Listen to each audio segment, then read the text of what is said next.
people. Sir, the government of Sindh, in addition to the immediate relief, we have negotiated, and I'll talk in more detail later on, about $1.7 billion from the World Bank for 5 projects, and we secured another $200 million from the Asian Development Bank. I'll talk in more detail about this later. Sir, before I move to the budget numbers and the budget of 2023-24, I want to apprise the House about the global and national economic nosedive that we faced in the last few years. Sir, it is imperative for me to apprise the August House about the existential crisis the government is currently going through due to the dismal performance of the previous federal government, both in terms of geopolitics and geoeconomics. The subversive national economic policies, governance failure, excessive external borrowing, foreign policy fiasco, and monetary and fiscal policy debacle coupled with global economy meltdown due to enormous challenges like inflation, climate change, the war in Europe, and supply chain disruptions due to COVID and geopolitics caused severe economic problems, inflated commodity and utility prices, surging oil prices, and unfortunately, rising consumer price index. ये पिछले जो 3 साल गुजरे हैं, sir एक और चीज मैं इधर बताना भूल गया. The key to progress is stability. By the grace of Almighty Allah, because of the leadership of the Pakistan People's Party, Sindh has remained stable for the last 5 years. आजकल लोग इस्तेकाम की बात कर रहे हैं, हम तो इस्तेकाम खुद हैं जी, हमने आपको दिखाया है. आपको मैं स्टेबिलिटी की क्यों बात कर रहा हूं? ये मेरा 5वां बजट है इस साल. एक ही फाइनेंस मिनिस्टर, फेडरेशन में इन 5 सालों में 6 फाइनेंस मिनिस्टर्स गए. तो इस्तेकाम लाएगी, पाकिस्तान पीपल्स पार्टी लाएगी, सिंध में ला चुकी है, इंशाल्लाह ताला फेडरेशन में लाएगी.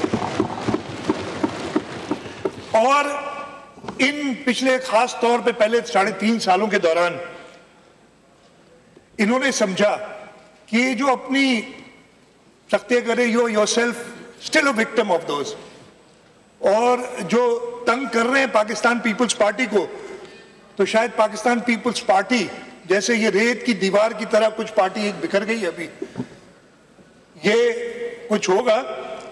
लेकिन मुझे यहाँ अगेन मैं आज हिम्मत इसलिए कर रहा हूँ, उधर सारे दोस्त बैठे हैं, कि शेरो शायरी मेरा इट्स नॉट माई फोर्टे, आप सबको पता है.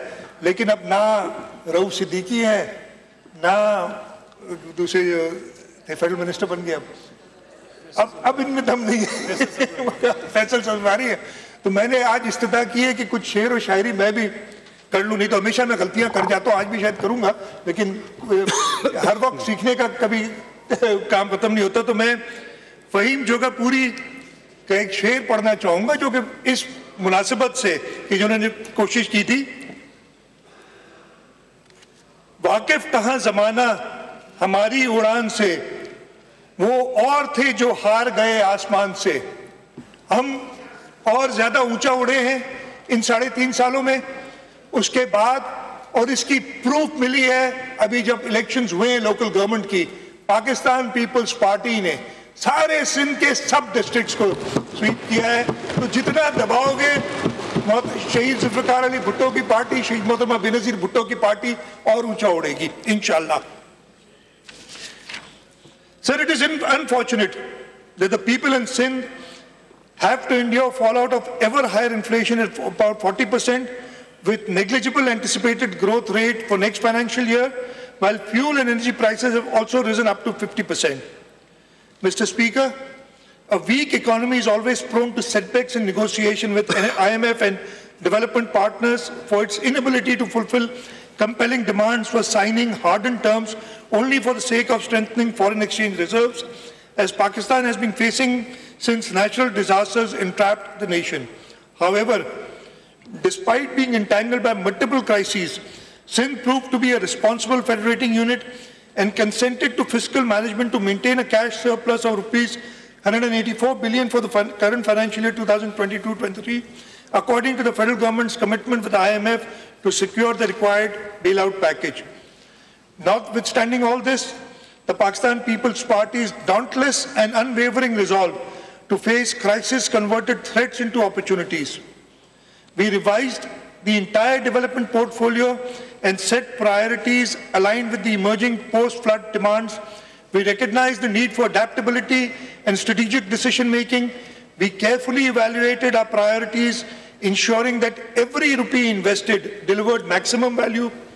Our commitment to the people of Sindh remains unwavering, and we will spare no effort in overcoming the current economic challenges as we take inspiration from this quote of the father of the nation, Quaid-e-Azam Muhammad Ali Jinnah, and I quote, "With faith, discipline and selfless devotion to duty, there is nothing worthwhile that you cannot achieve, and inshallah we will achieve."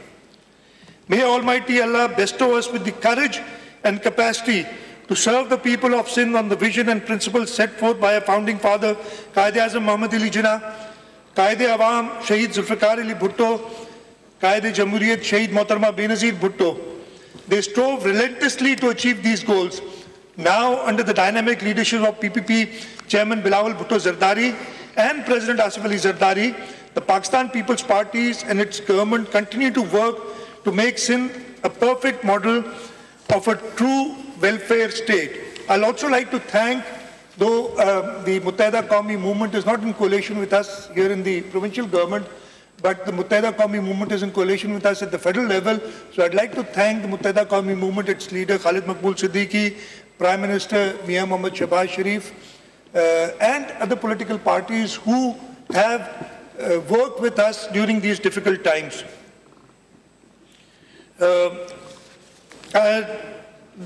Mr. Speaker, now I'd like to present before the House the revised estimates of 2022-23.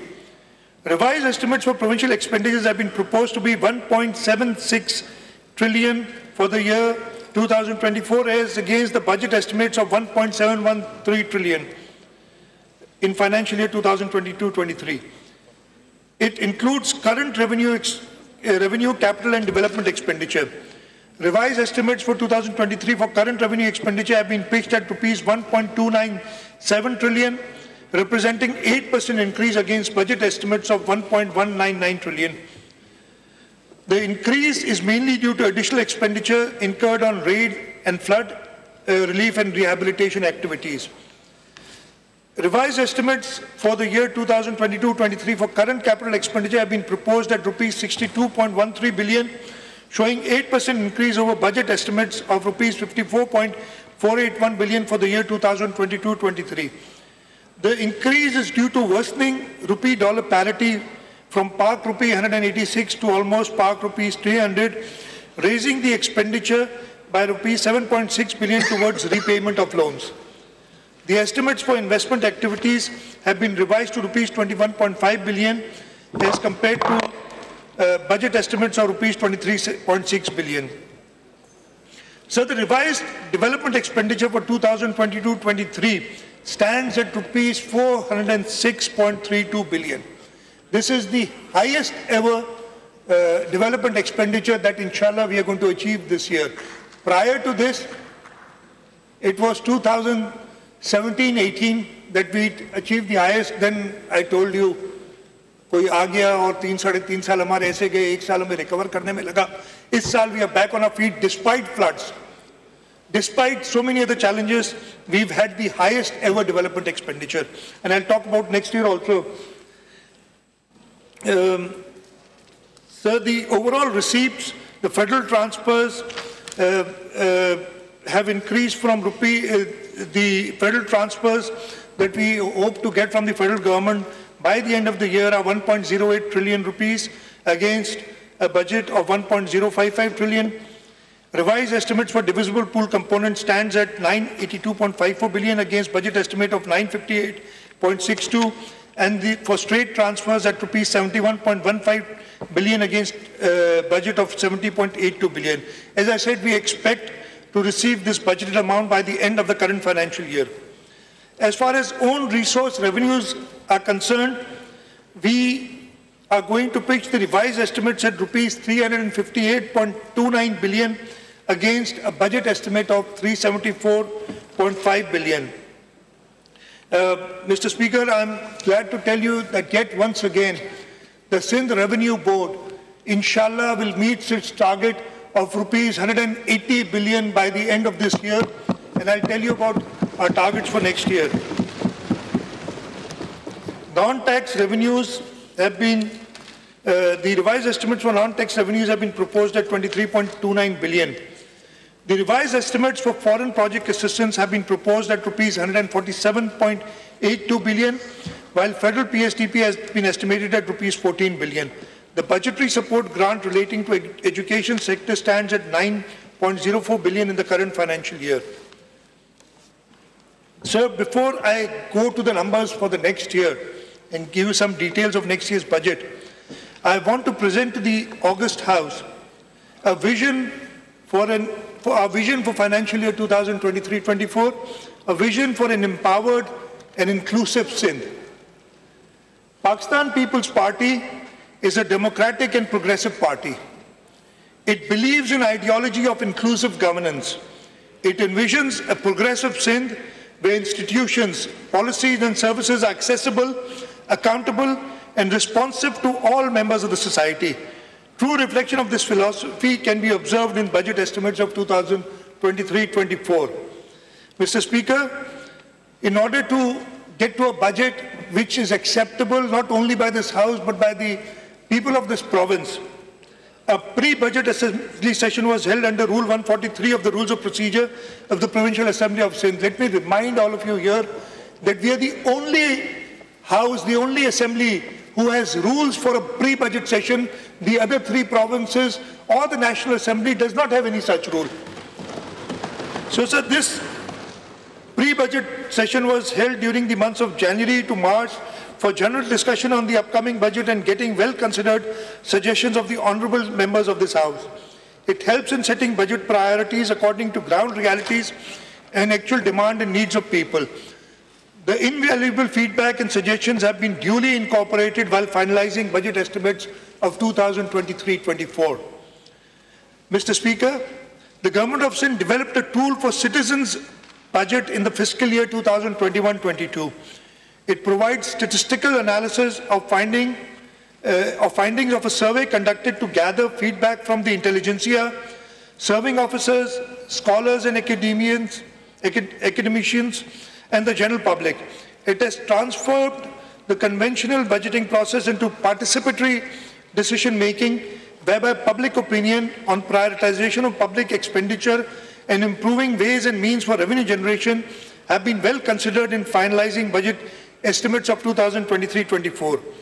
We have conducted awareness sessions this year in reputable institutions like Sakhar IBA Karachi, Applied Economics Research Centre Karachi, and the Commissioner's Office Hyderabad to inform people about the significance of the activity and its effectiveness in developing a solution based on the insights, opinions, and suggestions shared by intellectuals.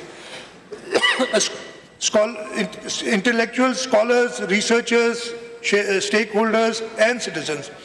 A total of 356 persons, including 240 males and 107 females, participated to provide feedback through questionnaire.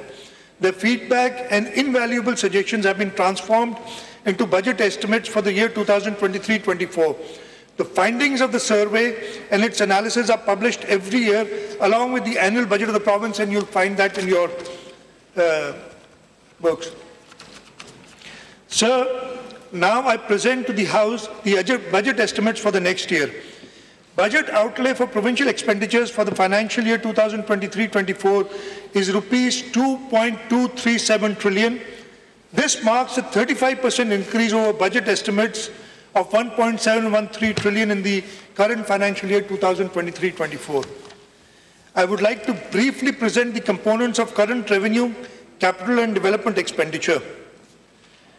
Budget estimates 2023-24 for current revenue expenditure have been pitched at rupees 1,411 billion, being 17.65% higher than budget estimates of 1.1 1.99 trillion for the year 2022-23.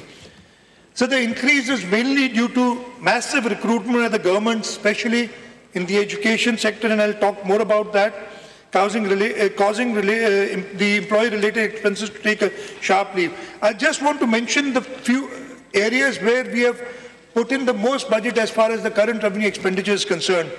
The highest budget has been allocated to school education of about 267.5 billion, followed by health, almost 228 billion rupees, followed by law and order in the home department, 143 billion rupees, and local government, which is 112 billion rupees.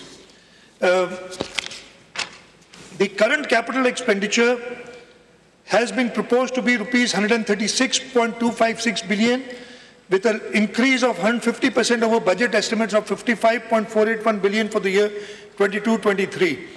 This increase may be linked with excessive repayments of interest amount due to hike in foreign exchange rate, as I mentioned earlier, raising the expenditure disproportionately.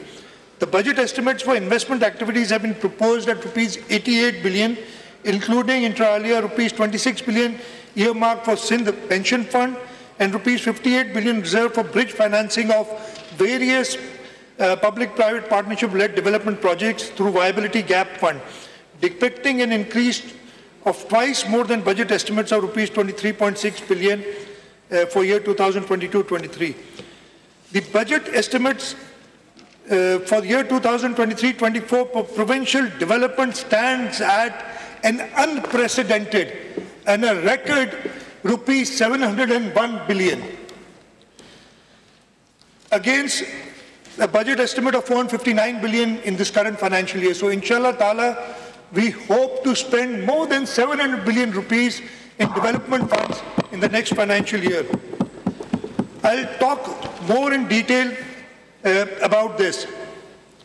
In terms of federal transfers, as you are aware, most of our income depends on transfers from the federal government because they have the major tax collecting authority. We hope that the budget estimate of federal transfers, which have been set at 1.353 trillion for the financial year 2023-24, including 1.255 trillion for divisible pool component and 64 billion for straight transfer and rupees 33.74 for OZT grants. This estimate shows an increase of 27% over the estimate of 1.055 trillion in the current financial year. The provincial receipts, we've done some fiscal reforms we've implemented to mobilize provincial revenues to curtail budget deficit. The augmented collection is expected in the next financial year. Therefore, we have proposed budget estimate of rupees 469.9 billion for tax revenues for the financial year 2023-24. We have set quite ambitious targets for next year for major revenue streams. Next year's collection target for Sindh sales tax on service has been pitched at rupees 235 billion. It is a difficult target, but I am sure that Sindh Revenue Board will be able to achieve this target. Likewise, the revenue collection for levies under excise and taxation are pitched at 143 billion and under Board of Revenue at rupees 55 billion. We estimate a non-tax revenue of rupees 32 billion for the next financial year.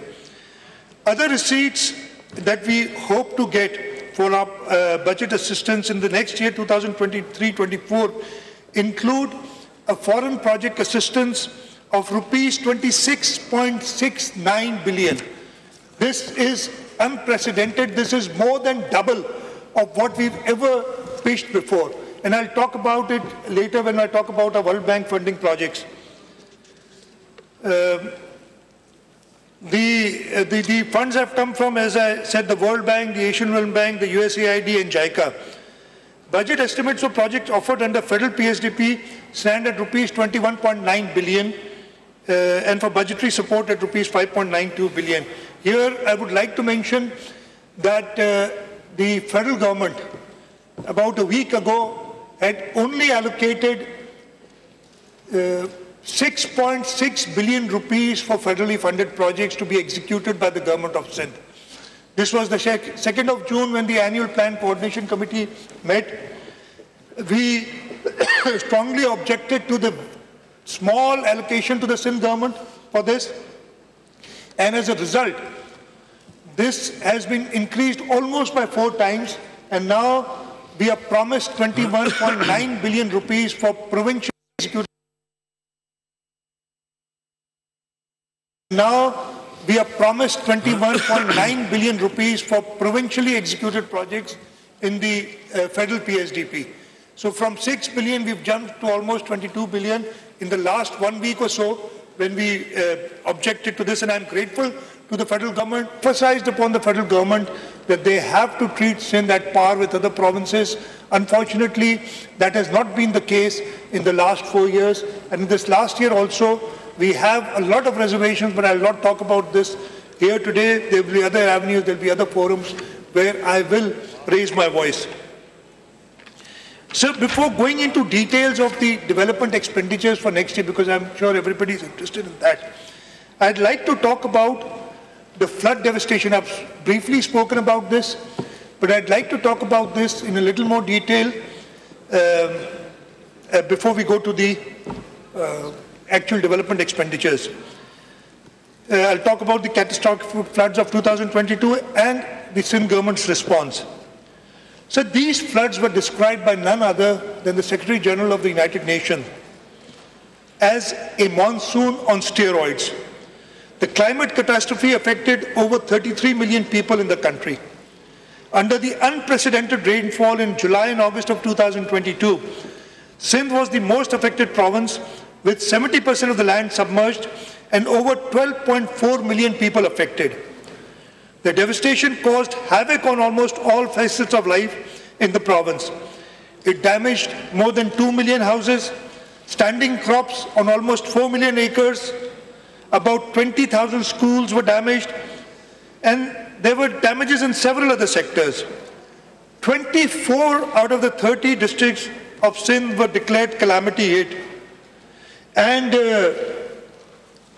when this flood came, and I'll talk very, very candidly, after visiting the flood areas, where I, for one, saw water everywhere, water which had no place to recede, I sort of lost hope.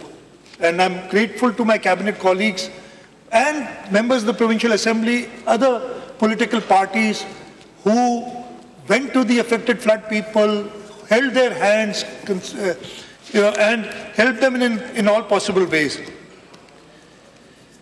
और उस वक्त फैज़ अहमद फैज़ का एक शेर याद आया. मैंने कहा ना, I literally lost hope. और ऐसी कुछ थी बात के ये शेर मुझे याद आया कि दिल ना उम्मीद तो नहीं, नाकाम ही तो है, लंबी है गम की शाम मगर शाम ही तो है. और उस शाम के बाद सुबह आई. बहुत मेहरबानी. Really grateful.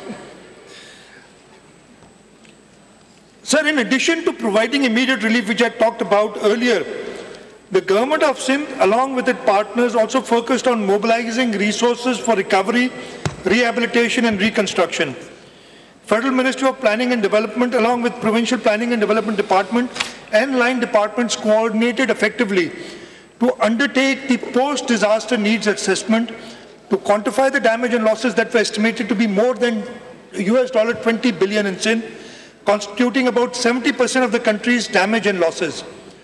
The assessment was completed on 28th October 2022.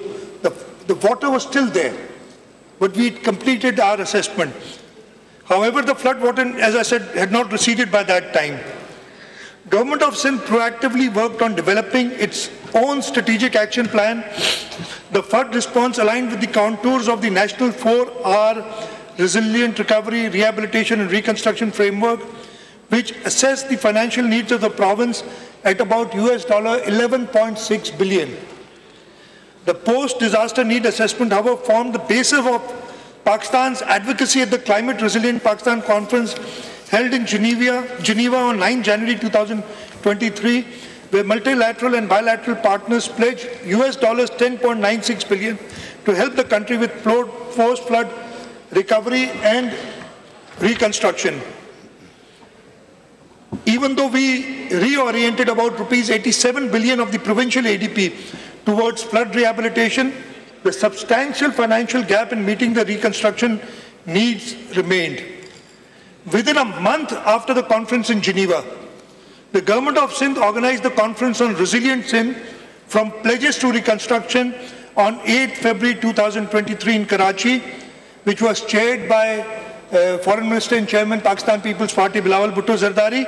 We had over 300 participants comprising multilateral and bilateral partners, along with leading figures from the private sector and NGOs to encourage them to invest in infrastructure development.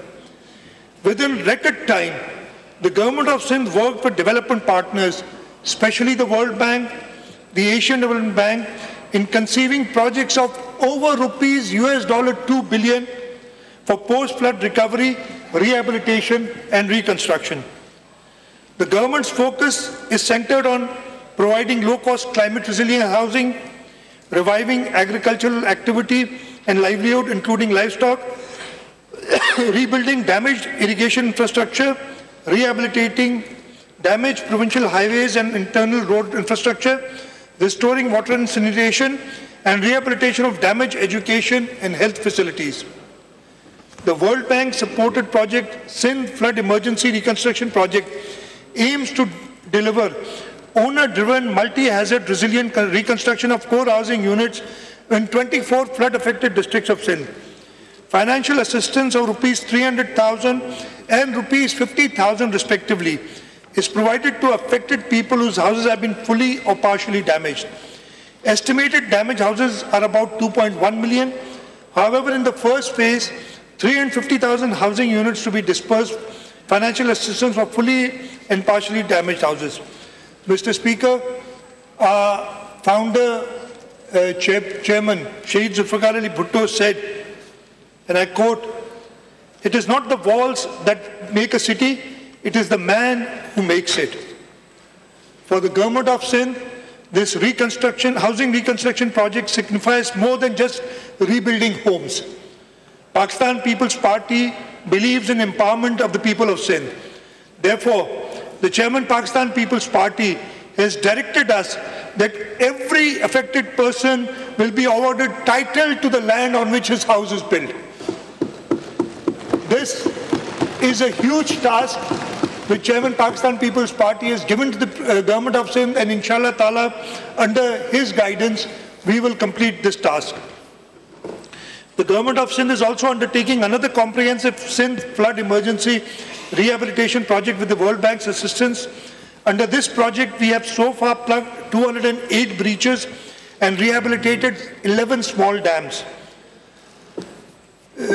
Other drainage works will be carried out important works will be carried out in 2023-24. Under this project, we will also construct 168 roads having a total length of 932.85 kilometers in 19 districts, restore 2,904 water supply and drainage schemes, and provide cash transfers to rupees 7,500 each to 850,000 vulnerable households in areas affected during floods in 2022. We have all this financing available, as I told the Cabinet earlier today. The project also supports expansion of Sindh Emergency Rescue Service 1122 in 9 additional districts. 10 districts are already covered. Further 15 satellite stations on highway and motorways will also be established to address the casualties caused in road accidents. With the assistance of the Asian Development Bank, the Government of Sindh is undertaking emergency flood assistance project to improve 805 kilometers of flood/rain affected roads for rehabilitation in numerous villages and towns covering thickly populated areas. Under the Sindh Water and Agriculture Transformation Project, the Government of Sindh has registered 296,819 farmers with a target area of more than almost 2.1 million acres for wheat subsidy. This includes 234,000 farmers having land up to 12.5 acres and 62,812 farmers having land from 12.5 to 25 acres. The Government of Sindh is also undertaking 2 critical human capital centered projects with the World Bank. These are the strengthening social protection delivery system in Sindh project, which will improve health and nutrition service and implement a conditional cash transfer program for pregnant women and mothers of child under 2 years of age during the first 1,000 days of life. The project will benefit about 1.3 million pregnant women and mothers of children aged under 2 years in 15 districts of Sindh. The Sindh Integrated Health and Population Project will rehabilitate and upgrade 392 government dispensaries, 97 rural health centers, 39 Tehsil headquarter hospitals, 20 public health and community midwife schools, and reconstruct fully damaged 121 basic health units. Government of Sindh extends its, this would not have been possible, whatever we have done. As we said, we worked very hard, but as you know, in order to get $1.2 billion from the IMF, the federal government has been working hard for the last several years. In just 3 months, 3 to 4 months, we were able to formulate projects and get approvals for almost $2 billion from the World Bank and the Asian Development Bank. And I want, during this budget speech of 2023-24, extend my appreciation for Mr. Naji Ben Hassin, Country Director, World Bank. I believe I saw Abid sitting somewhere there. Thanks to you and your entire team for the unparalleled support in materializing the project for post-flood recovery and reconstruction. Sir, I'll also thank the Group Executive Director for Pakistan at World Bank, Washington, and ex-Finance Secretary of the Government of Sindh, Mr. Naveed Kamran Baloch, who helped us immensely during the approval process in Washington, D.C. We are also thankful to the unwavering support of the Asian Development Bank, the United Nations agencies, and all other international partners who supported the government's efforts during and after the devastating floods of 2022. Sir, even though we have accomplished a lot, much more is still required to be done. I'm thankful to the federal government for pleading the nation's case on all international forums. My cabinet colleagues, they worked overtime to ensure timely completion of all formalities. The Chief Secretary Sindh's role was instrumental in steering all the activities. Chairman PND Board and his entire team worked diligently in reorienting the annual development plan in the wake of floods and negotiating remarkable support from the development partners for flood emergency projects in record time.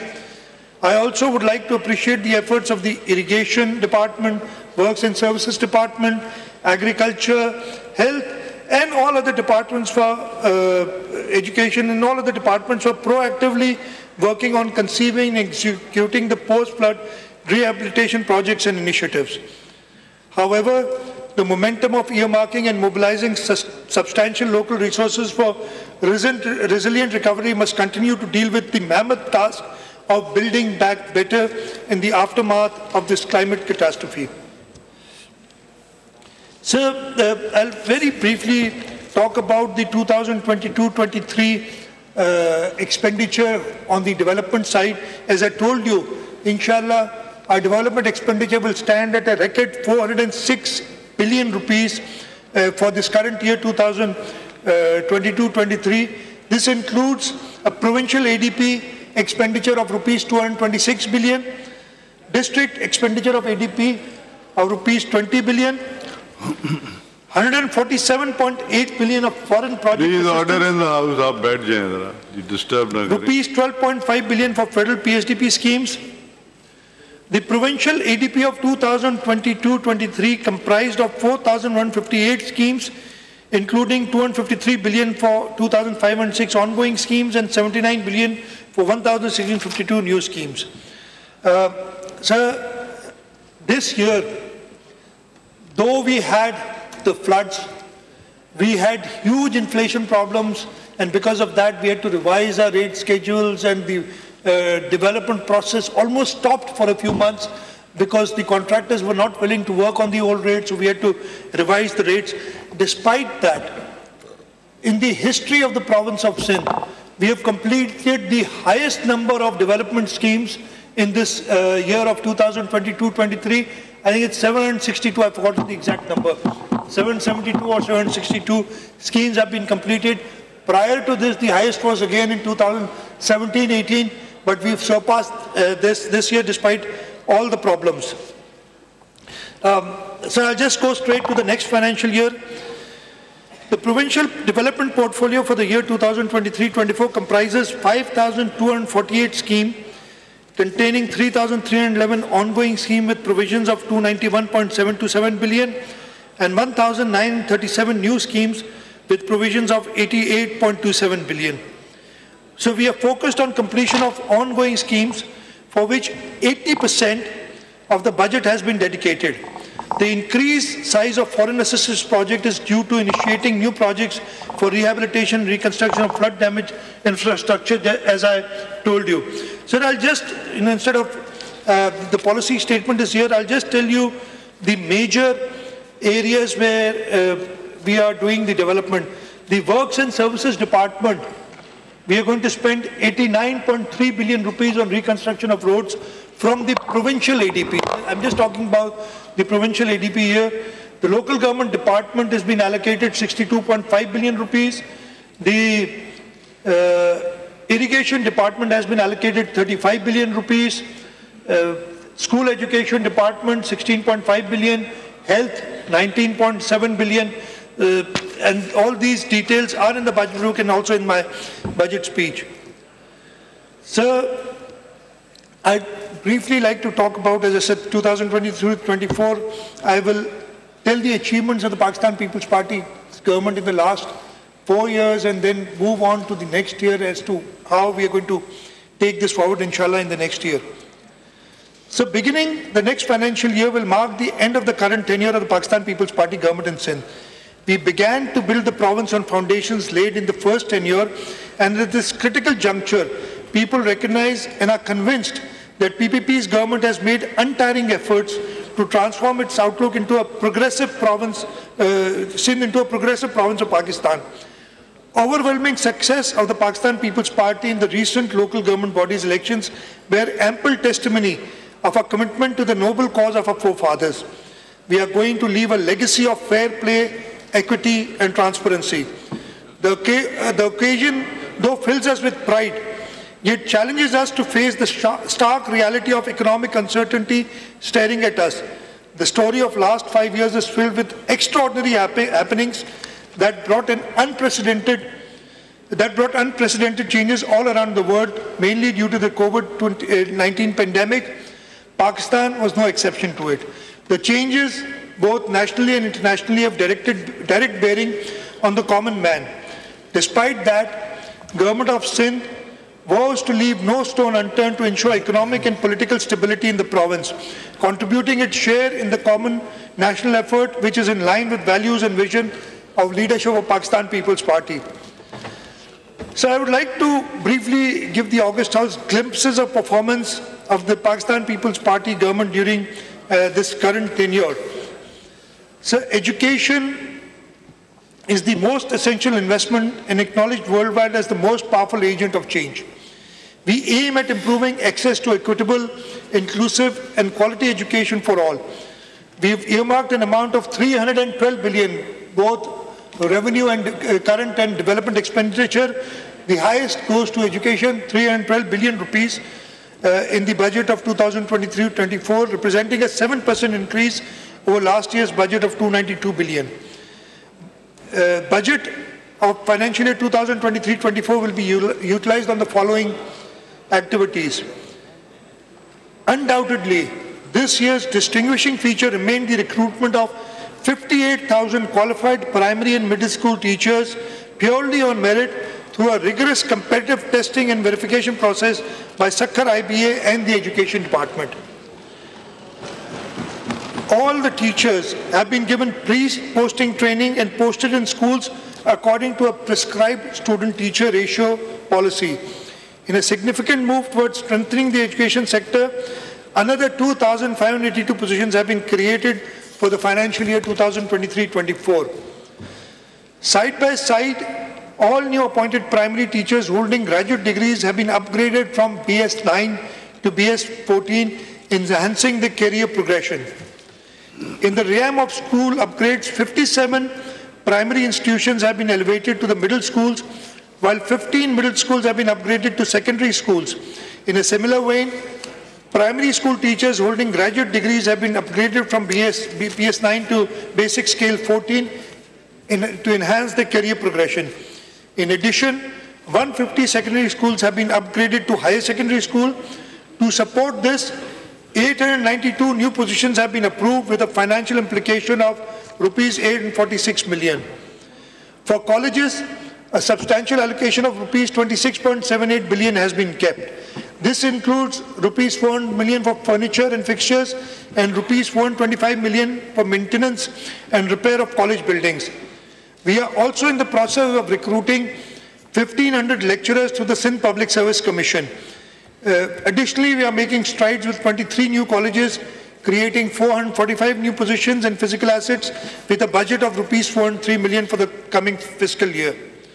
We are working on strengthening the Sindh Higher Education Commission, and 23.076 billion have been allocated for Sindh Higher Education Commission for the next financial year. Furthermore, the grant to all public sector universities have been substantially increased from 17.4 billion in the current financial year to rupees 25.2 billion in the next financial year. The Sindh Education Foundation, which is again our star performer, has done commendable work. We have increased its budgetary allocation from rupees 13.2 billion to rupees 15.6 billion in the next year. We have recently started a new initiative. The Government of Sindh, through the foundation, has launched a new program named as Accelerated Digital Learning Program. Under this program, Foundation is partnering with Teach the World Foundation with an overarching objective of addressing the challenge of out-of-school children across Sindh, as well as to improve learning and socio-economic gains. The salient features of the joint intervention by SEF and Teach the World Foundation under Accelerated Digital Learning Program include total of 125 micro schools will be established targeting 12,500 learners across Sindh. The learning will be carried out on Android tablets having profile of each student with access to customized learning application using gamification and self-learning models. Government proposes rupees 710 million for the Accelerated Digital Learning Program through Sindh Education Foundation. So I've seen the performance of this myself, and actually we did not start until they did a pilot project from their own funding. And the results that we saw were so promising that we've engaged with them, we are partnering with them, and as I said, 710 million rupees have been allocated for this, and the SEF is going to be administrating this. For distribution of free textbooks, 2.53 billion have been earmarked. In addition, rupees 1.55 billion will be invested towards non-operation of non-formal education centers to address this issue of out-of-school children. Projects of DEEP and Aspire, in order to bolster female literacy, we have allocated rupees 800 million for girl stipends and rupees 140 million for special children. Through the successful negotiations with the European Union, the government has secured budgetary support under the European Union Development Education through enhanced program DEEP with an enhanced allocation. The budget now stands at rupees 8 billion, out of which rupees 5 billion are allocated for implementation of education sector plan under DEEP and 3 billion for restoration of flood damaged schools. Similarly, additional support has been obtained from European Union under the program Action to Strengthen Performance for Inclusive and Responsive Education, abbreviated as Aspire, increasing the area allocation from rupees 2.16 billion to rupees 4.14 billion. We have also taken over 5,125 NCHT and BCHS teachers from the federal government and will be providing rupees 1.5 billion annually for their salaries.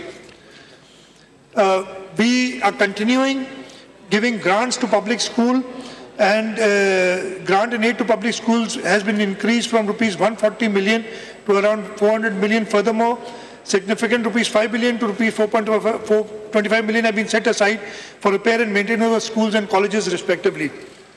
STEPTA's grant for next year is going to be rupees 2 billion for technical education. I come to health. which has been the key performer in the province of Sindh in the last 5 years, and not only in the province of Sindh, I think we are recognized nationally, not only nationally but internationally, for the services that we have provided, especially in tertiary health. Health investment project societies and boost economy with healthy society. Budget estimates for 2023-24 for health services have been proposed to as rupees 214.547 billion for non-development, against a budget estimate of 196 billion for the current financial year. We have spent more than 233 billion in current financial year to provide state-of-the-art healthcare infrastructure and easily accessible health facilities to general public and running programs of prevention and control of disease. I will skip, the details here. I'll just go to, what we're doing with other organizations, mostly Sindh government organizations. The grant to SIUT. Please order in the house. आप लोग बैठ जाएं या बाहर चले जाएं. The grant to Sindh Institute of Urology and Transplant has been increased to rupees 15.316 billion for the next financial year. This is an increase of 5 billion rupees over current year's allocation. The funds will be utilized in financial year 2023-24 for installation, purchase of 2 robotic surgery systems, one in BIUT Shahid Benazirabad and 1 system in SIUT Larkana, Mehrun-Nisa Medical Complex, Karachi, and Sakhar Medical Complex, SIUT. We've given a provision of rupees 6 billion for Peer Abdul Qadir Shah Jilani Institute of Medical Sciences, Govt, including 845 million for procurement of linear accelerator with integrated high-field MRI for treatment of cancer patients, and rupees 1 billion for procurement of 1 robotic surgical system for treatment of poor patients. For bone marrow transplantation and kidney center, 60 million have been kept for the bone marrow transplant at Dow University Health Sciences, and rupees 200 million will be provided as grant in aid to Kidney Center, Karachi. To Indus Hospital, we are increasing the grant for next year to rupees 4 billion, and in addition, for the expansion of the hospital, we have enhanced the grant in the next financial year to rupees 4 billion.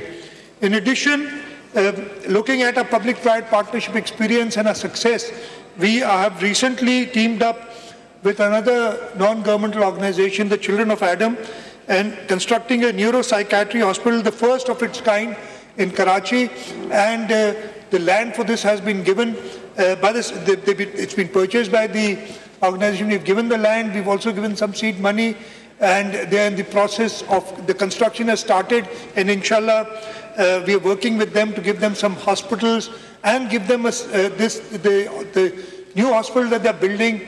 The huge hospital is going to be in Gadab. They also wanted something in the center of the city, and we're looking at an area in Korangi to give them this, give them this land so they can provide this service. To Jinnah Postgraduate Medical Center, an amount of 7.196 billion along with 2013 posts have been earmarked in current financial year 2022-23. Besides, following measures have been adopted for providing free of cost quality healthcare service to deprived and marginal segments of society. The bedded capacity of Jinnah Postgraduate Medical Center has been enhanced from 1,100, we doubled it to 2,000, more than doubled it actually, 2,208. Hiring of 1,925 well-qualified and experienced senior doctors, staff nurses and skilled technicians to run the hospital 24/7. Budgetary provisions for financial year 2023-24 have been increased. I can see all my ministers are looking at schemes and not listening to the budget speech.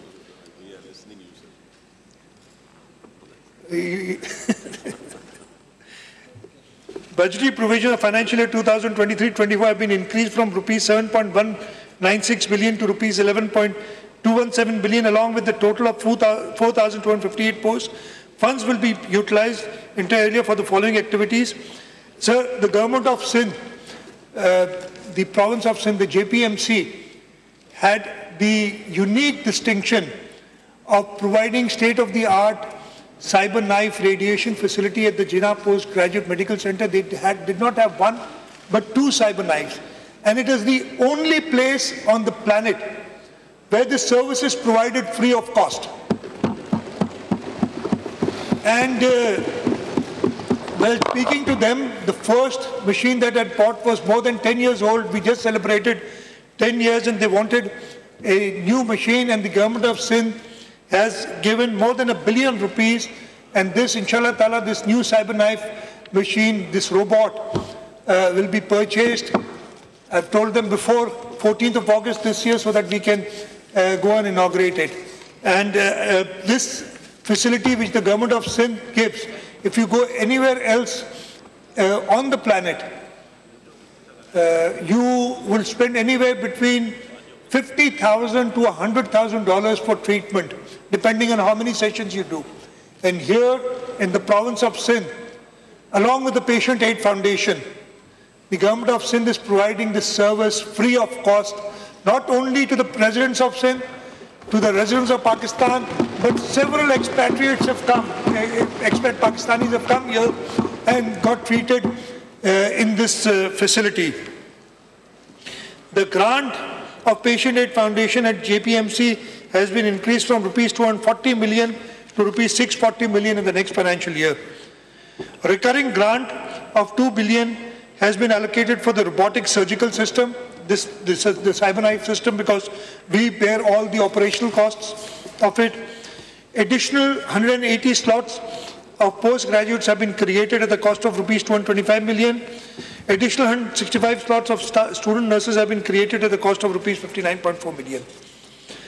Other grants include grants of $12.75 billion to PPHI, which takes care of most of the primary health services, and our health department is constantly monitoring the PPHI work, and wherever we feel that there is any slowness in service, the health department is monitoring that.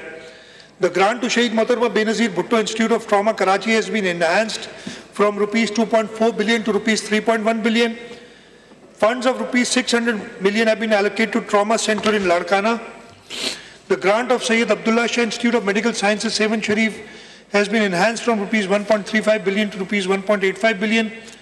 Funds amounting to ₹750 million as grant to Sindh Institute of Endoscopy and Gastroenterology at Ruth 4 Civil Hospital, Karachi. And I'll talk about this just a month ago, less than a month ago now, I think, we inaugurated the Sindh Institute of Endoscopy and Gastroenterology at the Civil Hospital. And if anybody has not gone to see this facility, please go there. I'm grateful to Dr. Saad. I don't know if he is here today or not. I did invite him to come over.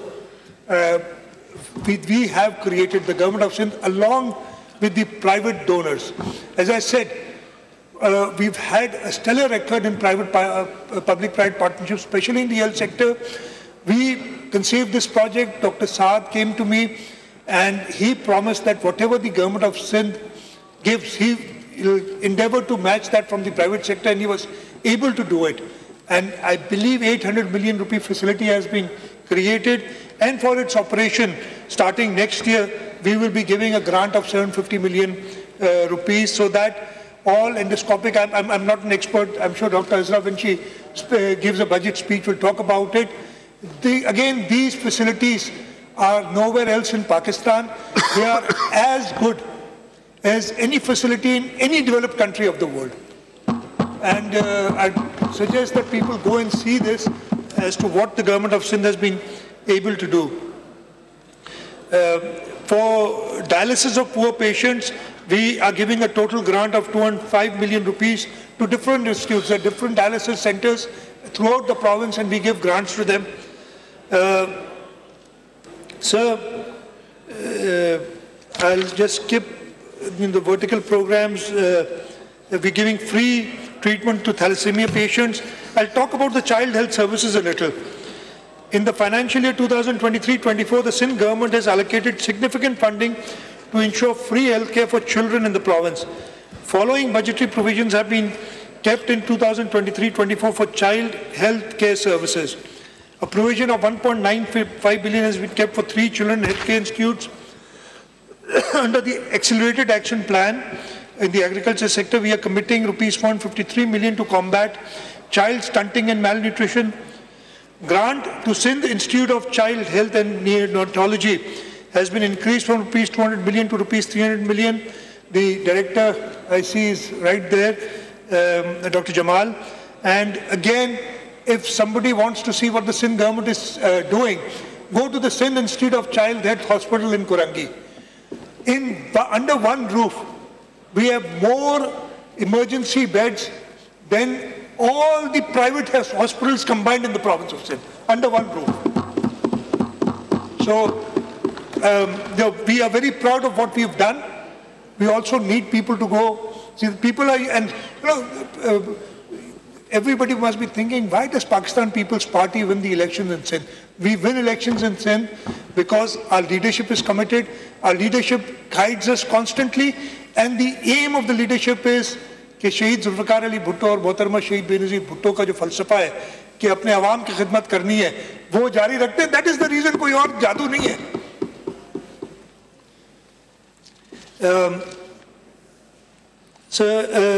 Under performance-based agreements, we have outsourced operation of children emergency rooms to Child Life Foundation in 9 government hospitals, including Dr. Ruth Faw Civil Hospital, National Institute of Child Health, Sindh Government Hospital, Kurangi 5, Abbasi Shaheed Hospital, Karachi, Liari General Hospital, Karachi, People's Medical College, Nawab Shah, Chandka Medical College Hospital, Larkano, Ghulam Muhammad Mahar Medical College, Sakkar, and Liaquat University of Medical and Health Sciences, Jamshedpur. I talked about NICH a little. The NICH Karachi for National Institute of Child Health Karachi, an amount of 1.758 billion, along with a total of 1,235 posts, was earmarked in the current financial year. Following measures have been taken. The bedded capacity has been increased from 443 to 553. Hiring of 310 well-qualified and experienced senior doctors, staff, nurses and skilled technicians to run the hospital service 24/7. For the year 2023-24, budgetary provisions have been increased from rupees 1.758 billion to rupees 2.067 billion, along with a total of 1,262 posts. For medical education, we are providing an allocation of rupees 13.252 billion in the next financial year. We have also enhanced stipend rates and increased slots of postgraduates and house job officers in the universities of Sindh. I will just, because here I'll just skip some other slides here. I'll talk about the Sindh Emergency Service Rescue 1122.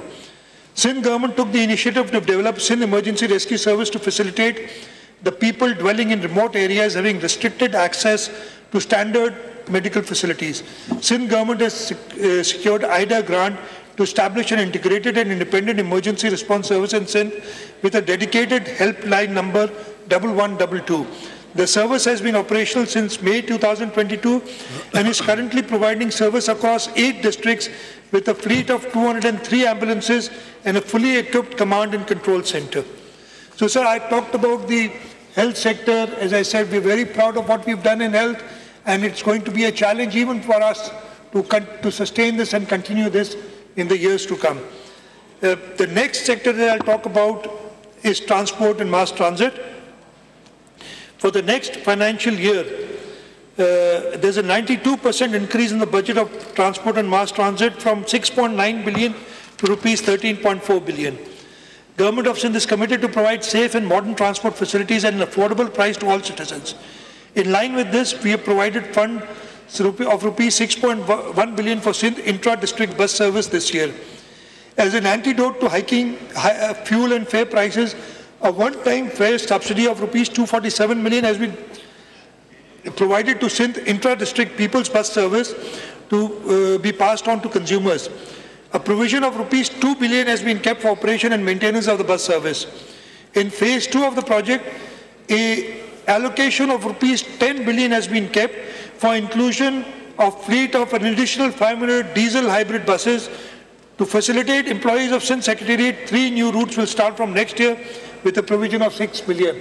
So 500 new diesel hybrid buses, we've kept provision in the budget for that. Government of Sindh is establishing a modern terminal at Karachi, Thatta, Badin and Miro Khan. In the first phase, the construction of bus terminals at Thatta Road and Miro Khan is under process. We are doing the BRT Red Line project in Karachi with the Asian Development Bank. It will be a state-of-the-art third-generation BRT system with a development expenditure of rupees 78 billion. The project is a zero-subsidy project, and 250 bio-hybrid buses will be provide service to more than 350,000 passengers per day. Additionally, we are also spending rupees 2.9 billion to improve the drainage along the corridor, and more than 25,000 trees will be planted in addition to landscaping works of worth park rupees 63.4 million along the corridor. I talked about the People's Bus Service. You must have all seen the red bus services. They are now operating in Karachi, Hyderabad, Sakkar and Larkano. And inshallah ta'ala we'll expand them to all the other cities of the province. Mr. Speaker, commencement of People's Bus Service has been the hallmark of current year's achievement. Government of Sindh has successfully launched People's Bus Service in Karachi, Hyderabad, Sakkar and Larkano to facilitate general public, and overwhelming response has been received. There are 9 routes operating in Karachi, including 2 EV bus routes. The pink bus service, and I'll talk more about it when I talk about women empowerment. I'll just do that. Beside this, we have routes operating in Larkana, Sakkar and Hyderabad.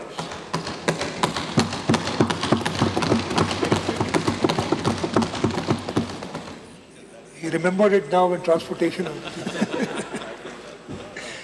I'll talk about women development and empowerment, keeping in mind the inspirational words of the father of the nation, and I quote, "No nation can rise to the height of glory unless your women are side by side with you.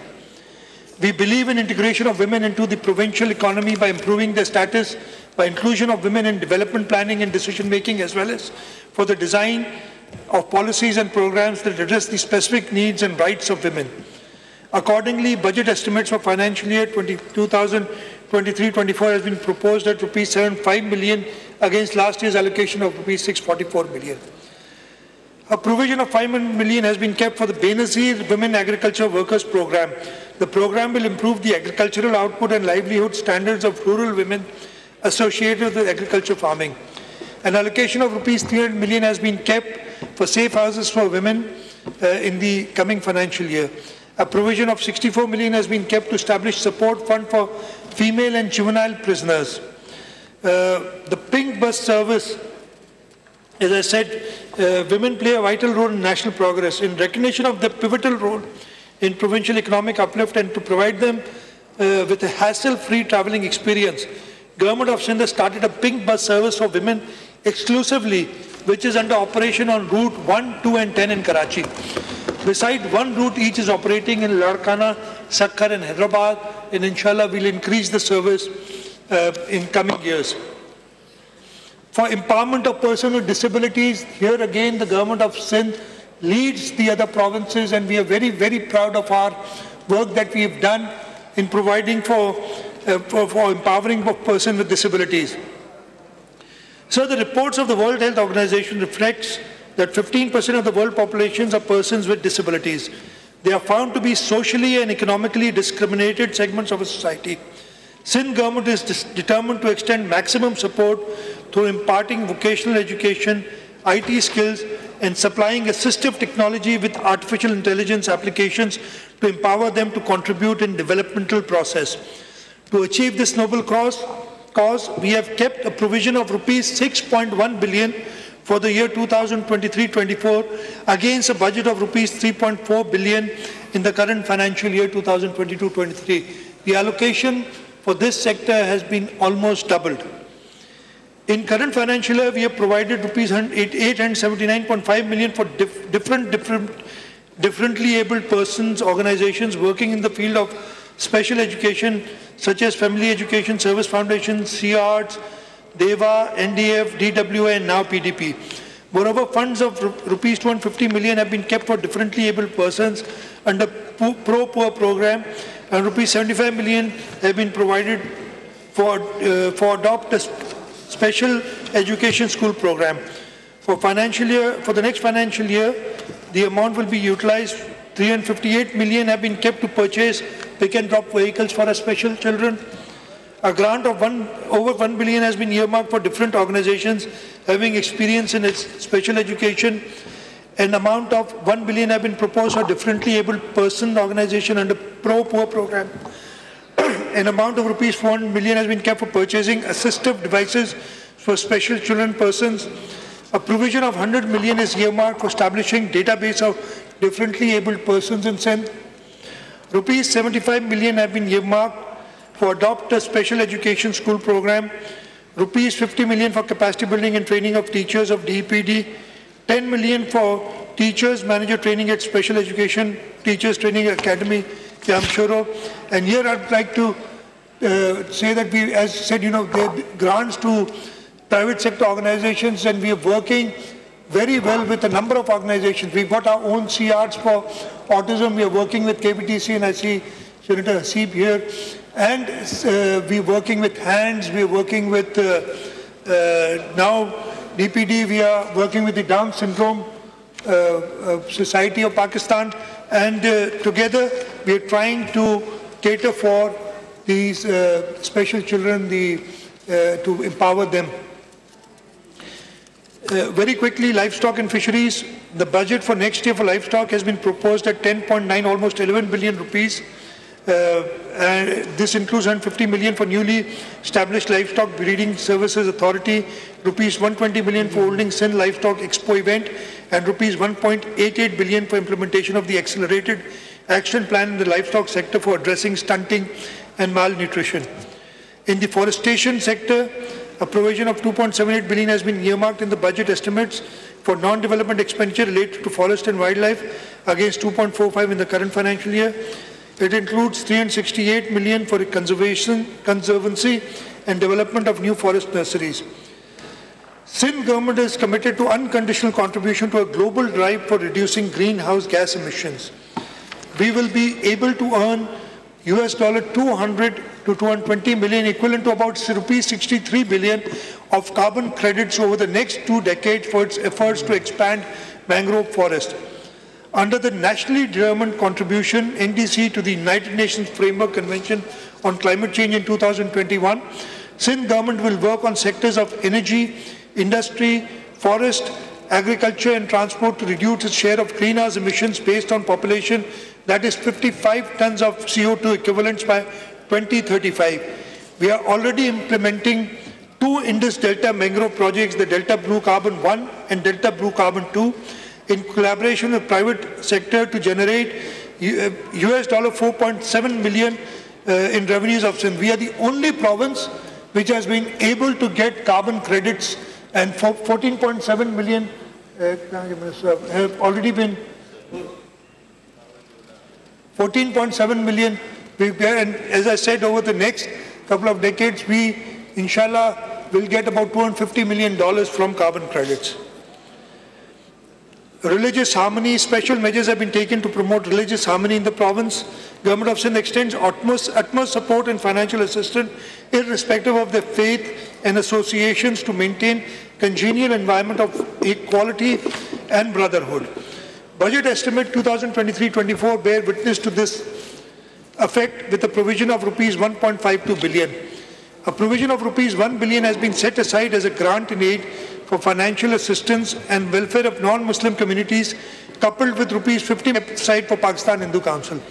In addition, a lump sum of rupees 250 million has been designated for renovation, repair and maintenance of buildings and structures of minority worship places and installation of surveillance equipments in the next financial year 2023-24, so that they may exercise the religious rituals in a pleasant atmosphere. Law and order is the first responsibility of the government. We have enhanced budget allocations for the Home Department for the upcoming financial year, reflecting our commitment to ensuring peace and security in Sindh. By allocating resources effectively, we aim to provide our law enforcement and security agencies with the necessary tools and support to protect our province and maintain law and order. Sindh government has carefully prioritized allocation of funds of rupees 143.56 billion for next financial year with 15% increase over last year's allocation for following strategically significant activities. In budget 23-24, we've kept 15.5 billion each for prisons, policy and management boards with strategic improvements. Moreover, we are earmarking 463.4 million for strengthening the prisons department's technical capabilities. In order to better equip Sindh Police, we have allocated an amount of 2.796 billion in the next financial year for procurement of sophisticated field, military-grade weapons and surveillance equipment. A substantial amount of 3.569 billion have also been allocated for procurement of police vehicles to effectively serve and protect our citizens. To strengthen the specialized police department, funds amounting to rupees 846 million for special branch, 868 million for the counter-terrorism department have been allocated for fiscal year 2023-24. In current political, volatile and socially polarized conditions, agitation and mob movements are commonplace. However, to avoid disruptions for the commuters and general public, crowd management is essential. In the 2023-24 budget, we are establishing a 3,446-person crowd management unit to deal effectively with riots and expanding the rapid response force to a total of 4,127. An amount of 81.48 million has been allocated for both initiatives in the upcoming financial year. An amount of 1.57 billion has been allocated in budget estimates of 23-24 for automatic number plate recognition cameras at key transit points across Sindh for improved security and safer commute. In our commitment to welfare for police force, rupees 272 million have been kept for medical reimbursement for all police personnel for the current fiscal year. For addressing problems of police trainees, fund of rupees 360 million have been proposed for feeding diet charges in next financial year, replacing the previous self-paid system. In order to strengthen our justice system, we are establishing the Sindh Forensic Science Laboratory for provision of precise and timely forensic results for effective investigation. Funds of rupees 134.5 million have been allocated in the next financial year for its successful functionality and operation. A provision of rupees 22 billion has been kept in the budget for law and parliamentary affairs against provision of 20.38 this year. A provision of 94 million has been kept for next financial year. Please order in the house. आप लोग बैठ जाएं नीचे या बाहर चले जाएं. Don't disturb the house. A provision of 94 million has been kept for next financial year for newly established High Court circuit at Mirpur Khas to enable the population of Central Sindh to have easy access to apex courts. Besides this, funds of rupees 71 million have been kept for newly established sessions courts, civil court, family courts and other district attorney, district Sijawal with budgetary allocation of rupees 59.9 million in the annual budget of 2023-24. For legal aid assistance to people to contribute towards the social and economic transformation of Sindh province and to assert and develop rights of the underprivileged and marginalized communities across Sindh and contribute to the development of human rights jurisprudence, an amount of rupees 100 million has been allocated through budget estimate of 2023-24 for grant of legal aid assistance to downtrodden, poor, needy victims of human rights violations. In order to provide speedy and inexpensive administrative justice to masses at their doorsteps and to increase population and expansion of Karachi city, 3 new regional offices of provincial ombudsman have been established in districts of Kiamadi, Korangi and in district Sangad with a budgetary provision of rupees 87 million, 29 million each out of the overall budget estimate of 823 million in the current financial year. So irrigation, Sindh has one of the largest irrigation systems in the country. It faced colossal losses in the last rain and floods, which now demands extra funding in the next financial year. Therefore, significant amount of rupees 25 billion, apart from what we are getting under the FERB program, has been kept in budget estimates. It includes rupees 9 billion for silt clearance, rupees 5 billion for overall repairs and maintenance system, and rupees 750 million for salinity control and reclamation project. So we have allocated rupees 16 million for the payment of water utilization cess for Rabi and Kharif season to Indus River System Authority, reflecting a commitment to responsible water use in compliance with national regulations. Although Sindh is presently facing 40% water shortage, however, Sindh expects federal government to understand the serious concerns over inclusion of controversial projects of Greater Thal Canal Phase 2 and Chaubara Branch Canal Phase 2 in ethnic, overriding the forums of CCI and violating the 1991 Water Apportionment Accords. The provincial government of Sindh, the irrigation department, has been contesting this in the ethnic, and we will continue contesting and ensure that we get our fair share of water from the rivers of Pakistan. I'll just list the next few up. The agriculture sector, agriculture engineering sector. I'll just say, tell you that we are going to provide 1,258 agriculture implements to growers on 50% subsidy, installation of 941 regular and solar powered tube wells at subsidized cost, installation of 10 cold storage units, development of 10,795 hectares land through bulldozer operation, installation of 25 solar submersible pumps for Tharparkar, 259 watercourses of additional lining have already been improved, additional lining of up to 10 watercourses under improvement already completed under CIP project, 74 farms high efficiency irrigation system installed, 5,000 kitchen garden kits provided, and 35 farmer field schools established. We have kept rupees 7.87 billion in the public health engineering department for provision of clean drinking water. The government of Sindh is determined to make sure that all its reverse osmosis and ultrafiltration plants are operational, and rupees 228.417 million have been allocated to ensure the continued operation and maintenance of the 14 MTD ultrafiltration plants in Nawabshah City, District Shaheed Benazirabad. In the sports and recreation departments, Sindh government has always facilitated the talented youth of the province to mark their indelible impression countrywide and internationally. We recognize the importance of sports and recreational activities in developing a healthy mind. Fortunately, majority of our population consists of youth. We need to capitalize on this vital human resource and provide them opportunities to strive and excel in all fields of life. Therefore, the budget provision for activities relating to sports has been proposed at rupees 1.83 billion for next year. I'd also like to inform the August House just recently, a boy from Larkana climbed Mount Everest, and the government of Sindh had sponsored him, and he, from the peak of Mount Everest, he thanked Chairman Bilawal, Bhutto and the government of Sindh for the help that has been provided. So our youth has the potential, we just have to support them. Culture and tourism, to further promote Sindh's rich cultural heritage, support literary activities and to conserve our archaeological sites and monuments, a provision of 7.5 billion has been kept in the next financial year, which is a 24% increase from rupees 6.5 billion in the current financial year.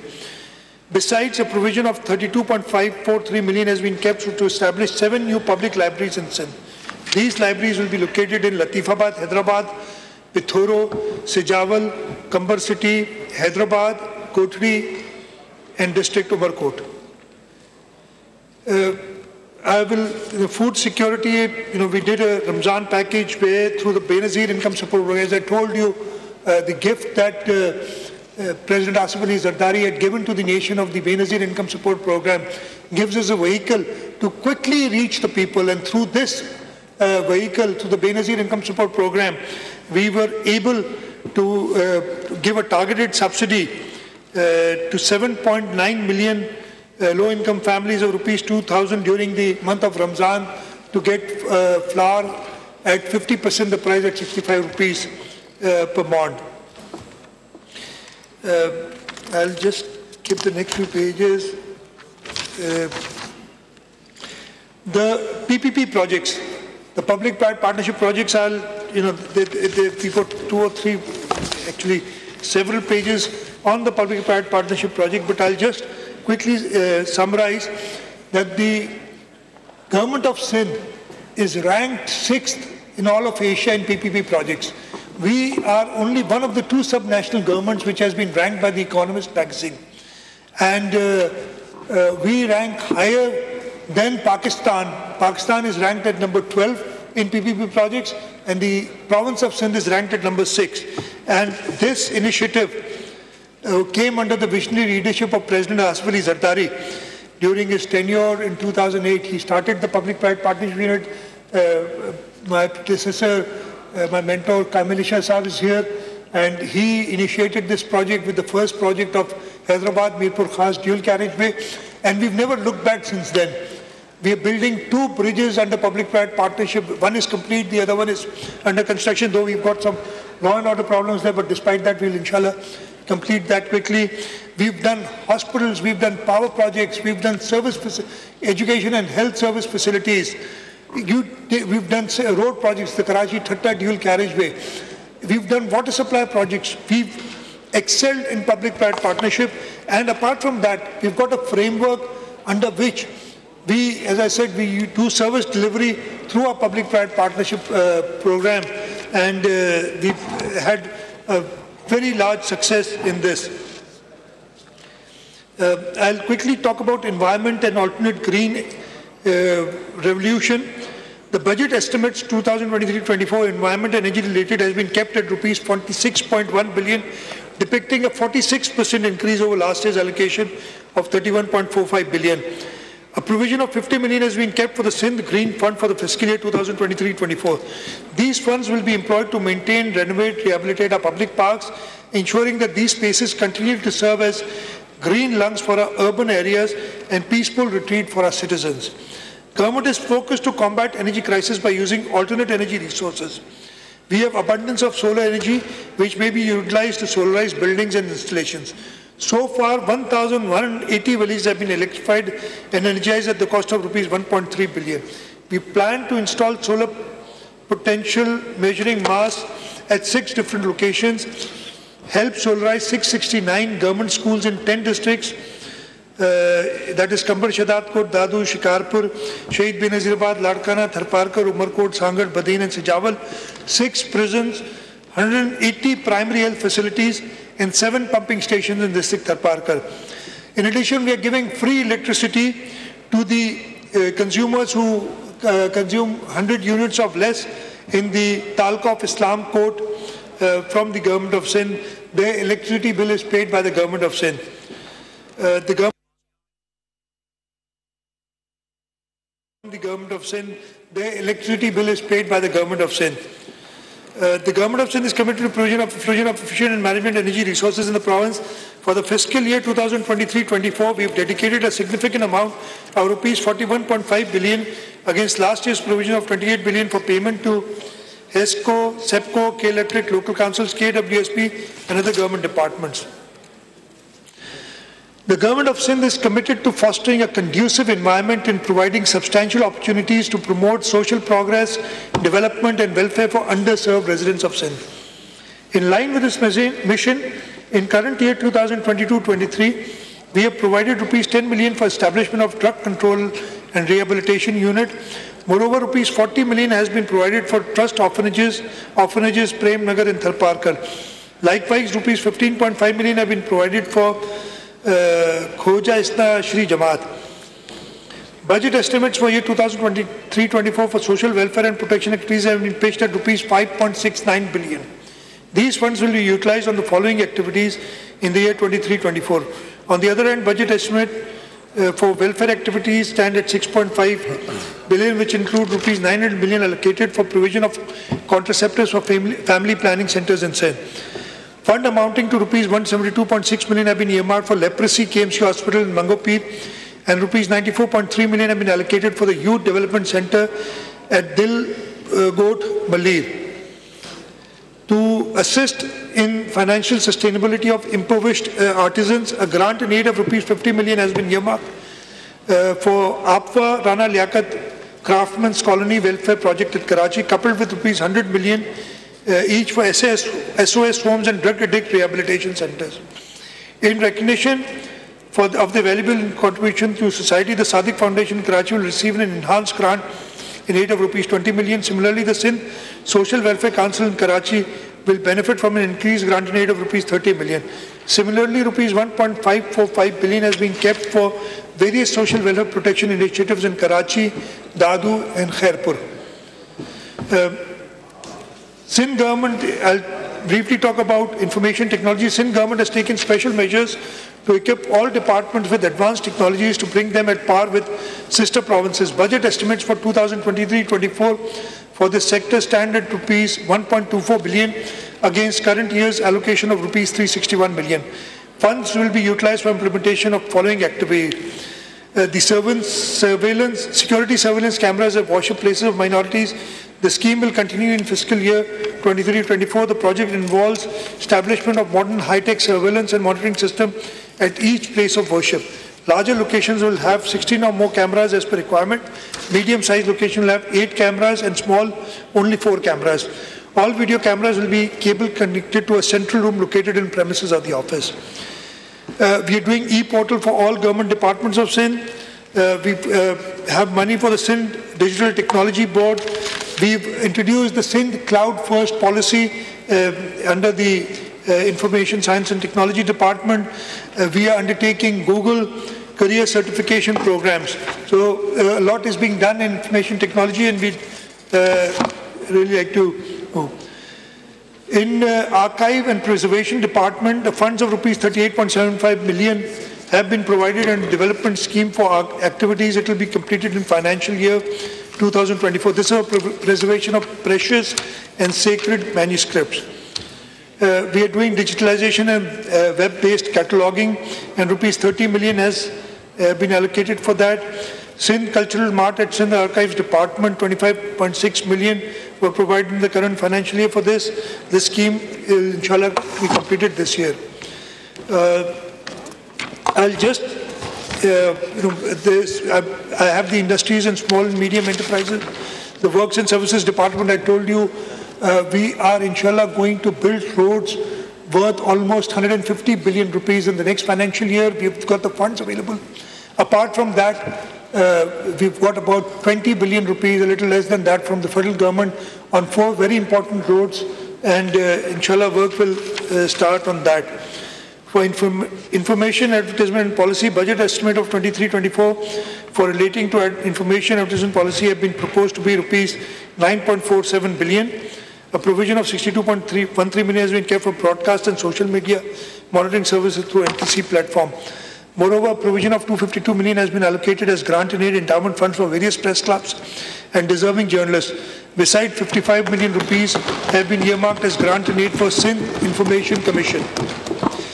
Sir, there are lots of fiscal measures that we've taken for collection of property tax by local councils. We've devolved that to the local councils, and we've already started seeing very good results of that. We've got collection of taxes through alternate delivery channels and the sales tax on service. We are using this. So, I won't superannuation pension. We've kept about 20 billion rupees against current year's allocation for that. I will not bother you. Debt servicing and interest payments, the local financing. I will just skip all this, and I also skip the fiscal governance reforms because they are all listed in the paper, in the speech, written speech. I will, before I get to the end of my speech, I will like to talk about certain fiscal monetary relief measures to neutralize the effects of soaring double-digit inflation. So before concluding my presentation today, I would like to reveal some of the relief measures adopted in next year's budget 2023-24 for the people of Sindh. We are going to increase salaries of our employees from grade 1 to 16. An increase of 35% is proposed.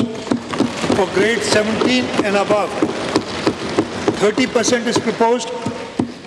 And for pensioners, 17.5%. मैं अभी बता रहा हूँ ना, मेरी जबान है. ये आखिर में डिसाइड होता है ना, इसलिए रह जाता है इसमें. मैं दोबारा उर्दू में कह रहे हैं बताएं, और मैं कुछ और भी बताना चाहूँगा अगर आप सब तामुल से सुने. हम 35% सैलरीज बढ़ा रहे हैं ग्रेड 8 से 16 तक के एम्प्लॉइज की, 30% बढ़ा रहे हैं ग्रेड 17 से ऊपर की, और 17.5% पेंशनर्स की। ये जो इंक्रीज है आप देखेंगे ये वही है जो फेडरल गवर्नमेंट ने कल अनाउंस किया है।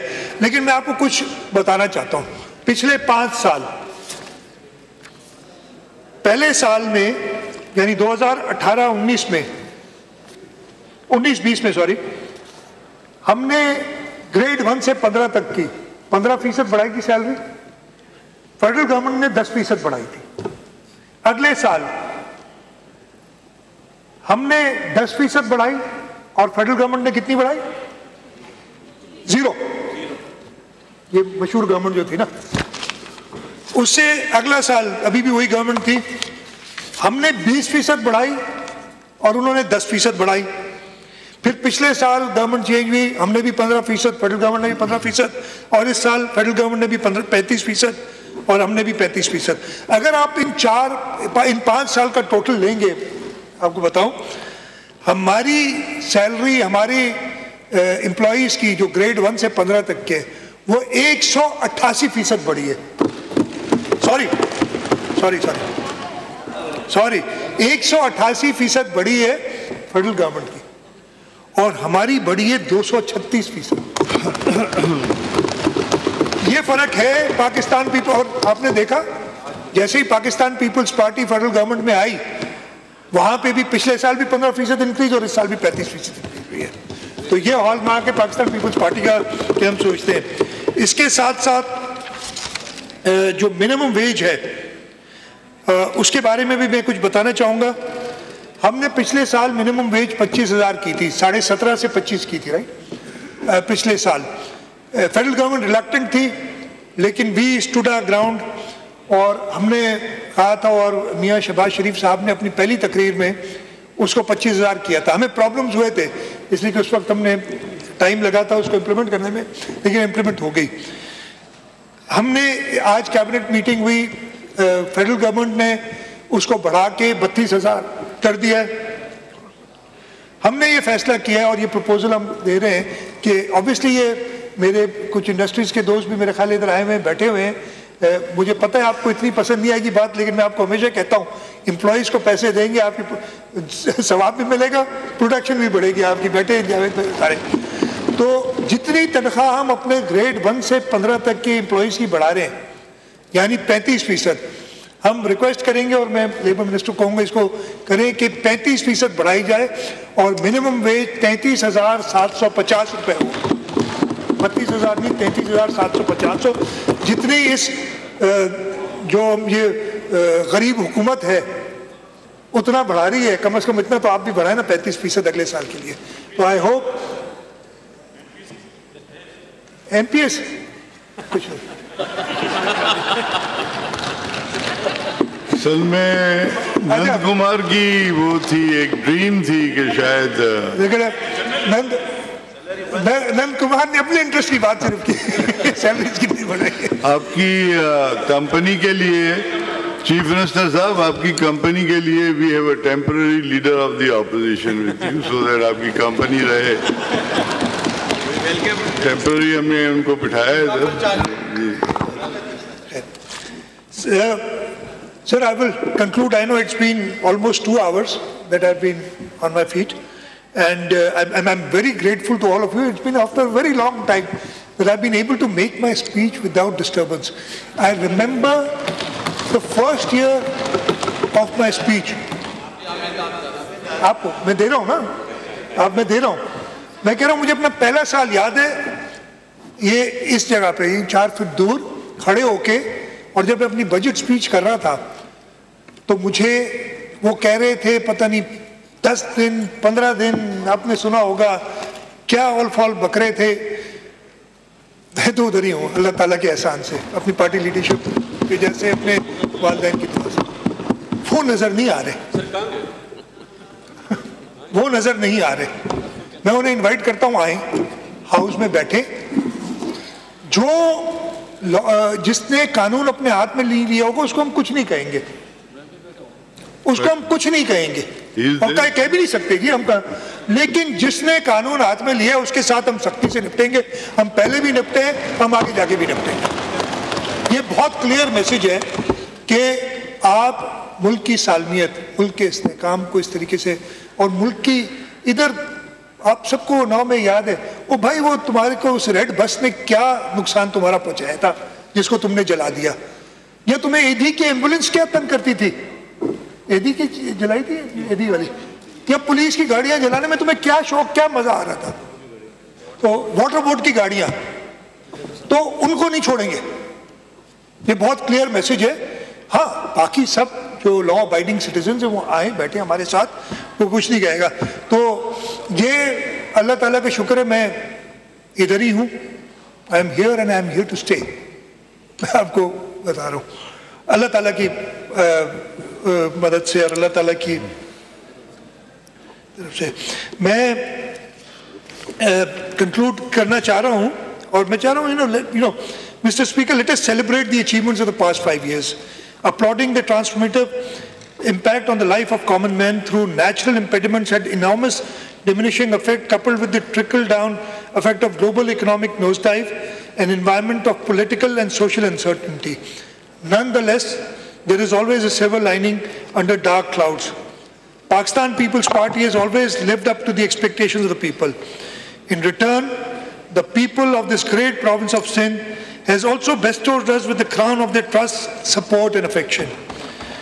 Together, we have laid the foundation of glimmering future, where opportunities are abound and prosperity knows no bounds. As we forge ahead, let us remain steadfast in our resolve, knowing that with determination, collaboration and shared vision, we will overcome any obstacle that comes our way. The journey has been arduous, but the reward will be immeasurable. Mr. Speaker, sir, I pray to Almighty Allah that our land, our beloved country and democracy be protected from dangers and challenges that we are facing. May democratic forces always rise and shine in this country. May Almighty Allah bestow us with courage and capability to serve the people of our motherland, Sindh, on the vision and principles set forth by our founding father, Qaid-e-Azam Muhammad Ali Jinnah, Qaid-e-Awam Shaheed Zulfikar Ali Bhutto, and Qaid-e-Jamhuriyat Shaheed Mohtarama Benazir Bhutto. Sir, with the leadership that we have in this country, with the young leadership, I'm sure the next several decades look very bright. वो जो थी हमारी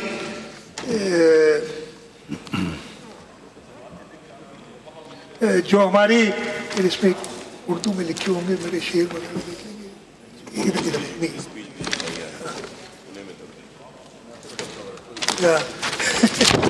तो मैं जो हमने जो देखा ये मुश्किलात आई हैं, मुझे पूरा यकीन है कि हम अपनी लीडरशिप के अंदर चेयरमैन बिलावल भुट्टो जरदारी साहब, प्रेसिडेंट आसिफ अली जरदारी साहब की लीडरशिप में इस सूबे को और इस मुल्क को बेहतर फ्यूचर की तरफ ले जाएंगे और बहुत बेहतर अगले नेक्स्ट फ्यू डेकेड्स हम में से पता नहीं कितने इधर होंगे, लेकिन मैं अपने नेक्स्ट जनरेशन के लिए एक बहुत अच्छा पाकिस्तान देख रहा हूँ, इसलिए कि हमारे पास वो लीडरशिप है जो अगले 30 से 40 साल तक इस मुल्क को लीड करेगी और इंशाअल्लाह ताला वो लीडरशिप हमें कामयाब करेगी। मैं स्पीकर साहब अभी वाइंडिंग अप स्पीच भी होगी, मुझे उम्मीद है कि इस दफ़े मुझे करने दी जाएगी और मैं बहुत शुक्रगुजार हूँ सारे जो मेरे अपोजिशन के दोस्त हैं, उन्होंने तहम्मुल से सुना। आज बड़ा मज़ा आया, आपको भी मज़ा आया होगा बहुत सालों बाद कि एक स्पीच चल रही है और सब बैठ के सुन रहे हैं। जो एक माहौल पैदा हो गया था इस सूबाई असम्बली में, अल्लाह ताला का लाख एहसान है कि वो ख़त्म हो गया, डेकोरम में सबने सुना है और मैं ट्रेजरी साइड और अपोजिशन दोनों का बहुत शुक्रगुजार हूँ कि आप लोगों ने बड़े तामुल से सुना। और मैं आपसे ये रिक्वेस्ट करूँगा, मैंने पार्लियामेंट्री अफेयर्स मिनिस्टर को कहा था कि आज ही बात करें, हमारी 2 दिन की छुट्टी होती है जो बजट के कैलेंडर में होता है, ट्यूसडे को हमारा सेशन होगा। मैं चाहूँगा कि पूरी पार्टिसिपेशन हो, ये आप अपनी तकारीर करें, क्रिटिसाइज करें। हम कभी क्रिटिसिज्म से नहीं घबराते, हम उससे कुछ सीखते ही हैं हमेशा। क्रिटिसाइज करें, जो गलतियाँ की है वो हमें बताएं, जो बेहतरी हो सकती है बताएं। अच्छी तजावीज़ आएंगी तो इंशाल्लाह ताला 2023-24 में पाकिस्तान पीपल्स पार्टी कंटिन्यू करेगी इन अच्छी तजावीज़ को और इन ईयर्स टू कम। तो ये मौका हाथ से ना गंवाएं, अच्छी तजावीज़ दें और इंशाल्लाह ताला जैसे मैंने कहा कि हम उन तजावीज़ पे अमल करेंगे। मैं जैसे कि मैंने शुक्रगुजार हूँ स्पीकर साहब आपका, आपके पूरे स्टाफ का। शफी नहीं है इधर, वो रिटायर कर गया है इसलिए नए चेहरे आ गए इधर, लेकिन आपका पूरा असेंबली का स्टाफ हमेशा कोऑपरेटिव रहा है और इंशाल्लाह ताला जो अगले 8-10 दिन हमारे बजट के होंगे उन सब में भी हम सब साथ मिलके मैं तो कहूँगा सुबह 10 बजे से शुरू करें, रात को 10 बजे तक तकारीर करें, सब अपनी अच्छी तरह, जैसे आपने मुझे स्पीच करने का मौका दिया है, 2-2 घंटे आप सब स्पीच करें। लेकिन उसके लिए ज़रूरी ये है कि जैसे आज डिसिप्लिन और डेकोरम का मुजाहरा हुआ है वैसा होता रहे। अच्छा, मैं ये भी अपने साइड के लोगों को भी कहता हूँ, इधर भी कहता हूँ, क्रिटिसिज्म होगा उसको बुरा नहीं बनाए, करें क्रिटिसाइज, और इसमें कोई बुरी बात नहीं। हाँ, अनपार्लियामेंट्री ना हो, नहीं तो प्रॉब्लम हो जाते हैं। इस पर उसकी तरफ ज़रा आप लोग देखिएगा। अच्छा, मैंने जैसे कहा कि मैंने शुरू किया था सरदार शाह के एक शेर से, ख़त्म कर तो चाया शाह लतीफ़ जे, सरदार शाह माफ़ी शाह लतीफ़ जे हिकिड़े बैत सां मुंहिंजी सिंधी उर्दू तमामु एॾी शेर शाइरी जे मामले ताईं उहो त कोन्हे, तमामु कमज़ोर आहे। कोशिशि कई अथमि ऐं उहा कोशिशि इन करे कई अथमि जीअं मूं तव्हांखे ॿुधायो, आउं ॾिसां पियो तमामु असांजो जेको मुस्तक़बिल आहे तमामु ताबनाक आहे। मूं जीअं तव्हांखे ॿुधायो सिवाय सिंध में इस्तेकाम आहे, irrespective of that 5, 10 days, 15 days, it's been almost 5 years we've been here। इंशाल्लाह ताला ये इस्तेकाम जो सुबह सिंध में है हम पूरे पाकिस्तान में लाएंगे, पाकिस्तान पीपल्स पार्टी में। और ना सिर्फ अभी होगा, ये मैं आपको कह रहा हूँ कि आपकी हमारे पास लीडरशिप वो मौजूद है। फॉरेन पॉलिसी में पिछले 1 साल में क्या नहीं हो गया, आप देखें तो सही कि पाकिस्तान जिसको लोग पहचानते नहीं थे, वो जो इधर से बैठ के ढोल बजाते थे और कुछ नहीं करते थे, आपने हर एक के साथ अपने ताल्लुकात ख़राब किए थे। अभी मैंने सुना है, जहाँ कहा जब मैं आ रहा था तो टेलीविजन पर आया, अभी चेयरमैन बिलावल भुट्टो जरदारी साहब इराक गए थे और इराक ने कह दिया है कि वीज़ा फ्री एंट्री है पाकिस्तानियों के लिए। ये आप ये ट्रेलर नहीं देख रहे हैं, ये जो 1 साल का ट्रेलर अभी दिया है, ये इंशाल्लाह ताला अगले 30 से 40 साल इस मुल्क को लीड करके आपको दिखाएगा। और हम में से कुछ लोग उनके साथ होंगे, कुछ उनकी साथ देते हुए ज़रूर रह जाएंगे, लेकिन हम हमेशा कुछ करेंगे। मैं इंशाल्लाह जब बाइंडिंग अप वज़ीर आला का ग्रेड 1 से 16 तक तनख्वाह 35% बढ़ाने का ऐलान। ग्रेड 16 से ऊपर मुलाजमीन की तनख्वाह 30% बढ़ाने का ऐलान किया गया है। सिंध हुकूमत का 17.5% पेंशन बढ़ाने का ऐलान, जबकि वज़ीर आला सिंध का यह कहना है कि कम से कम तनख्वाह 35,500 रुपये कर दी गई है। कर्ज और सूद की अदायगी के लिए 96 अरब मुख्तस किए गए हैं। इसके साथ साथ सिंध इंफॉर्मेशन कमीशन के लिए 55 मिलियन रुपए रखे गए हैं। इतलात, इश्तिहारात और तशहीर के लिए 9.47 अरब रुपए रखने की तजवीज़ है, जबकि ब्रॉडकास्ट और सोशल मीडिया मॉनिटरिंग सर्विसेज के लिए 62 मिलियन रुपए रखे गए हैं। तो यहाँ पर आपको ये भी बताएं कि वज़ीर आला सिंध मुराद शाह सिंध बजट पेश कर रहे थे और उन्होंने ये ऐलान किया कि ग्रेड 1 से 16 तक तनख्वाह 35% बढ़ाने का ये ऐलान है। ग्रेड 16 से ऊपर मुलाजमीन की तनख्वाह 30% बढ़ाने का ऐलान किया गया, जबकि सिंध हुकूमत का 17.5% पेंशन बढ़ाने का भी ऐलान किया गया।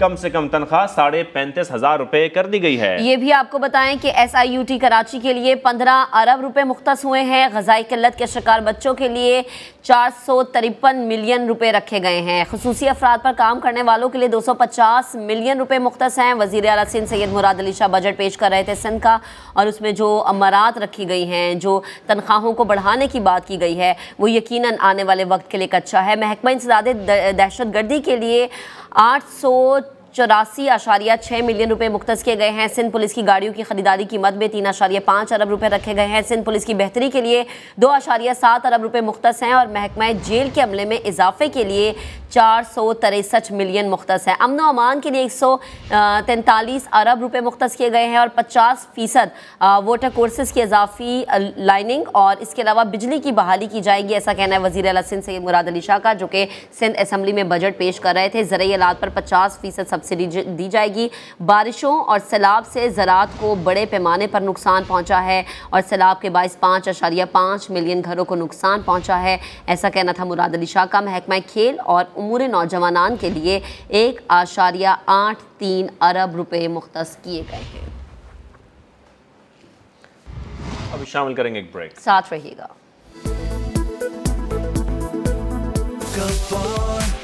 है कितनों का बहाना, एक कप और तुम है एक और कप चाय, एक और कप चाय टपाल दानेदार। Zong 4G लाया 60 GB की वीकली प्रो प्लस ऑफर सिर्फ 460 रुपए में। इसके अलावा 600 दूसरे नेटवर्क मिनट्स, 6000 Zong मिनट्स और SMS भी। तो ऑफर लगाएं और हो जाएं डिजिटल पूरे हफ्ते के लिए। अभी *7373# मिलाएं and let's get digital with Zong 4G। ओह, कराची की नहारी। डोंट वरी मामा, पाकिस्तान जितने खाने बनाता है, नया ब्राइट उतने दाग मिटाता है। Hair remover cream and lotion मेरी स्किन को दे सॉफ्ट, स्मूथ, सैटिन टच और fragrance that I love so much. Care hair remover cream and lotion, care से बेहतर क्या। Papa bag, papa me. Good job. इतनी स्ट्रॉन्ग क्योंकि हमारे दांत स्ट्रॉन्ग हैं। Yes. दांत? सोचो ये हमारे दांत हैं। दांत स्ट्रॉन्ग होंगे तो अच्छे से चबाएंगे, बॉडी को मिलेगा पूरा न्यूट्रिशन। इसीलिए कोलगेट मैक्सिमम कैविटी प्रोटेक्शन दांतों का खोया कैल्शियम लौटाए। जब दांत स्ट्रॉन्ग तो मैं स्ट्रॉन्ग। Colgate strong teeth.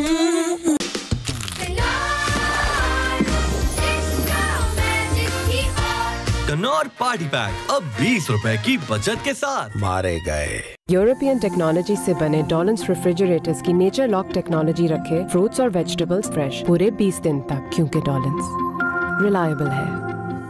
आपकी शख्सियत की पहचान, फाइजा ब्यूटी क्रीम, पहचानो खुद को।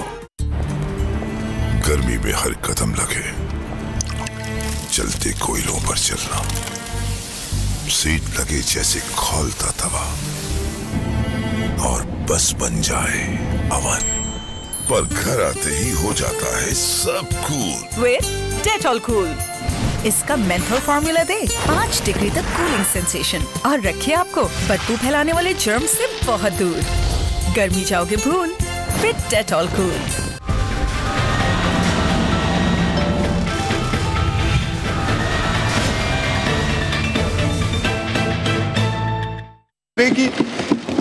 मैं इसके साथ साथ अपनी आज की बजट स्पीच ख़त्म करता हूँ और सबसे जैसे मैंने कहा उम्मीद रखता हूँ कि अगले 7-8 दिन जो भी ये बजट जो कि इसमें कंस्ट्रक्टिव बजट के प्रपोजल्स दें, ताकि हम अगले साल में इंशाल्लाह जब इलेक्शंस के बाद और बेहतर काम कर सके। वैसे तो हम जुलाई अगस्त में करेंगे, उसके बाद फिर कंटिन्यू करेंगे। आपका बहुत बहुत शुक्रिया। जीए भुट्टो, पाकिस्तान जिंदाबाद। वज़ीर आला सिंध मुराद अली शाह सिंध असम्बली में बजट तकरीर कर रहे थे। सूबे का 12वां बजट पेश करने का एजाज़ मिला, ऐसा कहना था वज़ीर आला सिंध का। मौसमियाती तब्दीली से पैदा सूरत हाल पर काबू पाने के लिए कोशा हैं। सिंध हुकूमत ने मौसमियाती तब्दीली के नुकसानात को कम किया है। वज़ीर आला सिंध सैयद मुराद अली शाह सिंध असम्बली में बजट तकरीर के दौरान बता रहे थे कि बल्दियात की तरक्की के लिए जो बजट मुख्तस है वो 62 अरब रुपए का है। तरक्याती बजट की मद में 410 अरब रुपए मुख्तस है। सैलाब के बावजूद अच्छा बजट हम पेश कर रहे हैं। वज़ीर आला सिंध ने बजट तकरीर के दौरान 12 शेर भी पढ़ के सुनाए। सेहत के शोबे के लिए 20 अरब रुपए मुख्तस है। सूबाई बजट का मजमूई हजम 2 खरब 244 अरब रुपए रखा गया है। पीपल्स पार्टी सिंध में इस्तेहकाम लाई, फेडरेशन में भी इस्तेहकाम लेकर आई है। बारिश सैलाब मुतासरीन के लिए 107 अरब रुपए रखे गए हैं। तरक्याती बजट में 68 अरब रुपए का इजाफा हुआ है। ज़िलाई सतह के तरक्याती कामों के लिए 30 अरब रुपए मुख्तस किए गए हैं। अब आपको बताएं, जिना हाउस और दीगर अजला की हसास तनसीबात पर हमलों का मामला। पंजाब पुलिस ने शरपसंदों की गिरफ्तारी में किस हद तक कामयाबी हासिल की, समा अहम अदादुश्शुमार सामने ले आया है। तफसीलात जानेंगे, समा के नुमाइंदे जहांगीर खान ने हमें ज्वाइन किया है। जहांगीर, ये अदादुश्शुमार क्या है? महक 9 मई को लाहौर समेत दीगर अजला में 6 अहम हसास तनसीबात पर जो है वो धावा बोला गया था और इनके जो शरपसंद है, इनमें मुलविस जो मुलजिमान हैं उनकी गिरफ्तारी में मजमूई तौर पर पुलिस अब तक 36% मुलजिमान को गिरफ्तार कर चुकी है और इस वाक़े को 1 माह गुजर चुका है। जिना हाउस की बात करें तो जिना हाउस के अंदर जाकर तोड़फोड़ करने वाले सिर्फ 38% शरपसंद गिरफ्तार हो सके हैं, जबकि जिना हाउस के बाहर जो तोड़फोड़ करने वाले मुलजिमान हैं उनमें गिरफ्तार होने वालों की तादाद 28% है। इसी तरह से GSQ रावलपिंडी में धावा बोलने वाले 38% और ISI दफ्तर फैसलाबाद पर धावा बोलने वाले 39% मुलजिमान को पकड़ा गया है। गुजरावाला कैंट पर बलवा करने वाले 39% शरपसंदों को ही गिरफ्तार किया जा सके। ठीक है जहांगीर, बेहद शुक्रिया डिटेल्स के लिए। पंजाब हुकूमत का फौज को वापस भेजने का फैसला सामने आया है। महकमा दाखिला पंजाब ने वफाकी हुकूमत को पंजाब से फौज वापस बुलाने के लिए खत लिख दिया है। दानिश मुनीर से मज़ीद जानेंगे। दानिश, इस खत का क्या मतन है? आज बिल्कुल पंजाब हुकूमत की जानिब से महकमा दाखिला पंजाब ने वफाकी महकमा दाखिला को अब पंजाब से फौज वापस बुलाने का फैसला करने का जो खत है उसको आगाह किया है। उसमें महकमा दाखिला ने वफाकी हुकूमत को पंजाब से फौज वापस बुलाने के लिए खत लिखा है। खत का में जो मतन है उसमें ये बताया गया कि पंजाब में तैनात फौज के दस्तों को फौरी तौर पर वापस बुला लिया जाए। निगरान हुकूमत की जानिब से 10 मई को फौज जो है वो पंजाब में तलब की गई थी। अमन अमान की सूरत हाल को कंट्रोल करने के लिए जो महकमा दाखिला पंजाब ने वफाक से फौज तलब की गई थी। फौज की 10 कंपनियां जो है वो पंजाब में खिदमात सर अंजाम दे रही थी, जिन्हें आर्टिकल 245 के तहत बुलाया गया था। और अब चूंकि अमन अमान की सूरत हाल बरकरार हो चुकी है, इस पर जो है वो फौज को वापस बुला लिया जाए। जराए महकमा दाखिला का ये कहना दोबारा पंजाब में माहौल खराब होता है तो फौज को दोबारा ठीक है दानिश, आपका बेहद शुक्रिया। अब आपको बताते हैं अमन अमान की सूरत हाल बेहतर होने पर इस्लामाबाद में तैनात पाक फौज के दस्तों को भी वापस भिजवाने का फैसला किया गया है। चीफ कमिश्नर इस्लामाबाद ने वजारत दाखिला को बाकायदा मुरासला भी अरसाल कर दिया गया है। मजीद जानेंगे अपने नुमाइंदे खुसूसी कमरुल मुनव्वर ने हमें ज्वाइन किया है। कमर, अमन अमान की सूरत हाल बेहतर हुई तो अब फौज को वापस भेजने का फैसला किया गया है वफाकी दारुल हुकूमत से। जी बिल्कुल, अवामी मफाद में 10 मई को ये नोटिफिकेशन जो है ये किया गया था और उसमें ये कहा गया था कि इस्लामाबाद इंतजामिया के शहर में फौज की तैनाती के लिए जो है उनसे रुजू किया गया था, जिसकी वजारत दाखिला ने मंजूरी दी थी। अब ये कहा जा रहा है इंतजामिया की जानिब से क्योंकि अमन अमान की सूरत हाल अब बेहतर हो चुकी है तो इसको डी नोटिफाई किया जा रहा है। जो हम नोटिफिकेशन किया गया था 245 का जो इतलाक किया गया था उसको अब रिवोक कर दिया गया है और ये नोटिफिकेशन जो है वो वापस कर दिया गया है, जिसके बाद जो इस्लामाबाद में मौजूद पाक फौज की नफरी थी वो वापस चली जाएगी और इसका नोटिफिकेशन जो है वो बाकायदा डिप्टी कमिश्नर इस्लामाबाद ने जारी कर दिया है। ठीक है, आपका बेहद शुक्रिया कमर, आप अपडेट कर रहे थे। खबर यह भी है कि हुकूमत ने तहरीक इंसाफ के मुस्ताफी अरकान असम्बली का हर हरबा नाकाम बनाने की हिकमत अमली तैयार कर ली है। कानूनी माहिरीन ने स्पीकर को अदालती फैसले के खिलाफ इंट्रा कोर्ट अपील दायर करने का मशवरा दे दिया है। मजीद जानेंगे उस्मान खान से। उस्मान, क्या डिटेल्स हैं? जी बिल्कुल, स्पीकर की जानिब से एडवाइस मांगी गई थी कानूनी माहिरीन से, जो असम्बली के हुकाम है उनकी जानिब से एडवाइस दे दी गई है और कानूनी माहिरीन ने स्पीकर को अदालती फैसले के खिलाफ इंट्रा कोर्ट अपील करने का मशवरा दिया है और साथ ही राय भी दी है कि हाई कोर्ट के बाद सुप्रीम कोर्ट से रुजू करने का ऑप्शन जो है वो भी कौमी असम्बली सेक्रेटरी के पास मौजूद है। साथ ही साथ ये भी बताया गया कि अदालती हुक्म पर हर रुकन को इस्तीफों की तस्दीक के लिए तलब करने का ऑप्शन भी है। ये 3 ऑप्शन जो है वो स्पीकर को बताए गए हैं और तहरीक इंसाफ के अरकान को ऐवान से बाहर रखने के लिए ये भी कहा गया है कि 13 अगस्त तक वक्त गुजारी जो है वो की जाए और लिंगो ऑन किया जाए इस मामले को। और कौन सा ऑप्शन कब इस्तेमाल होगा ये मामला जो है स्पीकर साथी की मुशावरत से फैसला करेंगे। ताहम जो कानूनी माहिरीन है और असम्बली हुकाम है उनकी जानिब से स्पीकर को मशवरा दे दिया गया है। ठीक है, आपका बेहद शुक्रिया। अब आपको बताएं, association of Pakistani lawyers in England ने बरतानवी वज़ीर आज़म को पाकिस्तान की सूरत हाल पर तफसीली खत लिखा है। बैरिस्टर अमजद मलिक ने खत में चेयरमैन PTI की जानिब से पाकिस्तान मुखालिफ प्रोपेगेंडे की कलई खोल दी है। Association of Pakistani lawyers in England ने ऋषि सोनक के नाम खत में उन तमाम वाक़यात का अहाता किया है जो आम शहरियों के जहन में डाला जा रहा है। खत में लिखा है कि PTI ने मुसलसल हर सतह पर अंदरूने और बैरून मुमालिक पाकिस्तानी मुखालिफ जहरीली मुहिम चलाई है। 9 मई को सियासी पुष्ट पनाही पर बलवाइयों ने अहम मुल्की तनसीबात और जिना हाउस पर हमला किया है। इस तर्ज अमल की तमाम मकतबा फ़िक्र ने मजम्मत की है। उन्होंने खत में लिखा है कि चेयरमैन PTI को 9 मई को नैब ने 190 मिलियन पाउंड करप्शन केस में गिरफ्तार किया था, जिस पर उन्होंने कारकुनान और दहशतगर्दों को कार्रवाइयों के लिए मुनज़्ज़म किया। हमलों के इल्ज़ाम में गिरफ्तार अफराद को तमाम इंसानी हुकूक हासिल हैं। पाकिस्तान मुखालिफ प्रोपेगेंडे पर कान ना धरे जाएं।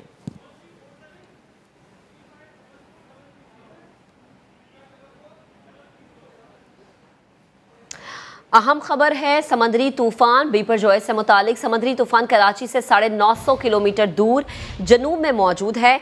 तूफान जहां जहां से गुजर रहा है वहां समंदरी लहरें 28 फीट तक बुलंद हो रही हैं, ऐसा कहना है महकमा मौसमियात का। तो आपको अपडेट करें, समंदरी तूफान कराची से 950 किलोमीटर दूर जनूब में मौजूद है। महकमा मौसमियात का ऐसा बताना है तूफान बिपरजॉय शिमाल मशरिक की जानिब बढ़ रहा है। तूफान जहां जहां से गुजर रहा है वहां समंदरी लहरें जो हैं 28 फीट तक बुलंद हो रही हैं। हवाएं 130 से 140 किलोमीटर फी घंटा की रफ्तार से चल रही हैं। माही गिरोह के 12 जून से खुले समंदर में जाने पर पाबंदी आयद कर दी गई है। कराची का दर्जा हरारत 31 डिग्री सेंटीग्रेड है। अभी एक ब्रेक लेते हैं, दोबारा हाजिर होंगे, साथ रहिएगा।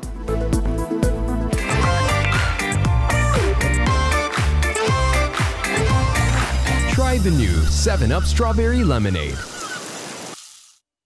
आजकल हम सौदा नहीं समझौता करते हैं, बजट में जो रहना है, मगर खाने पे समझौता। मेरे घर वाले रोज शौक से खाना खाते हैं। ऐसे कनौर चिकन क्यूब सिर्फ 70 रुपए में दे खानों को चिकन का असली मजा। Knorr chicken cubes.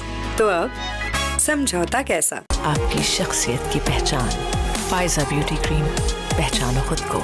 Lemon Max long one चले पूरे महीने चमचमा चमचम। आजकल कपड़े इतने साफ और महकदार कैसे? Sunlight 2-in-1। सफाई के साथ महक भी इसी में है। सनलाइट 2-in-1 में है लीमू की ताकत जो निकाले मैल और दे जैस्मीन की खुशबू। सनलाइट 2-in-1 शानदार सफाई, महक की ताजगी।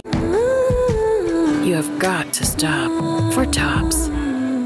New and improved Nestle Nido One Plus, जिसकी ट्रिपल एक्शन प्रोटेक्शन नाइल की इम्यूनिटी, रेस्पिरेटरी और पेट के डिफेंस को महफूज रखने में मदद करे। अब नाइल करे एक्सप्लोर नॉन स्टॉप।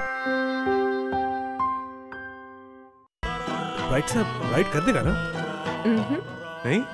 हाँ, पर नया ब्राइट कोरमे से कड़ाही तक हर दाग वाइप कर देगा। क्योंकि नए ब्राइट का बेस्ट एवर फॉर्मूला गहराई से दाग निकाले।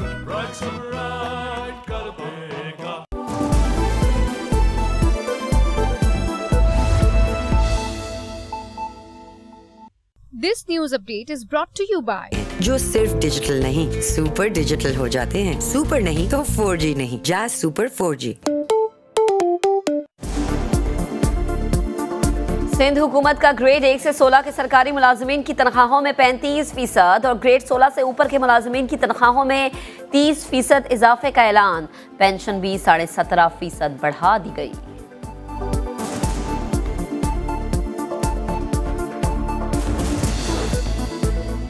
FIA गुजरावाला की बड़ी कार्रवाई। जाली सफरी दस्तावेजात तैयार करने वाले 4 मुल्जिमान गिरफ्तार। इंडिया, इटली, बांग्लादेश, अमेरिका और कनाडा के जाली पासपोर्ट बरामद।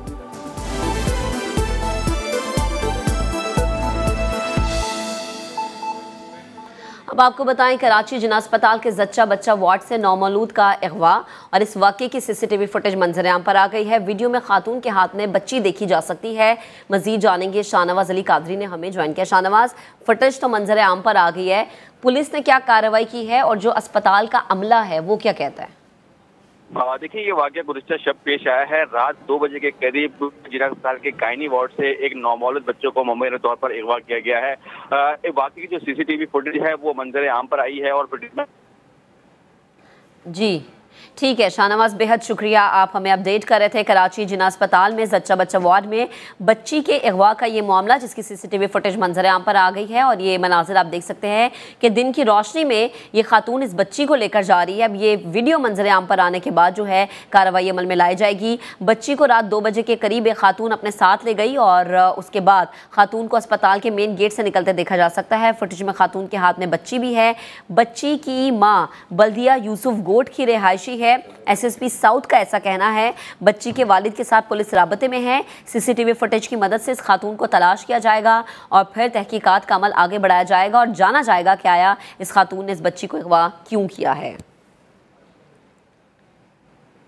अभी आपको बताएं, पंजाब इंस्टीट्यूट ऑफ कार्डियोलॉजी में मरीजों में ज़ायदुल मियाद स्टंट डालने का मामला पीआईसी के डॉक्टर्स और नर्सेस पर गफलत बरतने का इल्ज़ाम साबित हो गया है। इंक्वायरी कमेटी ने रिपोर्ट निगरां वज़ीर आला पंजाब मोहसिन नकवी को जमा करवा दी है। दानियल उमर हमें ज्वाइन कर चुके हैं, उनसे जानते हैं। दानियल, इस रिपोर्ट में क्या कहा गया है?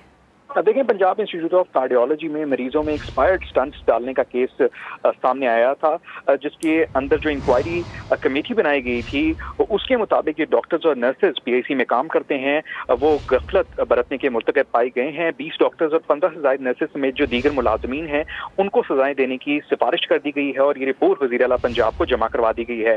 साबिक जो एग्जीक्यूटिव डायरेक्टर थे पीआईसी के, उनको 2 साल के लिए 15% पेंशन जब्त करने, इसी तरह अस्पताल के जो फार्मासिस्ट हैं कैथ के इंचार्ज हैं उनकी सर्विस जब्त करने, इंक्रीमेंट रोकने की सिफारिशात रिपोर्ट में की गई हैं। और ये भी लिखा गया है कि पीआईसी की जो नर्सेज हैं और वहाँ के जो डॉक्टर्स हैं वो फराइज में गफलत बरतते रहे और जिम्मेदारियां अदा करने से कासिर रहे, जिसकी वजह से अफसोसनाक वाकया अस्पताल के अंदर ज़ायदुल मियाद स्टंट्स डालने का पेश आया। ठीक है दानियल, आपका बेहद शुक्रिया।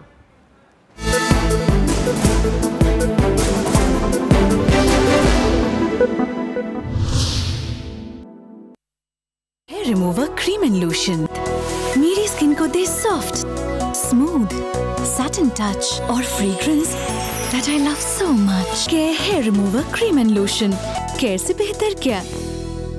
नए पैराडोंटेक्स कंप्लीट प्रोटेक्शन में है 8 specially designed benefits healthy gums और मजबूत दांतों के लिए। टेक कंट्रोल और ब्लीडिंग गम्स की प्रॉब्लम को पीछे छोड़ जाएं।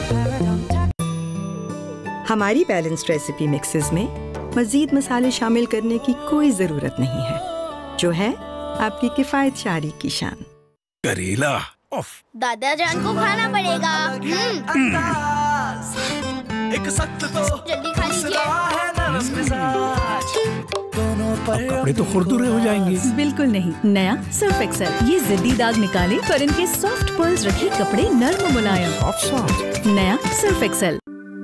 देखूं मैं हर रोज कल की तैयारी, अच्छाई के लिए खड़े होने की, अपनी जिम्मेदारी को निभाने में इनकी कल की तैयारी कभी न रुके। इसलिए टैंक विटामिन सी, डी और जिंक का रिफ्रेशिंग सोर्स जो इम्यूनिटी, एनर्जी और मेंटल शार्पनेस की डेली जरूरत को सपोर्ट करे, ताकि आपके बच्चे रहें रिफ्रेश और सीखें अच्छी बातें। टैंक बनाए बेहतर मुस्तकबिल रोजाना। जिंदगी एक टेस्ट है, तो जो सरिया जिंदगी भर के लिए लगाया जा रहा हो वो क्यों ना टेस्टेड हो?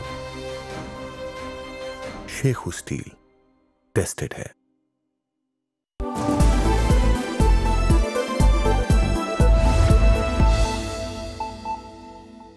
$50 GB डेटा, 15,000 टेलीनॉर मिनट्स और 300 अदर नेटवर्क मिनट्स, वो भी 380 रुपए की स्पेशल प्राइस में। आज हार्पिक करेगा तेजाब की छुट्टी।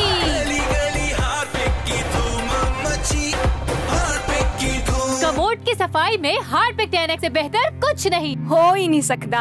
हार्पिक 10X का गाढ़ा फॉर्मूला कमोड पे ठहर के दे तेजाब से 10 गुना बेहतर सफाई और करे जरासीम का खात्मा। इन्नी बढ़िया चमक, सबने माना हार्पिक ने किया तेजाब का सफाया।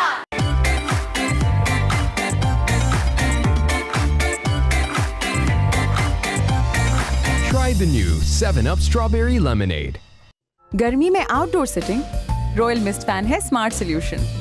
रॉयल, साथ जिंदगी भर का। Care hair remover cream and lotion मेरी स्किन को दे सॉफ्ट, स्मूथ, सैटिन टच और fragrance that I love so much. Care hair remover cream and lotion, care से बेहतर क्या? लाहौर के चने। डोंट वरी मामा, पाकिस्तान जितने खाने बनाता है नया ब्राइट उतने दाग मिटाता है।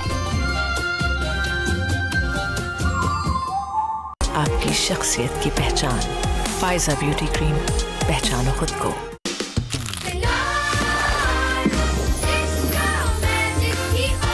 कनौर पार्टी पैक अब 20 रुपए की बचत के साथ। मारे गए लेमन मैक्स लॉन्ग वन, चले पूरे महीने चम चमा चम चम। You have got to stop for tops.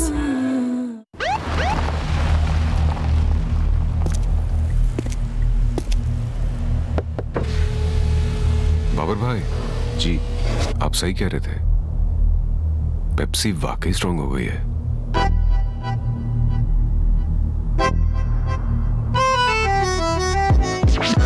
Coat coat जद उतरा एक ठंडी अग दा शोला, तेरे इश्क दा जादू मेरे सर चढ़ के बोला।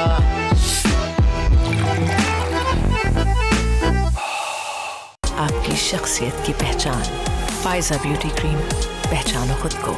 सिर्फ रॉयल AC/DC फैंस में है turbo speed. Permanent magnet motor से 50% बिजली बचेगी। रॉयल, साथ जिंदगी भर।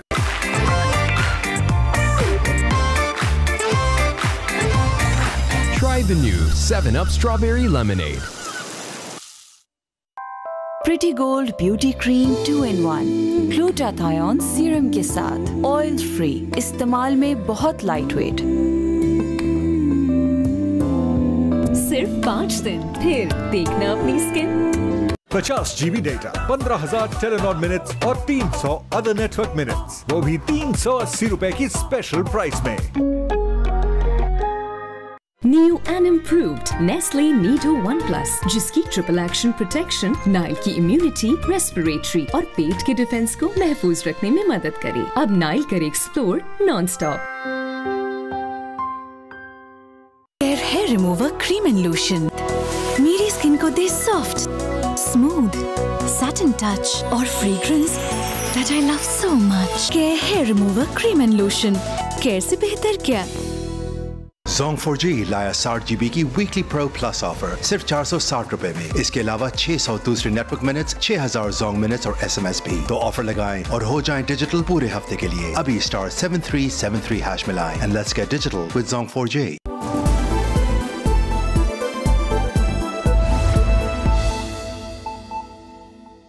जो करेगा सबसे ज्यादा ऑर्डर्स डेली, उसको मिलेगी एक बाइक रोजाना।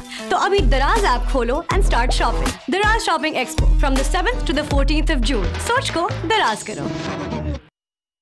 Zong 4G लाया 60 GB की वीकली प्रो प्लस ऑफर सिर्फ 460 रुपए में। इसके अलावा 600 दूसरे नेटवर्क मिनट्स, 6000 Zong मिनट्स और SMS भी। तो ऑफर लगाएं और हो जाएं डिजिटल पूरे हफ्ते के लिए। अभी *7373# मिलाएं and let's get digital with Zong 4G।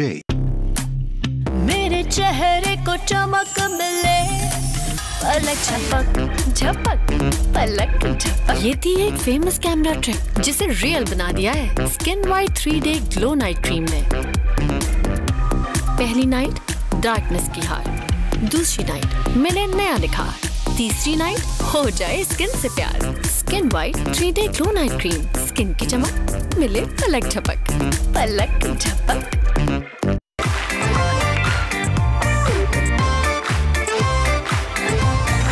Try the new 7-Up Strawberry Lemonade.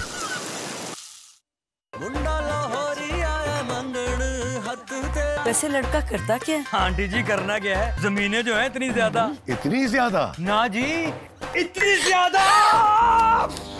लगा लिया ना दाग ज्यादा।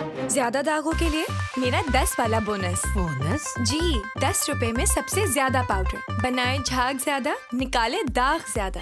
वाह क्या बात है बोनस की।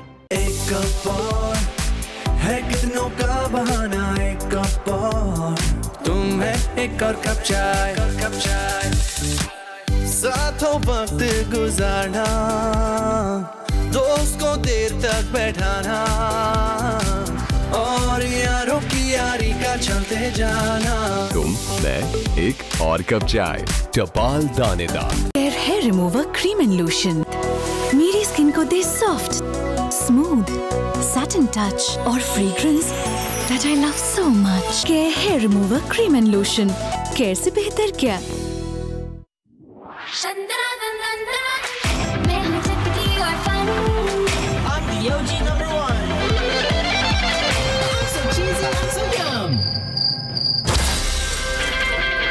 मैं हूँ Tikku, the smoky and spicy one।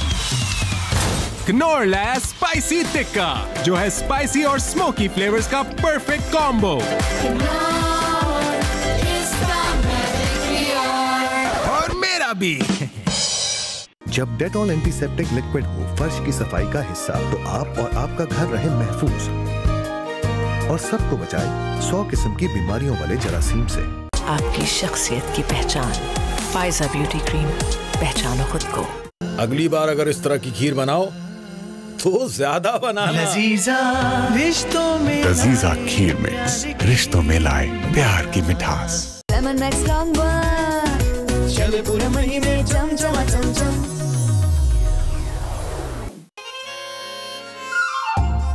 Peshawar की कढ़ाई। डोंट वरी मामा, पाकिस्तान जितने खाने बनाता है नया ब्राइट उतने दाग मिटाता है।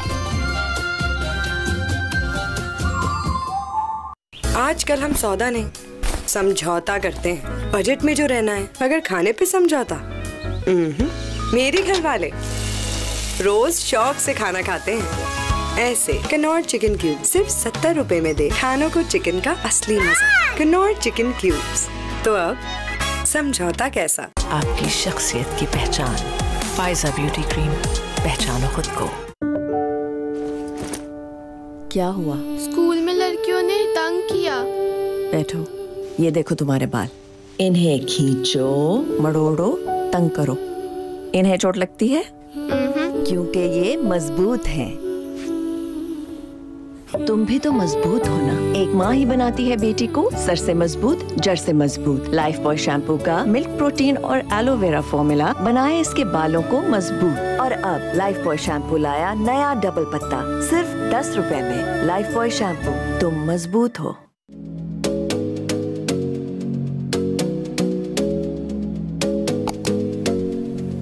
Parkview Beach Resort Karachi, Pakistan's first ever 5-star beach resort. You got me singing way oh way oh oh. Boy, take a chance, will you let me ride? Way oh way oh oh. I could be the best thing in your life. Way oh way oh oh. You got me singing way oh way oh oh. Boy, take a chance, will you let me ride? Way oh way oh oh. I could be the best thing in your life. Take a drive.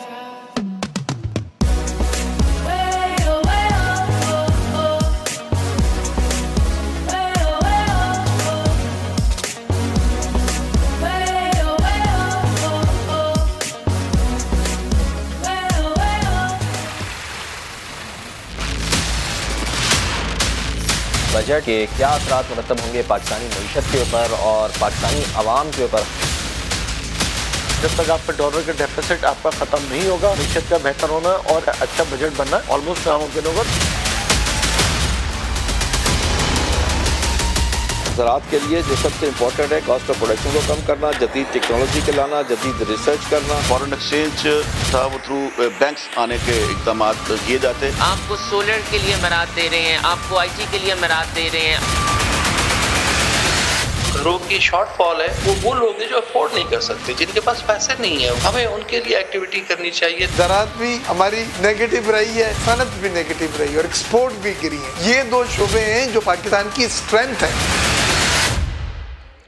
हुकूमत ने नए माली साल के budget में pension में इजाफा किया तो पेंशनर्स ने खुशी का इजहार किया। मुकर्रम खान इस पर रिपोर्ट कर रहे हैं।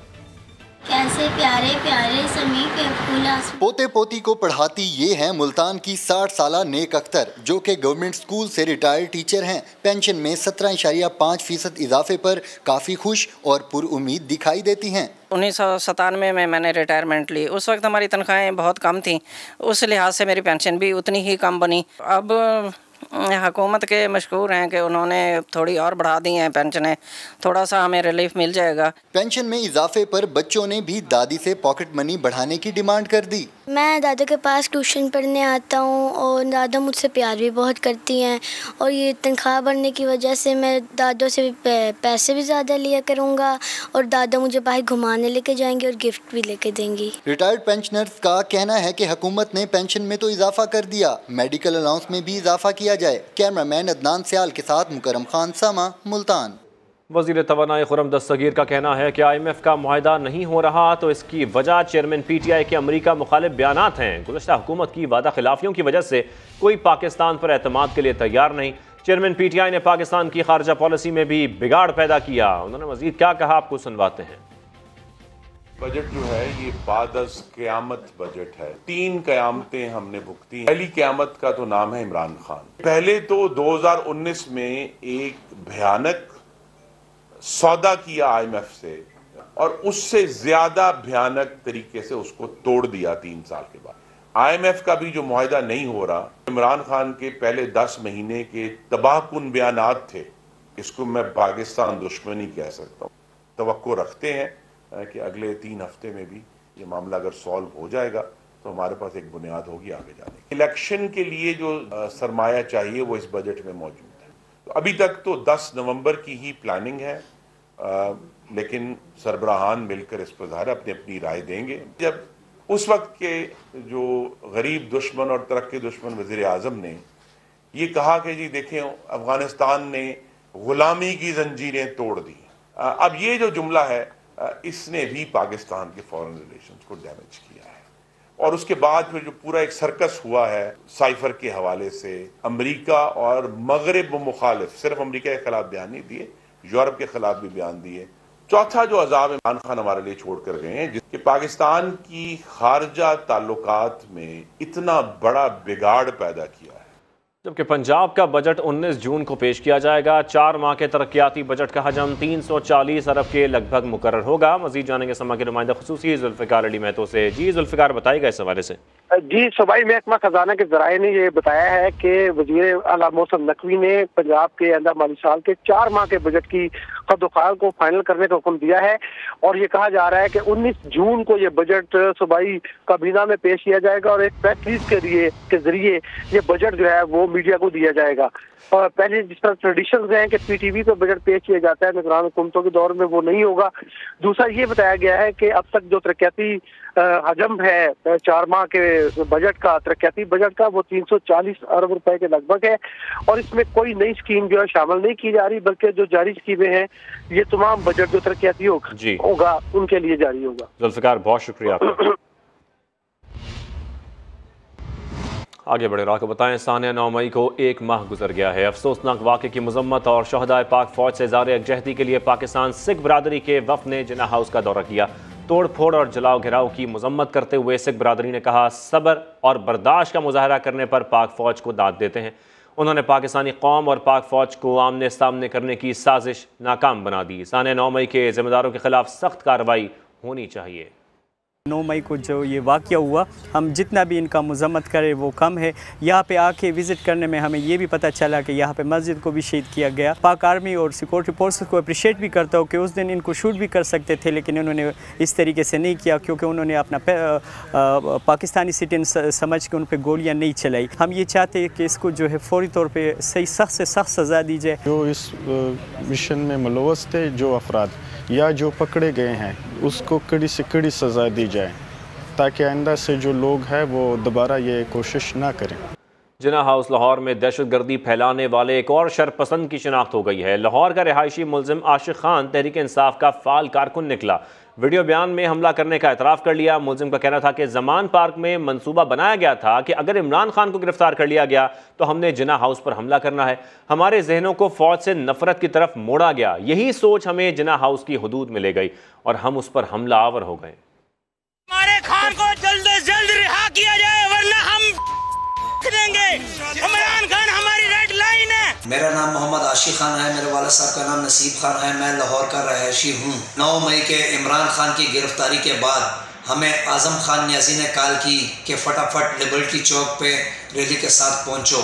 हम वहाँ से निकले, हम लिबर्टी चौक पहुँचे तो वहाँ आजम खान न्याजी, महमूद रशीद, डॉक्टर यास्मीन राशिद और चौधरी इजाज़, इन्होंने हमें उकसाया कि जना हाउस की तरफ बढ़ो। हम रैली के साथ जना हाउस की तरफ बढ़े। जना हाउस की तरफ जब हम बढ़े, अंदर घुसे, अंदर आग और तोड़ फोड़ की।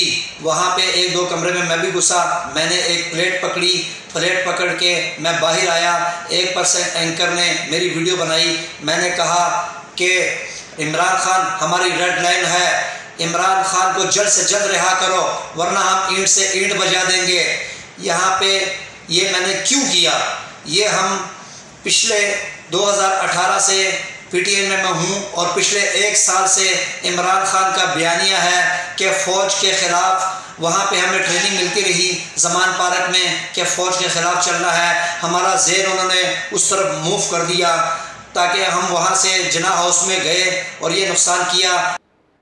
दीगर खबरें शामिल करें और आपको बताएं, NCOC के मुताबिक समंदरी तूफान बिपरजॉय इस वक्त शुमाली बहरे हिंद में मौजूद है। 150 किलोमीटर फी घंटा की रफ्तार, अगले 24 घंटे यही शिद्दत बरकरार रहने का इम्कान है। तफसीलात जानेंगे समा की नुमाइंदा अरहम खान से। अरहम, क्या बताना है NCOC का? बिल्कुल ऐसा ही है। NEOC की तरफ से जो तफसीलात सामने आई हैं वो ये है कि समुद्री तूफान कराची से तकरीबन 910 किलोमीटर और ठट्ठा से 890 किलोमीटर के फासले पर जनूब की सिंध पर वाक़ है और मुमकिन तौर पर जो साहिली इलाके हैं वहाँ पर तेज आंधी, समुद्री तूफान और सैलाब की जद में वो आ सकते हैं।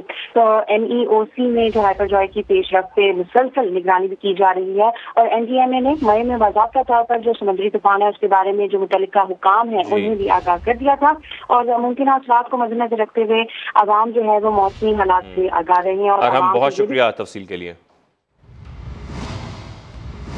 एक ब्रेक के बाद हाजिर होंगे हेडलाइंस के साथ। आप देखते रहिए समा।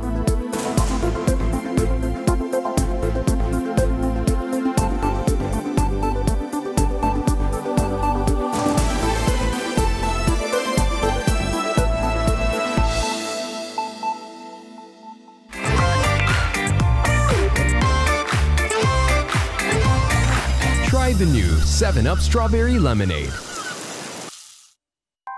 Pretty Gold Beauty Cream 2-in-1 glutathione serum के साथ, ऑयल फ्री, इस्तेमाल में बहुत लाइट वेट। सिर्फ 5 दिन, फिर देखना अपनी स्किन। अब लड़की वालों की बारी है। लड़की वालों का स्टाइल ही कुछ अलग है। याद है ना, सॉन्ग चेंज तो हेयर स्टाइल चेंज। हाँ।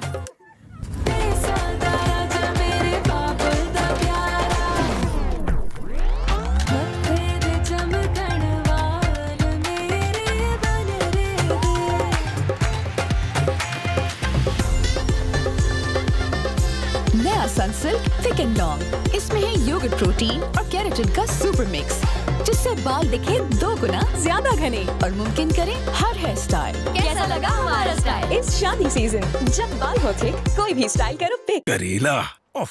दादा जान को खाना पड़ेगा। एक सख्त तो जल्दी खा लीजिए।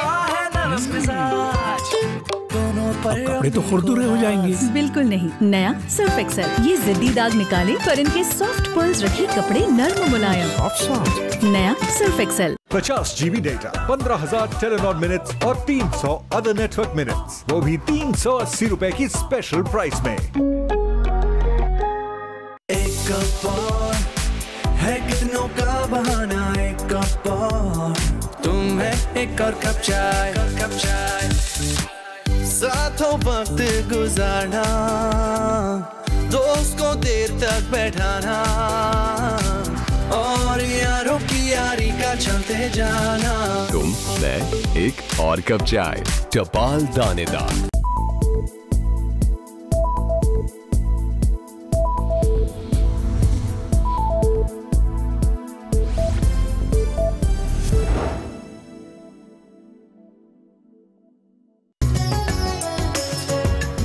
नहाने के लिए skin white goat milk soap और चेहरे के लिए skin white goat milk cream. वाह, क्या खूबसूरत जोड़ी है। Hair remover cream and lotion मेरी स्किन को दे सॉफ्ट, स्मूथ, सैटिन टच और fragrance that I love so much. Hair remover cream and lotion, care से बेहतर क्या। आपके एतमाद की एक वजह, असल हुस्न जिसे आईनों की जरूरत नहीं, आपका हसीन चेहरा आपकी शख्सियत की पहचान। फायजा ब्यूटी क्रीम, पहचानो खुद को। Laiba blonde glimmer cream bleach, रंगत निखारे, जिल्द को खूबसूरत दिलकश बनाए। Laiba blonde glimmer cream bleach के साथ Laiba ultimate beauty. New Age Cables बरसों से मिला रहा है पाकिस्तान के हर शहर और गांव को 99.9 नहीं 100% quality with 67 years of proven reliability. New age cables, nation's #1 cable. मेरे चेहरे को चमक मिले, पलक झपक झपक पलक झपक। ये थी एक फेमस कैमरा ट्रिक जिसे रियल बना दिया है स्किन वाइट 3-डे ग्लो नाइट क्रीम ने। पहली नाइट डार्कनेस की हार, दूसरी नाइट मिले नया निखार, तीसरी नाइट हो जाए स्किन से प्यार। Skin white 3 day glow night cream, skin की चमक मिले पलक झपक, पलक झपक। न्यू लिप्टन का बेस्ट एवर ब्लेंड, बेहतरीन तेज जायका, गाढ़ापन और ताजा दम खुशबू। समा न्यूज क्लॉक को आप तक पहुंचाने में ताउन किया है न्यू लिप्टन का बेस्ट एवर ब्लेंड, बेहतरीन तेज जायका, गाढ़ापन और ताजा दम खुशबू।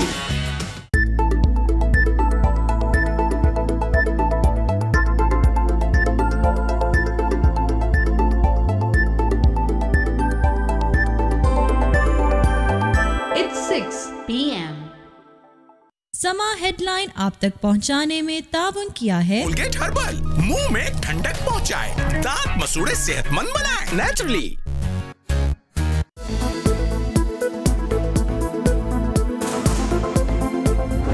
Cell tax on import of edible oil जो है वो खत्म कर दिया गया है, ये खत्म नहीं किया गया। There is no levy of sale tax on this package milk. आटे पे, घी पे, दालों पे, चावल पे, ये जो इन चीज़ों पे जो टारगेटेड सब्सिडी थी through utility store of corporation, budget मुख्तस कर दिया गया है 35 बिलियन का। कोई नई मेजर सब्सिडी नहीं दी जा रही। हमारा है कि एग्रीकल्चर रेवोल्यूशन लाना इस मुल्क में। पेट्रोलियम लेवी 60 रुपए फी लीटर तक ले जाने की कोई मंसूबाबंदी नहीं की। खुले दूध पर कोई टैक्स नहीं लगाया गया। यूटिलिटी स्टोर्स पर आटा, घी, दालों समेत बुनियादी अशिया पर 35 अरब रुपए की टारगेटेड सब्सिडी देंगे। खुर्दनी तेल पर टैक्स खत्म नहीं किया गया। वजीर खजाना इसाक डार ने वजाहत कर दी। पोस्ट बजट प्रेस कॉन्फ्रेंस में कहा, बजट को हतमी शक्ल देने से पहले तहफ़्फ़ुज़ात दूर करेंगे। बजट में किसी नई एमनेस्टी स्कीम का ऐलान नहीं किया गया। 1150 अरब के तरक्याती बजट की नई तारीख रकम की जा रही है। IT के शोबे को मराद दी है। बीज पर टैक्स और ड्यूटी खत्म कर दी। SMEs को कर्जों की फराहमी की स्कीम बना रहे हैं।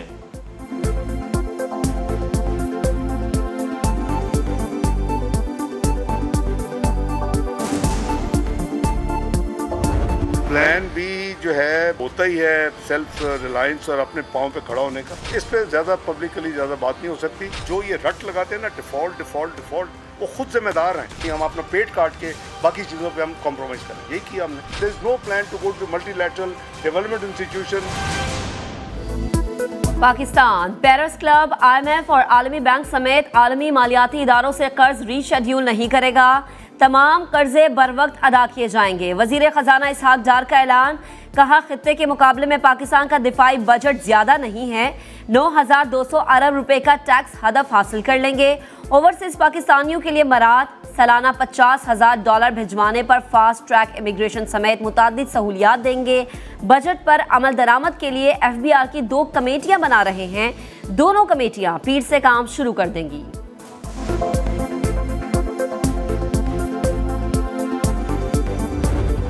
35% सैलरीज बढ़ा रहे हैं ग्रेड 1 से 16 तक के एम्प्लॉइज की, 30% बढ़ा रहे हैं ग्रेड 17 से ऊपर की, और 17.5% पेंशनर्स को।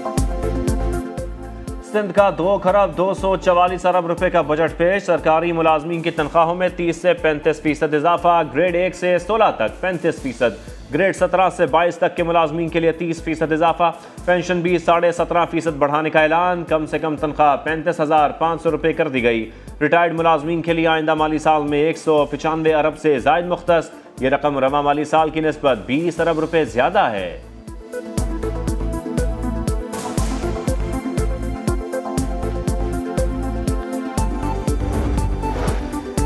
आइंदा माली साल का बजट खसारा 37.7 अरब। तालीम की मद में 312 अरब। अमन व अमान के लिए 143 अरब 50 करोड़। महकमा खेल और उमूरे नौजवानान के लिए 1 अरब 83 करोड़ रुपए मुख्तस। लोकल बॉडीज़ के लिए 90 अरब। मोहालियात और मुतबादिल तवानाई के लिए 40 अरब 10 करोड़। सकाफती विरसे के तहफ़्फ़ुज़ के लिए 7 अरब 50 करोड़ रुपए मुख्तस। तरक्याती अखराजात की मद में 689 अरब से ज़ायद तजवीज़। गंदम की इमदादी कीमत 10,000 रुपये फ़ी 100 किलोग्राम। शोबा तालीम में 2,582 असातिज़ा भर्ती करने का ऐलान। आइंदा माली साल कर्ज और सूद की अदायगी के लिए 96 अरब रुपये रखे गए हैं। मखलूत हुकूमत ने सरमाकारों को राग़िब करने और मैशत को खुद कफील बनाने पर तवज्जो दी। वफाकी बजट तवील मुद्दती खराबियाँ ठीक करने का आगाज़ है। वज़ीर आज़म शहबाज शरीफ का ट्वीट, लिखा सैलाब, आलमी सप्लाई चेन और जियो स्ट्रेटेजिक तब्दीलियों जैसे चैलेंजेस में बजट बनाना बहुत मुश्किल था। बजट की तैयारी में किरदार अदा करने वालों को खराज तहसीन। चार्टर ऑफ इकॉनमी ही अवाम की खुशहाली के लिए आगे बढ़ने का वाहिद रास्ता है। IMF का भी जो मुआहिदा नहीं हो रहा, इमरान खान के पहले 10 महीने के तबाहकुन बयानात थे, इसको मैं पाकिस्तान दुश्मनी कह सकता हूं। चेयरमैन PTI के अमरीका मुखालिफ बयानात, IMF मुआहिदा ना होने की वजूहात, गुज़श्ता हुकूमत की वादा खिलाफियों की वजह से कोई भी पाकिस्तान पर एतमाद करने को तैयार नहीं। विफाकी वजीर खुर्रम दस्तगीर की प्रेस कॉन्फ्रेंस, कहा पिछली हुकूमत ने खारिजा पॉलिसी में बिगाड़ पैदा किया, CPAC को मफलूज किया। मौजूदा हुकूमत ने मुश्किलात के बावजूद अच्छा बजट पेश किया।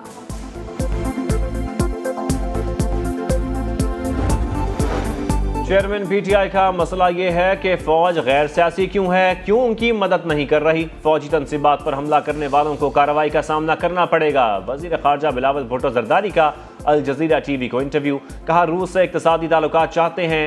CPAC खित्ते के लिए गेम चेंजर साबित होगा। दहशतगर्दों से निपटने के लिए अफगान हुक्काम से राबते में हैं।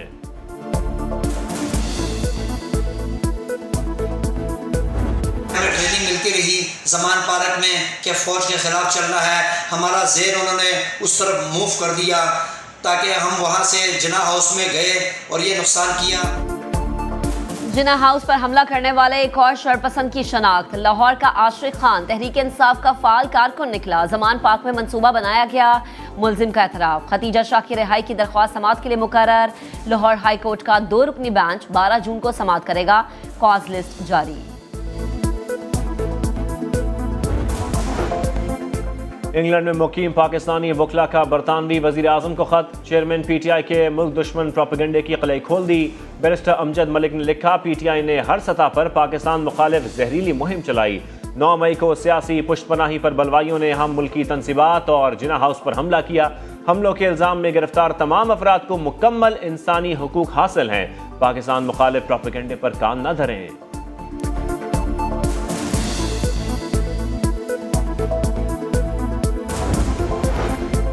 कोयटा पुलिस की बड़ी कार्रवाई, आइस बनाने वाली बड़ी फैक्ट्री का सुराग लगा लिया। 7 मुलजिमान गिरफ्तार। फैक्ट्री में रोजाना कई किलो आइस तैयार की जाती थी। 8 मई को असलहे की दुकानों से चोरी की गई 75 राइफल्स और 10 स्नाइपर्स बंदूकें भी बरामद कर ली। 3 रुकनी गैंग गिरफ्तार।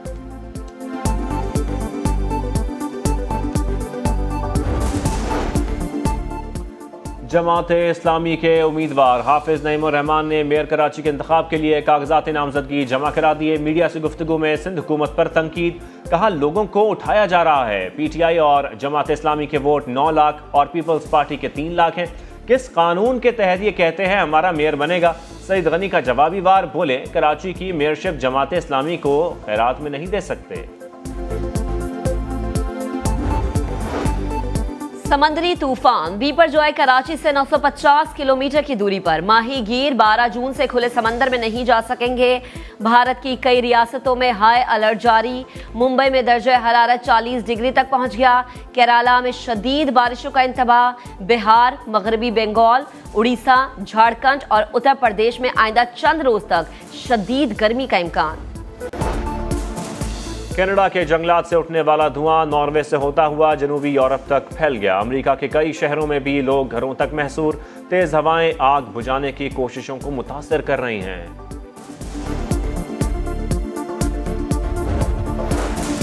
पाकिस्तानी पहलवान इनाम बट की वर्ल्ड बीच रेसलिंग में शानदार कारकर्दगी। 3 मैचेस जीत लिए। चीन, बेल्जियम और रोमानिया के पहलवानों को शिकस्त दी। और नींद तो कहीं भी आ जाती है। ICC वर्ल्ड टेस्ट चैंपियनशिप के फाइनल में ऑस्ट्रेलियाई बैटर मार्नुस लबशेन बैटिंग का इंतजार करते करते सो गए। वीडियो सोशल मीडिया पर वायरल हो गई।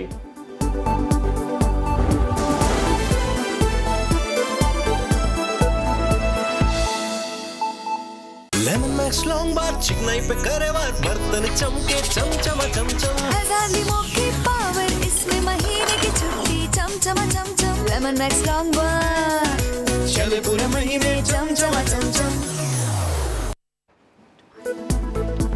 अस्सलामुअलैकुम, आप देख रहे हैं समा, मैं हूं शाहजेब अहमद। मैं हूं महक असलम। हेडलाइंस आपने जानी, खबरों की डिटेल इस ब्रेक के बाद। अब लड़की वालों की बारी है। लड़की वालों का स्टाइल ही कुछ अलग है। याद है ना, सॉन्ग चेंज तो हेयर स्टाइल चेंज। हाँ हाँ।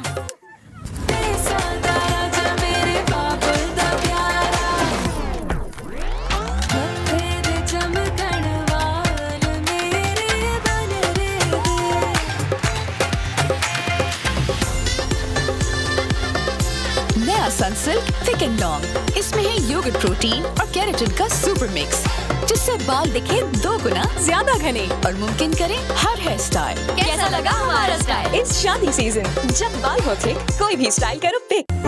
परफेक्ट बर्गर के लिए मेरा सीक्रेट हेलमेंस मेयोनीज, सबसे क्रीमी और बहुत टेस्टी। अरे पकड़ो उसे, हमारा सीक्रेट देखो, रेस्टोरेंट्स का सीक्रेट हेलमेंस मेयोनीज, ये तो करीब के स्टोर से मिल गया। हेलमेंस मेयोनीज पाकिस्तान के रेस्टोरेंट्स का सीक्रेट इंग्रेडिएंट। इसका बेहतरीन जायका और एक्स्ट्रा क्रीमीनेस घर के खाने को बनाए सिंपली डिलिशियस। हेलमेंस, दुनिया का नंबर 1 मेयोनीज ब्रांड। बजट के क्या असरात मुरतब होंगे पाकिस्तानी मईशत के ऊपर और पाकिस्तानी अवाम के ऊपर? जब तक आपका डॉलर का डेफिसिट आपका ख़त्म नहीं होगा, मईशत का बेहतर होना और अच्छा बजट बनना ऑलमोस्ट नामुमकिन होगा। ज़राअत के लिए जो सबसे इम्पोर्टेंट है, कॉस्ट ऑफ प्रोडक्शन को कम करना, जदीद टेक्नोलॉजी के लाना, जदीद रिसर्च करना। फॉरेन एक्सचेंज था वो थ्रू बैंक्स आने के इक़दाम किए जाते हैं। आपको सोलर के लिए मराद दे रहे हैं, आपको IT के लिए मराद दे रहे हैं। घरों की शॉर्टफॉल है, वो लोग हैं जो अफोर्ड नहीं कर सकते, जिनके पास पैसे नहीं है, हमें उनके लिए एक्टिविटी करनी चाहिए। ज़राअत भी हमारी नेगेटिव रही है, सनत भी नेगेटिव रही है और एक्सपोर्ट भी गिरी है। ये 2 शोबे हैं जो पाकिस्तान की स्ट्रेंथ है। बुलेटिन का आगाज करेंगे। वजीर खजाना इसाक डार ने बजट अदाद शुमार समझा दिए। पोस्ट बजट प्रेस कॉन्फ्रेंस में बताया कि आइंदा माली साल का बजट खसारा 37.7 अरब होगा। तालीम की मद में 312 अरब, अमन अमान के लिए 143 अरब 50 करोड़, महकमा खेल और उमूर नौजवानान के लिए 1 अरब 83 करोड़ रुपए मुख्तस कर दिए गए हैं। तरक्याती अखराजात की मद में 689 अरब से जायद तजवीज़। गंदम की इमदादी कीमत 10,000 रुपये फी 100 किलोग्राम मुकर्रर की गई है। आइंदा माली साल कर्ज और सूद की अदायगी के लिए 96 अरब रुपए रखे गए हैं।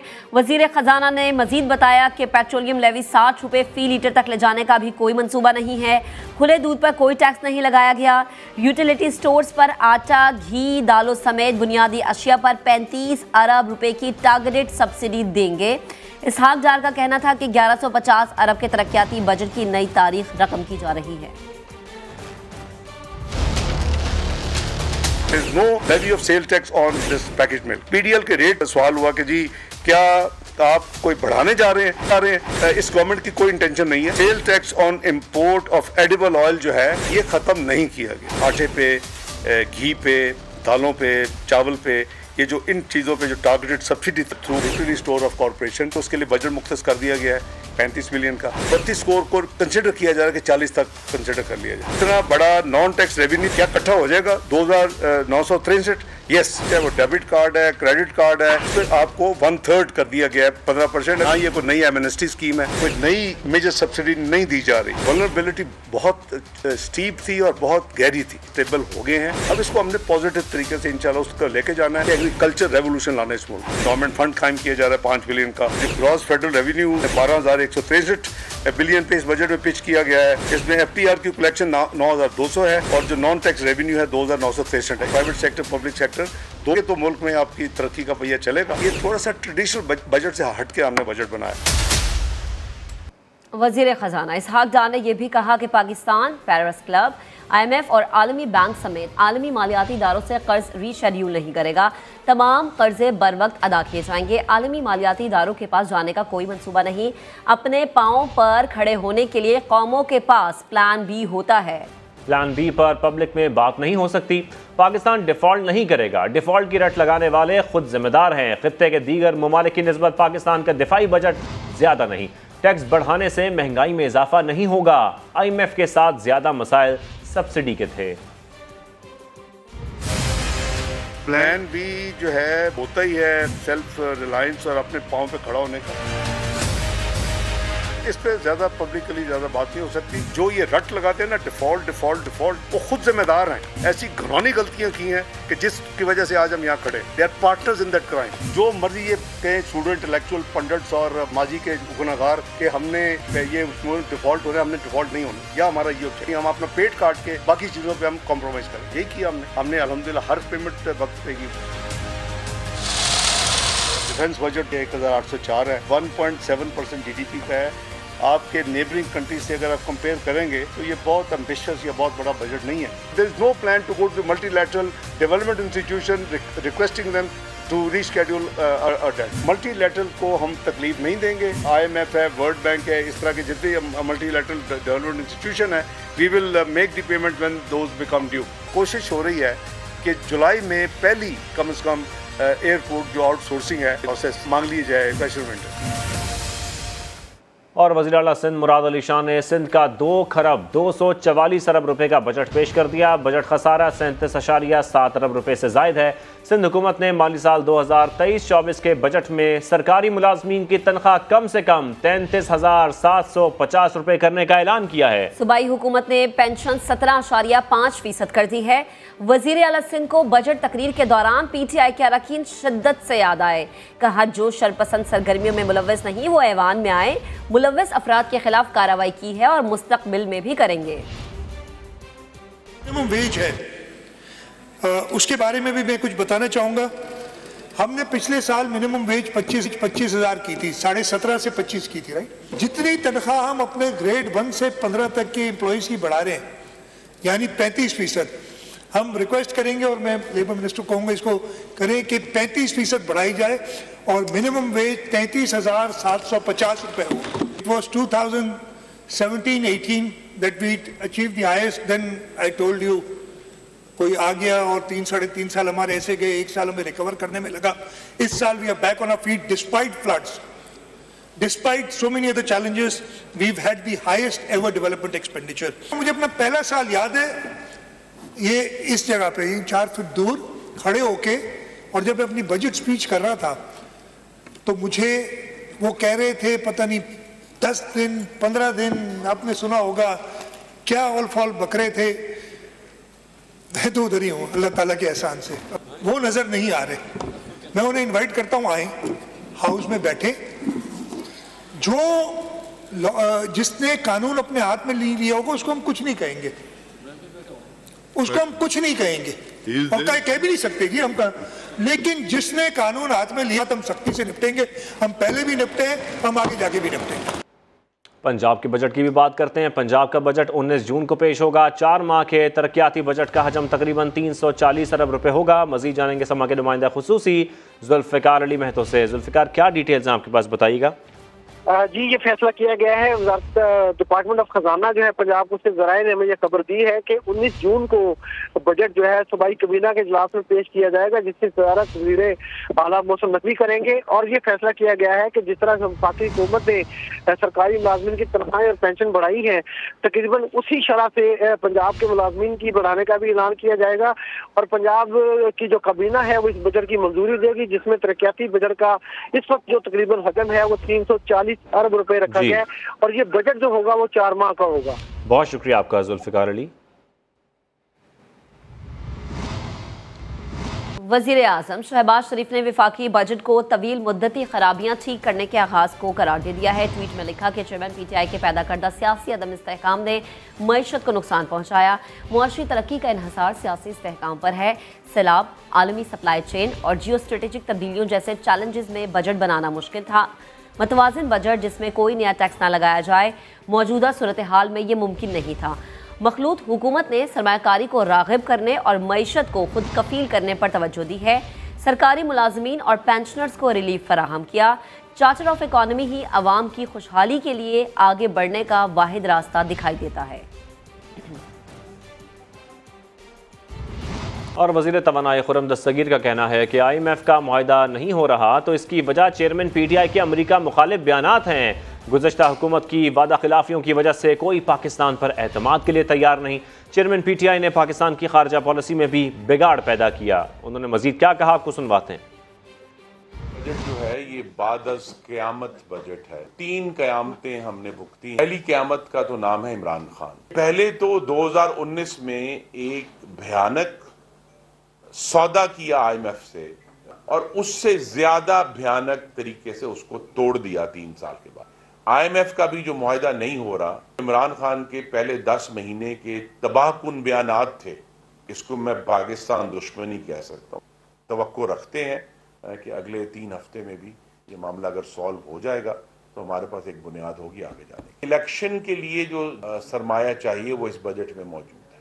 तो अभी तक तो 10 नवंबर की ही प्लानिंग है, लेकिन सरबराहान मिलकर इस पर ज़ाहिर अपनी अपनी राय देंगे। जब उस वक्त के जो गरीब दुश्मन और तरक्की दुश्मन वज़ीर आज़म ने ये कहा कि जी देखें अफगानिस्तान ने गुलामी की जंजीरें तोड़ दी, अब ये जो जुमला है इसने भी पाकिस्तान के फॉरेन रिलेशंस को डैमेज किया है। और उसके बाद फिर जो पूरा एक सर्कस हुआ है साइफर के हवाले से, अमेरिका और मगरिब मुखालिफ, सिर्फ अमेरिका के खिलाफ बयान नहीं दिए, यूरोप के खिलाफ भी बयान दिए।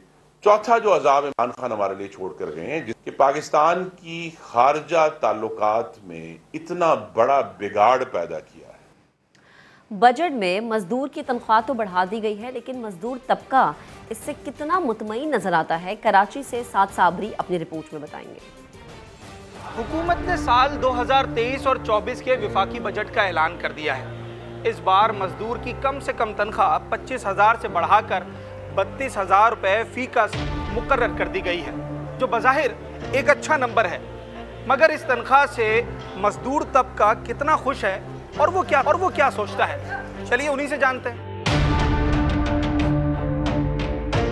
हम जिस कंपनी में ये हमें मिल भी जाती है, हमें तो बढ़ा भी देते हैं। बाकी और लोग, मेरे वालिद साहब लोग काम कर रहे हैं, उनके 18,000 से ज़्यादा नहीं है। घर चलाना बहुत मुश्किल है और तनख्वाह बढ़नी चाहिए तो कम से कम इस दौर के अंदर 40,000 का तनख्वाह हो।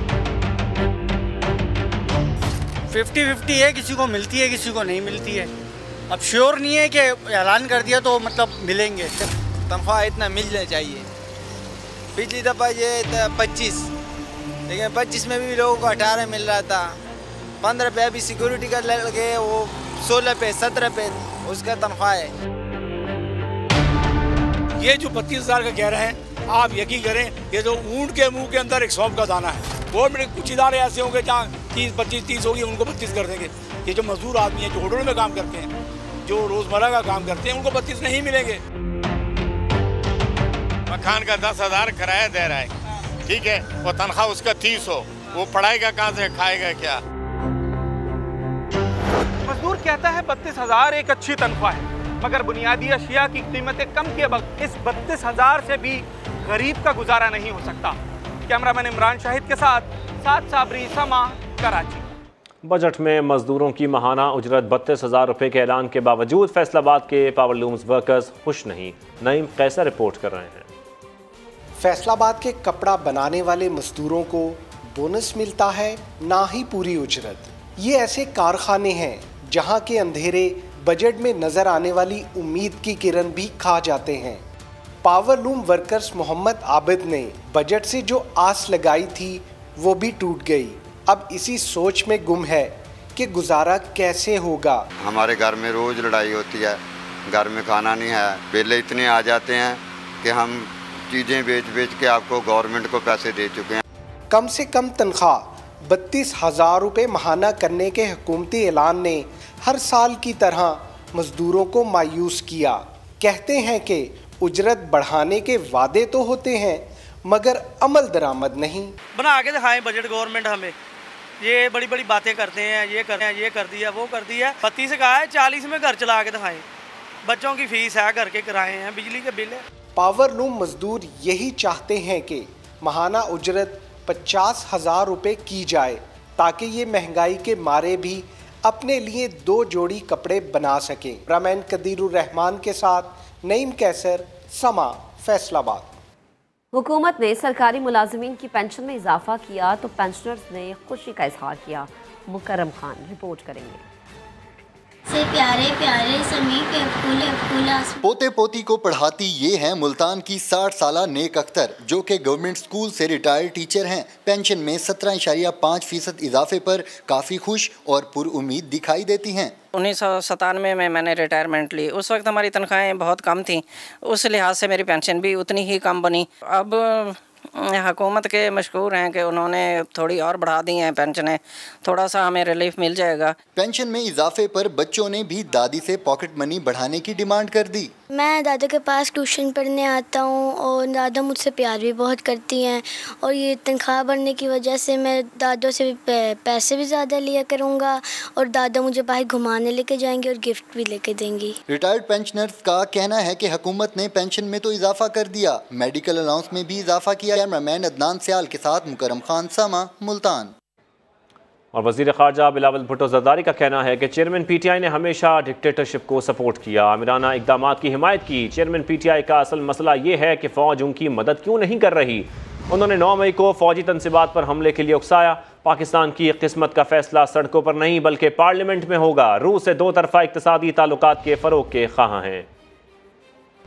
We are committed to maintaining relations with all countries, engaging with all countries, and we've seen an enhanced engagement with the Russian Federation since the new unity government has come into power. Mr. Khan's political history is this, that he has supported every dictator and he supported every autocrat in Pakistan's history.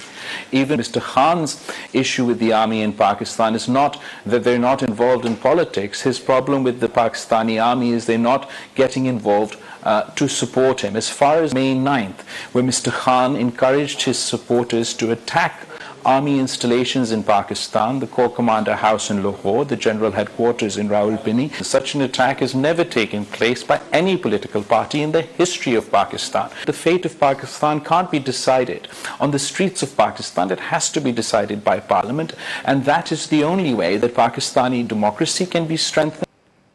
आगे बढ़ते हैं। वज़ीर दिफा ख्वाजा आसिफ कहते हैं 9 मई को वाक़यात को आम ना समझा जाए। उस रोज़ बगावत हुई जिसके पीछे अंदरूनी और बैरूनी ताकतें थीं। चेयरमैन PTI फसादात में 200% मुलव्वस थे। ज़िम्मेदार ये बिल्कुल नहीं कह सकते कि उन्हें तो पता ही नहीं था। इस्लामाबाद में समा की नुमाइंदे खुसूसी सुमैरा खान ने वज़ीर दिफा से खुसूसी गुफ्तगू की है, आपको दिखाते हैं। मेरे साथ मौजूद हैं वफाकी वज़ीर दिफा ख्वाजा आसिफ साहब, और 9 मई के हवाले से बहुत अहम बयान फॉर्मेशन कमांडर कॉन्फ्रेंस से जो हमने देखा, जिसमें एक बड़ा लाउड एंड क्लियर मैसेज है कि उसमें किसी किस्म की कोई नरमी, कोई रियायत नहीं है जो मुल्क की सलामती से लोग खेलें। What is your take on that? तमाम शहरों के अंदर जो है ये बात जो है नोट करने वाली है। एक ही दिन तमाम तर जो लोग थे, उन जो PTI के हमायती थे, PTI के ऑफिसर्स थे, PTI के वजीर थे, वो उन्होंने सब ने रुख जो है वो सब के सब आर्मी की इंस्टॉलेशन की तरफ क्यों किया। तमाम जुलूस जो थे उनकी क़यादत, उनकी लीडरशिप कर रही थी।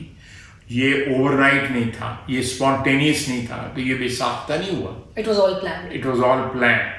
तो ये कहना कि ये मुझे नहीं पता था और इन लोगों ने खुद किया, और ये बिल्कुल it was all plan. And इसमें डेफिनेटली पाकिस्तान और पाकिस्तान से बाहर की जो है कुव्वतें शामिल थी। जो कुछ 9 मई को हुआ, इमरान खान 100 नहीं 200% उसमें इन्वॉल्व था। ये पनाह ले रहे हैं ह्यूमन राइट्स के इशू पे। There is a violation of human rights? There is absolutely no violation। जो वो कर रहे थे वो किस चीज़ की वायलेशन थी? वो तो पाकिस्तान की इंटेग्रिटी की वायलेशन थी।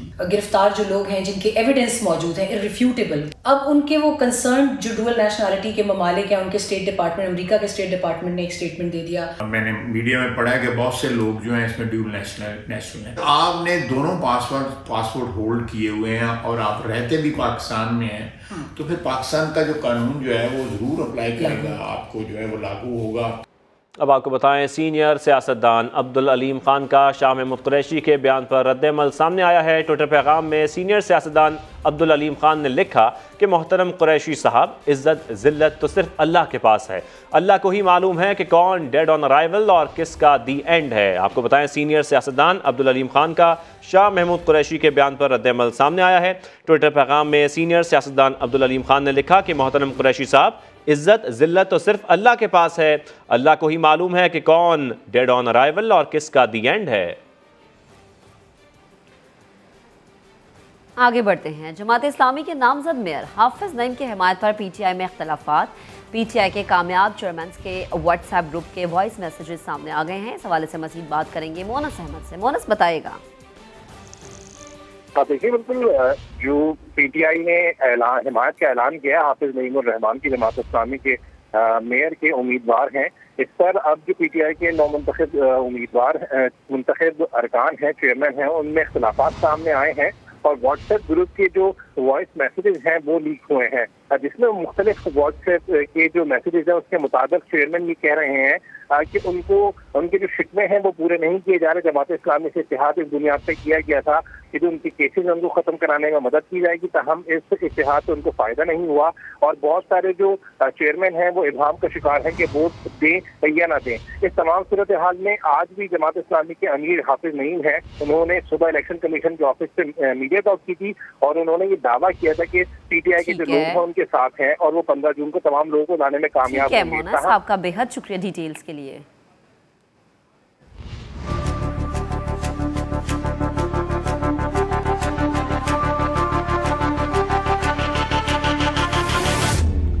अमेरिका के साबिक सदर डोनाल्ड ट्रंप पर 49 सफ़हात पर मुश्तमिल फर्द जुर्म आयद की गई है, जिसमें कहा गया है कि ट्रंप ने अमरीकी सिक्योरिटी के बाज़ हसास तरीन राज खतरे में डाले।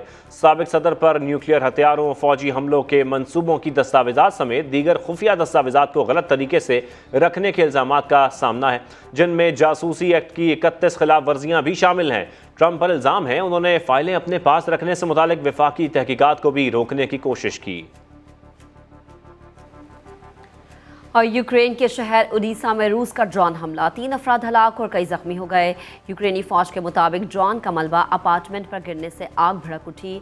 धमाके के बायस करीबी रिहायशी इमारतों को भी नुकसान पहुंचा। 12 अफराद को रेस्क्यू कर लिया गया, 27 अफराद जख्मी हुए हैं। यूक्रेनी हुकाम का दावा है कि रूसी अफवाज ईरानी साख्ता ड्रोन्स का इस्तेमाल कर रही है।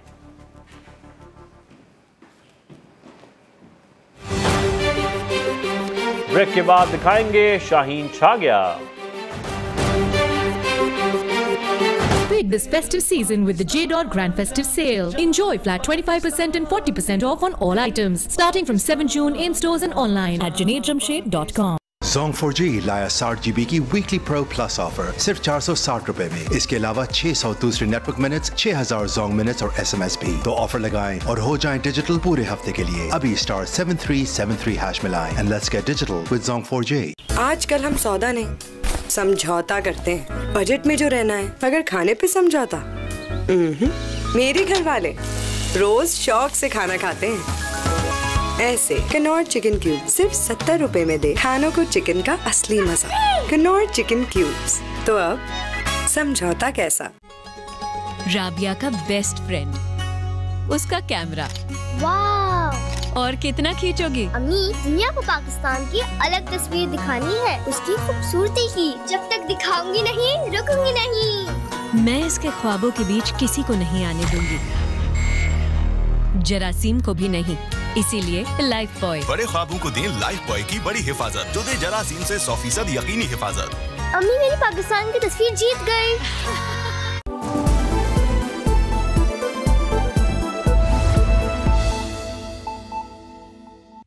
This news update is brought to you by जो सिर्फ डिजिटल नहीं सुपर डिजिटल हो जाते हैं। सुपर नहीं तो 4G नहीं, जैज़ सुपर 4G।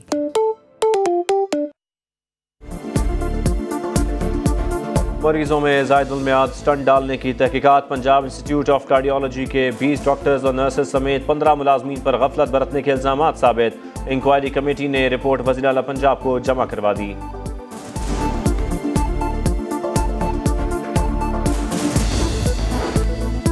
और पंजाब हुकूमत का साना है 9 मई के बाद तैनात फौज वापस भेजने का फैसला। महकमा दाखिला पंजाब ने वफाकी हुकूमत को खत लिख दिया।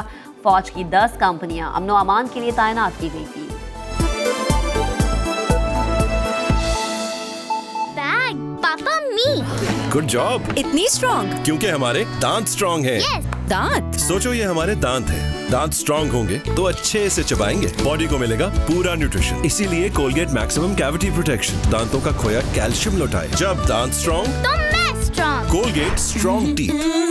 OLX प्रॉपर्टी पर आओ ना मेरी जान, यहाँ मिलते हैं आपके बजट और पसंद के मुताबिक घर ढेर सारे, यानी नो ख्वारी नो लारा। OLX पे वाओ, दोनों ने मुंह धोया, मुझे सिर्फ इतना सा ग्लो मिला और तुम्हें इतना सारा। तुमने सोप यूज किया जिससे बस धूल निकली, तो इतना सा ग्लो। इतना सारा ग्लो चाहिए तो glow and lovely face wash. ये चेहरे से धूल चिपचिपाहट निकाले और दे विटामिन्स का भरपूर glow. Glow and lovely face wash.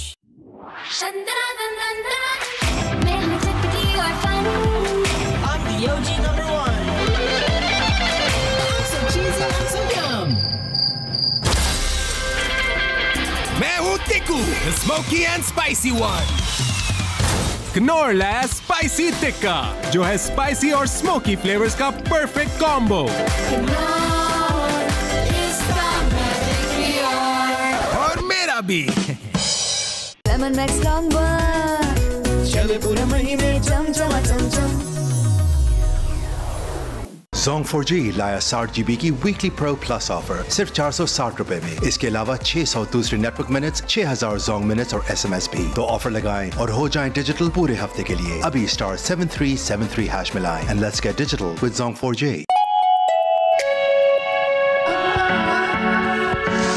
पहली बार विटामिन C और ग्लिसरीन के साथ नया लक्स, जो दिल को निखारे, नमी दे और दे चांद सा रोशन चेहरा।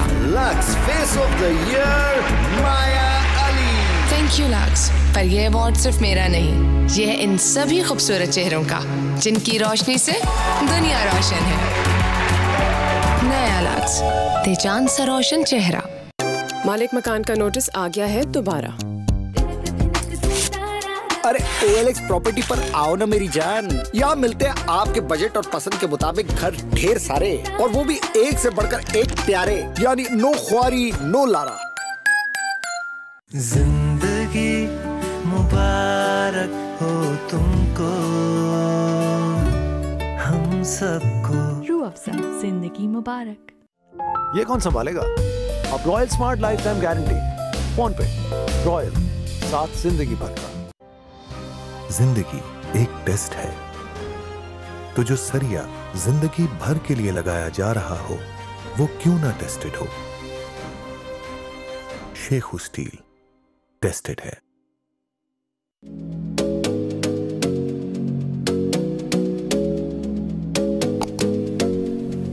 Parkview Beach Resort Karachi, Pakistan's first ever 5-star beach resort.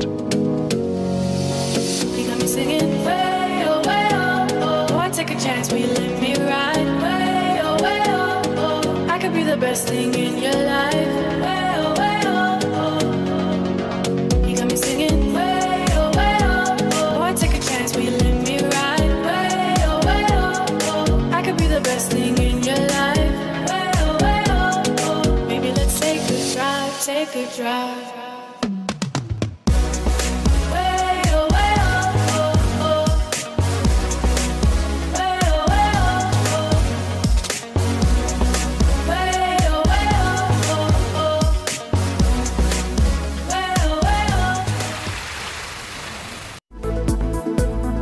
Welcome back. आपको बताएं, अमन अमान की सूरत हाल बेहतर होने पर इस्लामाबाद में तैनात पाक फौज के दस्तों को वापस भिजवाने का फैसला कर लिया गया है।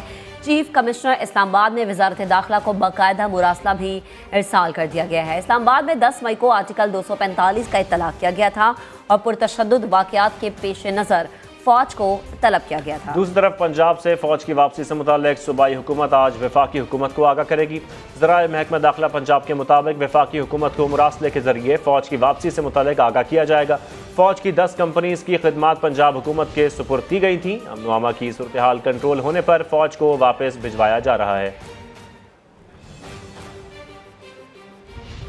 अब आपको बताएं, association of Pakistani lawyers in England ने बरतानवी वज़ीर आज़म को पाकिस्तान की सूरत हाल पर तफसीली ख़त लिख दिया है। बैरिस्टर अमजद मलिक ने ख़त में चेयरमैन PTI की जानिब से पाकिस्तान मुखालिफ प्रोपेगेंडा की कलाई खोल दी है। ऋषि सोनक के नाम ख़त में लिखा गया है कि PTI ने मुसलसल हर सतह पर अंदरूने और बैरून मुल्क पाकिस्तान मुखालिफ जहरीली मुहिम चलाई। 9 मई को सियासी पुष्टपनाही पर बलवाइयों ने अहम मुल्की तनसीबात और जिना हाउस पर हमला किया। इस तर्ज़ अमल की तमाम मकतबा फ़िक्र ने मजम्मत की। चेयरमैन PTI को 9 मई को नैब ने 190 मिलियन पाउंड करप्शन केस में गिरफ्तार किया था, जिस पर उन्होंने कारकुनान और दहशतगर्दों को कार्रवाइयों के लिए मुनज़्ज़म किया। हमलों के इल्ज़ाम में गिरफ्तार अफराद को तमाम इंसानी हुकूक हासिल हैं। पाकिस्तान मुखालिफ प्रोपेगेंडे पर कान ना धरे जाएं। जिना हाउस लाहौर में दहशतगर्दी फैलाने वाले एक और शरपसंद की शिनाख्त हो गई है। लाहौर का रिहायशी मुल्जिम आशिक खान तहरीक इंसाफ का फाल कारकुन निकला। वीडियो बयान में हमला करने का एतराफ़ कर लिया। मुल्जिम का कहना था कि जमान पार्क में मंसूबा बनाया गया था कि अगर इमरान खान को गिरफ्तार कर लिया गया तो हमने जिना हाउस पर हमला करना है। हमारे जहनों को फौज से नफरत की तरफ मोड़ा गया। यही सोच हमें जिना हाउस की हदूद में ले गई और हम उस पर हमला आवर हो गए। हमारे खान को जल्द से जल्द रिहा किया जाए, वरना हम देंगे। इमरान खान हमारी रेड लाइन है। मेरा नाम मोहम्मद आशिक खान है। मेरे वालिद साहब का नाम नसीब खान है। मैं लाहौर का रहायशी हूँ। 9 मई के इमरान खान की गिरफ्तारी के बाद हमें आजम खान न्याजी ने कॉल की कि फटाफट लिबर्टी चौक पे रैली के साथ पहुँचो। हम वहाँ से निकले, हम लिबर्टी चौक पहुँचे तो वहाँ आजम खान न्याजी, महमूद रशीद, डॉक्टर यास्मीन राशिद और चौधरी इजाज, इन्होंने हमें उकसाया कि जना हाउस की तरफ बढ़ो। हम रैली के साथ जना हाउस की तरफ बढ़े। जना हाउस की तरफ जब हम बढ़े, अंदर घुसे, अंदर आग और तोड़ फोड़ की। वहाँ पे 1-2 कमरे में मैं भी घुसा। मैंने एक प्लेट पकड़ी, प्लेट पकड़ के मैं बाहर आया। एक पर्सन एंकर ने मेरी वीडियो बनाई। मैंने कहा कि इमरान खान हमारी रेड लाइन है, इमरान खान को जल्द से जल्द रिहा करो, वरना हम ईंट से ईंट बजा देंगे। यहाँ पे ये मैंने क्यों किया? ये हम पिछले 2018 से PTI में मैं हूँ और पिछले 1 साल से इमरान खान का बयानिया है कि फ़ौज के ख़िलाफ़ वहाँ पे हमें ट्रेनिंग मिलती रही जमान पार्क में कि फ़ौज के ख़िलाफ़ चलना है। हमारा ज़हन उन्होंने उस तरफ मूव कर दिया ताकि हम वहाँ से जिना हाउस में गए और ये नुकसान किया। और शहदा के गमजदा घर वालों ने 9 मई के शरपसंदों को कड़ी सज़ा देने का मुतालबा किया है। हवलदार शुएब अली शहीद की अहलिया का कहना है कि हम अपने शहदा की छोटी सी चीज़ को नीचे नहीं गिरने देते और शरपसंदों ने शहदा की तस्वीरों और पाक फ़ौज की तनसीबात को इस कदर पामाल किया। इन शरपसंदों को सख्त से सख्त सज़ा दी जाए। शहीद नायब सूबेदार मोहम्मद फ़ारूक अब्बासी की बेटी का कहना है कि मेरे बाबा ने सियाचिन पर ड्यूटी सर अंजाम देते हुए जामे शहादत नोश किया। ये मेरे लिए फ़ख्र का बायस है। शरपसंद मेरे मुल्क के दुश्मन हैं।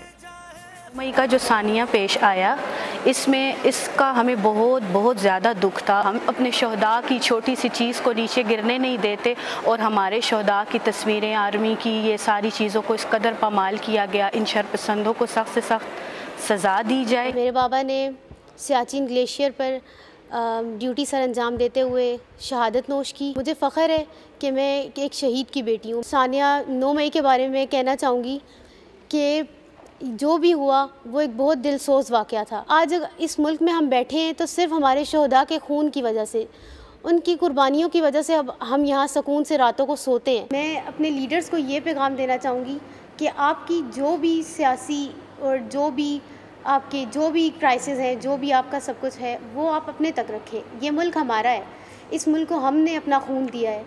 दीगर खबरें शामिल करें और आपको बताएं, समंदरी तूफान बिपरजॉय कराची से 950 किलोमीटर दूर जनूब में मौजूद है। तूफान जहां जहां से गुजर रहा है वहां समंदरी लहरें 28 फीट तक बुलंद हो रही हैं। हवाएं 130 से 140 किलोमीटर फी घंटे की रफ्तार से चल रही हैं। माहीगीरों के 12 जून से खुले समंदर में जाने पर पाबंदी आयद कर दी गई है।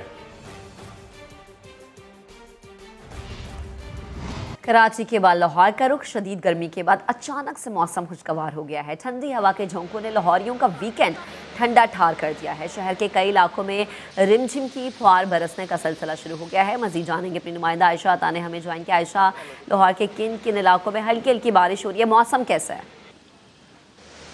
अच्छा, बिल्कुल दिन भर शदीद गर्मी के बाद मौसम ने अचानक से करवट बदली है। शहर के मुख्तलिफ इलाकों में गर्दालूद हवाएं चलने का सिलसिला जारी है। ठंडी ठंडी हवाएं चलने से न सिर्फ मौसम खुशगवार हो गया है, बल्कि ये बारिश की नवीद भी सुना रहा है। बल्कि हल्की हल्की बूंदाबांदी का सिलसिला शहर के मुख्तलिफ इलाकों में भी शुरू हो चुका है। दिन भर जो दर्जा हरारत 40 से 41 डिग्री सेंटीग्रेड तक रिकॉर्ड किया जा रहा था, अभी इसमें वाज़ेह तौर पर कमी आई और ज्यादा से ज्यादा दर्जा हरारत इस वक्त 33 डिग्री सेंटीग्रेड तक रिकॉर्ड किया जा रहा है। लाहौरियों का वीकेंड ना सिर्फ ठंडा बल्कि ठंडा ठार हो चुका है और यकीनन अपनी फैमिलीज के साथ बाहर निकलेंगे और इस मौसम को यकीनन एंजॉय भी करेंगे। जी आयशा, तो आपका शुक्रिया। अभी शामिल करेंगे एक ब्रेक। घर वाले रोज शौक से खाना खाते हैं ऐसे कनौर चिकन क्यूब सिर्फ 70 रुपए में दे चिकन का असली मजा। तो अब समझौता कैसा? बाहर से तालीम हासिल की और अपनी मिट्टी से रिश्ता जोड़ने पाकिस्तान लौटा है। देखने में तो ये काम मुश्किल नहीं लगता, लेकिन किसान होना कोई आसान काम नहीं। सरसब्ज की टीम की मुकम्मल रहनुमाई से हम साल सरसब्ज नाइट्रोफॉस और कैन गवारा खाद का इस्तेमाल करके धान की फसल पे 10% से भी ज्यादा इजाफी पैदावार हासिल कर रहे हैं। किसान, तेरा एहसान। सरसब्ज पाकिस्तान। देखूं मैं हर रोज कल की तैयारी, इसके ख्याल में इनकी कल की तैयारी कभी ना रुके। इसलिए टैंक विटामिन सी, डी और जिंक का रिफ्रेशिंग सोर्स जो इम्यूनिटी, एनर्जी और मेंटल शार्पनेस की डेली जरूरत को सपोर्ट करे, ताकि आपके बच्चे रहें रिफ्रेश और सीखें अच्छी बातें। टैंक बनाए बेहतर मुस्तकबिल रोजाना। जो करेगा सबसे ज्यादा ऑर्डर्स डेली, उसको मिलेगी एक बाइक रोजाना। तो अभी दराज ऐप खोलो एंड स्टार्ट शॉपिंग। दराज shopping expo from the 7th to the 14th of June। सोच को दराज करो। एक कप और है कितनों का बहाना, एक कप और तुम है एक और कप चाय, एक और कप चाय टपाल दानेदार।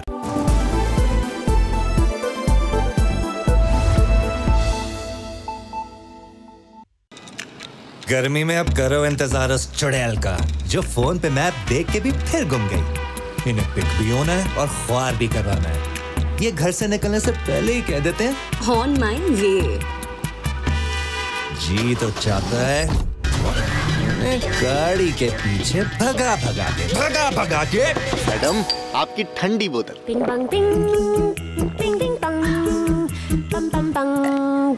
स्प्राइट लगा ठंड रख। जो करेगा सबसे ज्यादा ऑर्डर्स डेली, उसको मिलेगी एक बाइक रोजाना। तो अभी दराज ऐप खोलो एंड स्टार्ट शॉपिंग। दराज shopping expo from the 7th to the 14th of June। सोच को दराज करो।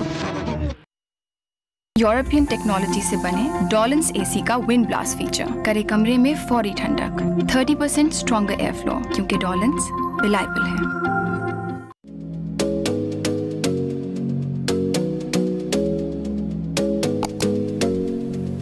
Parkview Beach Resort Karachi, Pakistan's first ever 5-star beach resort. You got me singing way oh way oh oh. Boy, take a chance, will you let me ride? Way oh way oh oh. I could be the best thing in your life. Way oh way oh oh. You got me singing way oh way oh oh. Boy, take a chance, will you let me ride? Way oh way oh oh. I could be the best thing in your life. Take a drive. Way oh way oh oh. Way oh way oh oh. Way oh way oh oh. Way oh way oh. आजकल हम सौदा नहीं समझौता करते हैं। Budget में जो रहना है, मगर खाने पे समझौता। मेरे घर वाले रोज शौक से खाना खाते हैं ऐसे कनौर चिकन क्यूब सिर्फ 70 रुपए में दे खानों को चिकन का असली मजा। Knorr chicken cubes. तो अब समझौता कैसा? चले पूरे महीने चम। OLX प्रॉपर्टी पर आओ ना मेरी जान। यहाँ मिलते हैं आपके बजट और पसंद के मुताबिक घर ढेर सारे, यानी नो ख्वारी नो लारा। OLX पे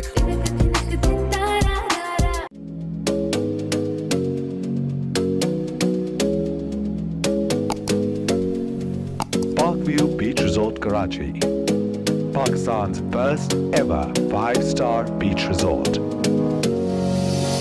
got me singing way oh, oh. Boy, take a chance, will you let me ride? Way oh, oh. I could be the best thing in your life. Way oh, oh. You got me singing way oh, oh. Boy, take a chance, will you let me ride? Way oh, oh. I could be the best thing in your life. Way oh, oh. Maybe let's take a drive, take a drive.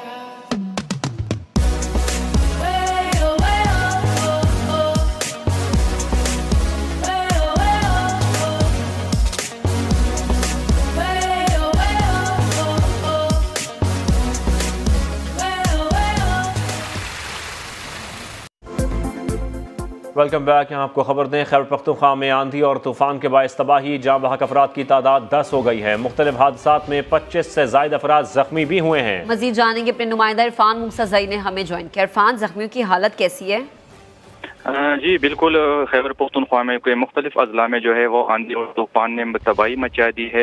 Rescue 11122 के मुताबिक अब तक जो है करक, बनू और लगी मरवत में जो है वो 10 अफराद जो है वो जाँ बहक हुए, जबकि 25 से ज़्यादा जो है वो जख्मी है।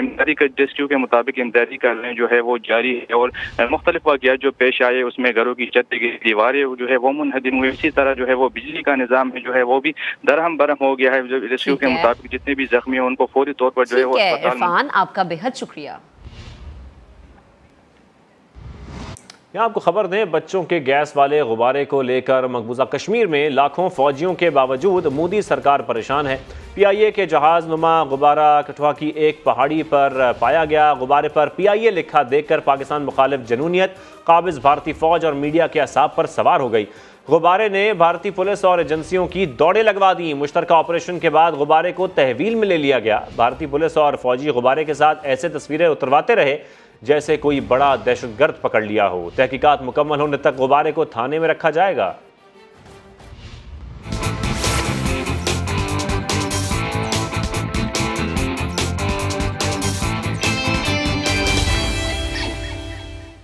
वर्ल्ड टेस्ट चैंपियनशिप के फाइनल में ऑस्ट्रेलिया ने भारत को जीत के लिए 444 रन का हदफ दे दिया है। ओवल में खेले जा रहे मैच के चौथे दिन ऑस्ट्रेलिया ने दूसरी इनिंग्स 270 रन 8 खिलाड़ी आउट पर डिक्लेयर कर दी। एलेक्स कैरी ने 66, लिबुशिन ने 41 और स्टॉक ने 41 रन बनाए। भारत की तरफ से रविंद्रा जडेजा ने 3 और मोहम्मद शामी ने 2 विकेटें हासिल की। सर्बिया के नोवाक जोकोविच ने स्पेन के कार्लोस अल्काराज को हराकर फ्रेंच ओपन टेनिस के फाइनल में जगह बना ली। और आपको इसके साथ साथ ये भी बताएं कि सिंगल्स फाइनल में आज एगा श्यानत और कैरोलिना के दरमियान मुकाबला होगा।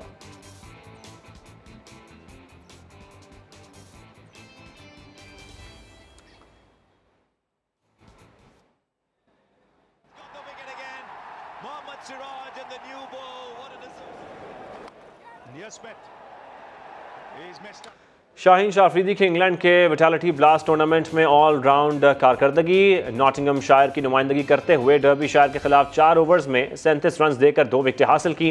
बैटिंग में 2 छक्के लगाकर 7 गेंदों पर 14 रन बनाए।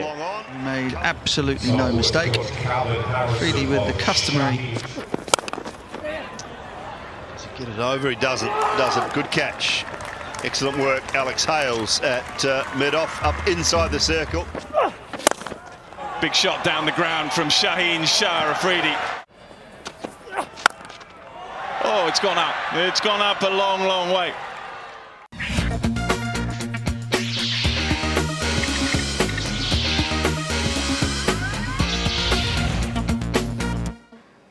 फिल्मी दुनिया से खबर यह है कि जेल से रिहाई के बाद दुल्हा मुश्किलात से दो चार हो गया। Action film till death do part का ट्रेलर जारी कर दिया गया है। फिल्म 4 अगस्त को नुमाइश के लिए पेश की जाएगी। You know, love, it's an intense feeling of affection and concern toward another human being. Where is that beautiful bride? She's somewhere in here. No shit. A wedding, that is one thing, but you said you wanted out. Nobody gets out. I'm the Golden Gloves champion of my community.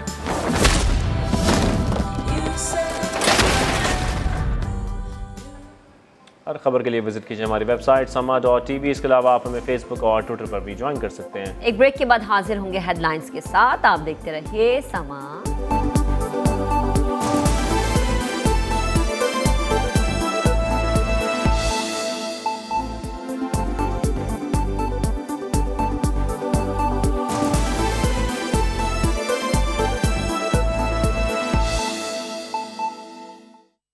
जी लाया 60 GB की weekly pro plus offer सिर्फ 460 रुपए में। इसके अलावा 600 दूसरे network minutes, 6000 Jong minutes और SMS भी। तो ऑफर लगाएं और हो जाएं डिजिटल पूरे हफ्ते के लिए। अभी *7373# मिलाएं and let's get digital with Zong 4G। Harpic 10X का गाढ़ा फॉर्मूला कमोड पे ठहर के दे तेजाब से 10 गुना बेहतर सफाई और करे जरासीम का खात्मा।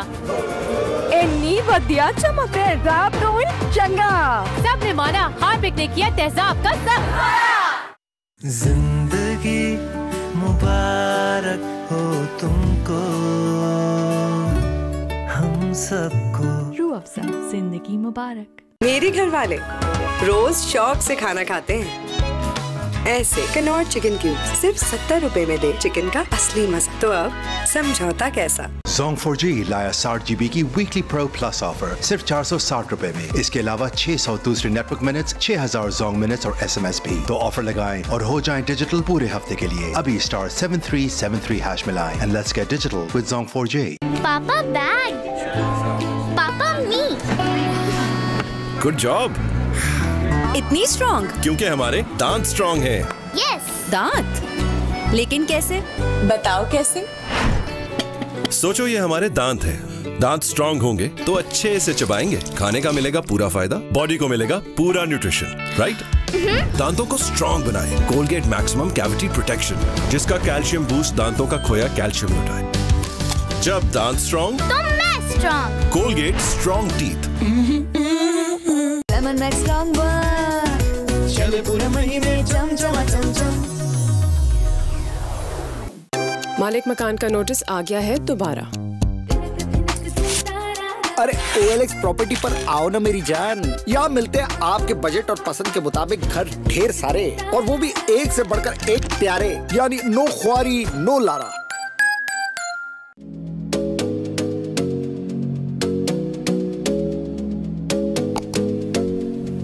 Parkview Beach Resort Karachi, Pakistan's first ever 5-star beach resort.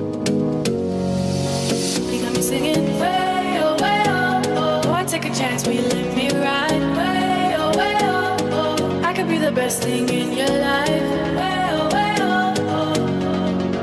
You got me singing way oh way oh oh. Boy, take a chance, will you let me ride? Way oh way oh oh. I could be the best thing in your life. Way oh way oh oh. Maybe let's take a drive, take a drive.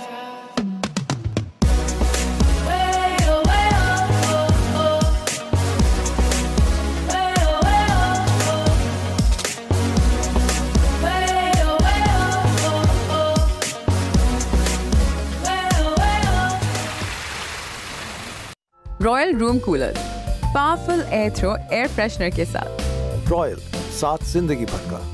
सब्जियां इतनी महंगी हो गई ना आपा, इतनी महंगाई का क्या करें? मैं एक हफ्ते में घर पे ही सब्जियां उगा दूंगा। हफ्ते में हफ्ते में हफ्ते में हाँ हफ्ते में हफ्ते में हफ्ते में हफ्ते में। चलो चलो, अब आपको सब्जी खरीदने की जरूरत नहीं है अम्मी। अरे वाह, हफ्ते भर ऐसे दाम, इसलिए सर्फ एक्सेल हफ्ता पैक 99 रुपए में चले पूरा हफ्ता। Surf Excel. प्यार का इज़हार या बिन कहे समझ जाना। तुम है एक और कप चाय, तुम है एक और कप चाय, तुम मैं एक और कप चाय, टपाल दानेदार। तुम है एक और कप चाय। गर्मी में अब करो इंतजार उस चुड़ैल का, जो फोन पे मैप देख के भी फिर गुम गई। इन्हें पिक भी होना है और ख्वार भी करवाना है। ये घर से निकलने से पहले ही कह देते हैं ऑन माय वे। जी तो चाहता है गाड़ी के पीछे भगा भगा के। मैडम, आपकी ठंडी बोतल। पिंग पंग पिंग पिंग पिंग पंग। स्प्राइट लगा, ठंड रख। परवेज खटक ने पार्टी नहीं छोड़ी अभी तक। अगर आदमी ओहदे छोड़ देता है ना तो टेक्निकली वो पार्टी छोड़ ही चुका है ना। कोई मुलाकात भी लाइनअप है? अलीम खान साहब है, दूसरे लोग हैं और खटक साहब जो है वो वही फैसला करेंगे जो कि मुल्क के मफाद में हो। जो आखिरी बात हुई थी वो 3 दिन पहले थी, वो बड़े क्लियर थे और वो आर्मी के बिल्कुल साथ हैं। फवाद चौधरी साहब थोड़े लेट आए और उनकी सीट के ऊपर ऑलरेडी कोई साहब बैठ चुके थे, तो वो आके साइड पे बैठ गए। जो जितने लोग आए थे वो अपने खुशी से आए थे, किसी को गन पॉइंट पे कोई भी नहीं आया।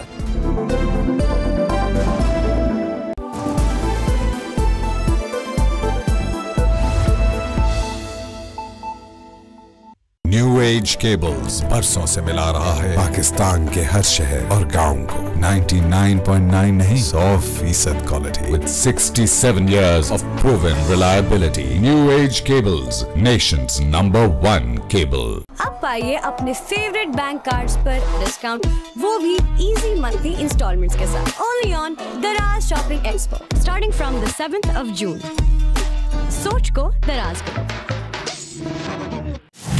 न्यू लिप्टन का बेस्ट एवर ब्लेंड, बेहतरीन तेज जायका, गाढ़ापन और ताजा दम खुशबू। समा न्यूज क्लॉक को आप तक पहुंचाने में ताउन किया है न्यू लिप्टन का बेस्ट एवर ब्लेंड, बेहतरीन तेज जायका, गाढ़ापन और ताजा दम खुशबू।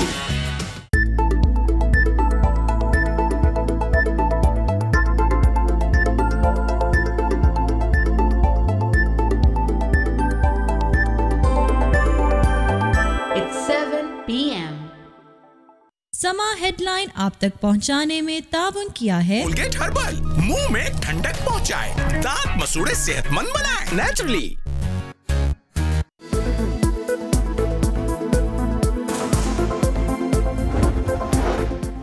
पेट्रोलियम लेवी 60 रुपए फी लीटर तक ले जाने का कोई इरादा नहीं, खुले दूध पर टैक्स नहीं लगाया गया।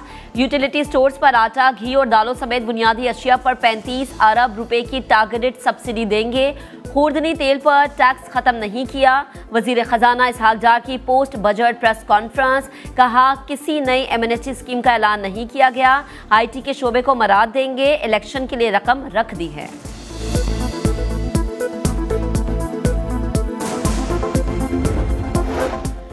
पाकिस्तान पेरिस क्लब, IMF और आलमी बैंक समेत आलमी मालियाती इदारों से कर्ज रीशेड्यूल नहीं करेगा, तमाम कर्जे बर वक्त अदा किए जाएंगे। वजीर खजाना इसहाक डार का ऐलान, कहा खित्ते के मुकाबले में पाकिस्तान का दिफाई बजट ज्यादा नहीं है, पाकिस्तान डिफॉल्ट नहीं करेगा, रिट लगाने वाले खुद जिम्मेदार होंगे।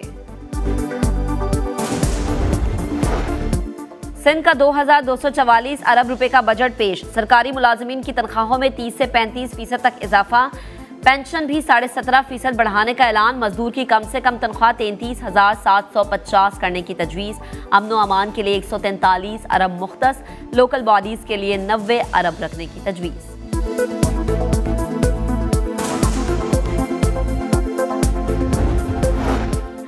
चेयरमैन PTI का मसला यह है कि फौज गैर सियासी क्यों है, क्यों उनकी मदद नहीं कर रही, फौजी तंसीबात पर हमला करने वालों को कार्रवाई का सामना करना पड़ेगा।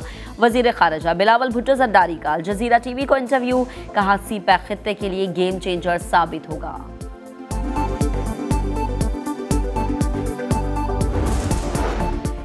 और खैबर पख्तूनख्वा के मुख्तलिफ शहरों में आंधी और तूफान के बायस तबाही, जाम बहक अफराद की तादाद 10 हो गई।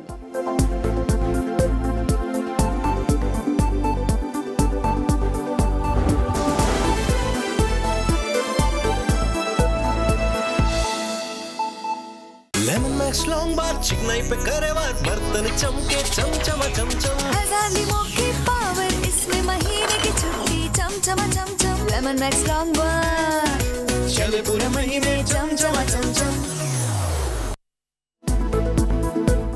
अस्सलाम वालेकुम, आप देख रहे हैं समा, मैं हूं महक असलम। हेडलाइंस आपने जानी, एक ब्रेक के बाद आप देख सकेंगे प्रोग्राम स्ट्रेट टॉक, देखते रहिए समा।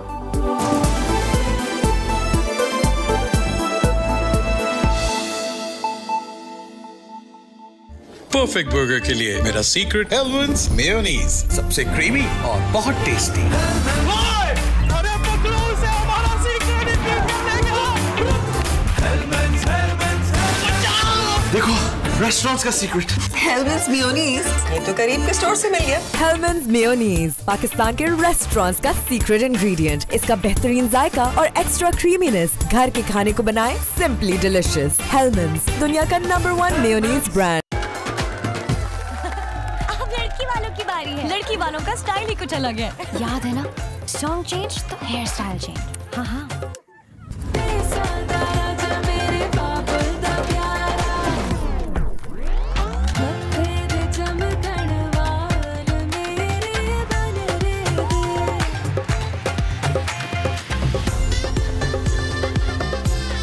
सनसिल्क थिक एंड लॉन्ग, इसमें है योगर्ट प्रोटीन और केराटिन का सुपर मिक्स, जिससे बाल दिखे 2 गुना ज्यादा घने और मुमकिन करे हर हेयर स्टाइल। कैसा लगा हमारा स्टाइल? इस शादी सीजन जब बाल हो थिक, कोई भी स्टाइल करो पिक। इस प्रोग्राम को आप तक पहुंचाने में ताउन किया है बेहतर मुस्तकबिल रोजाना। इस प्रोग्राम को आप तक पहुंचाने में इश्तराक हासिल है सब कुछ तुम ही तो हो। शेखू स्टील टेस्टेड है।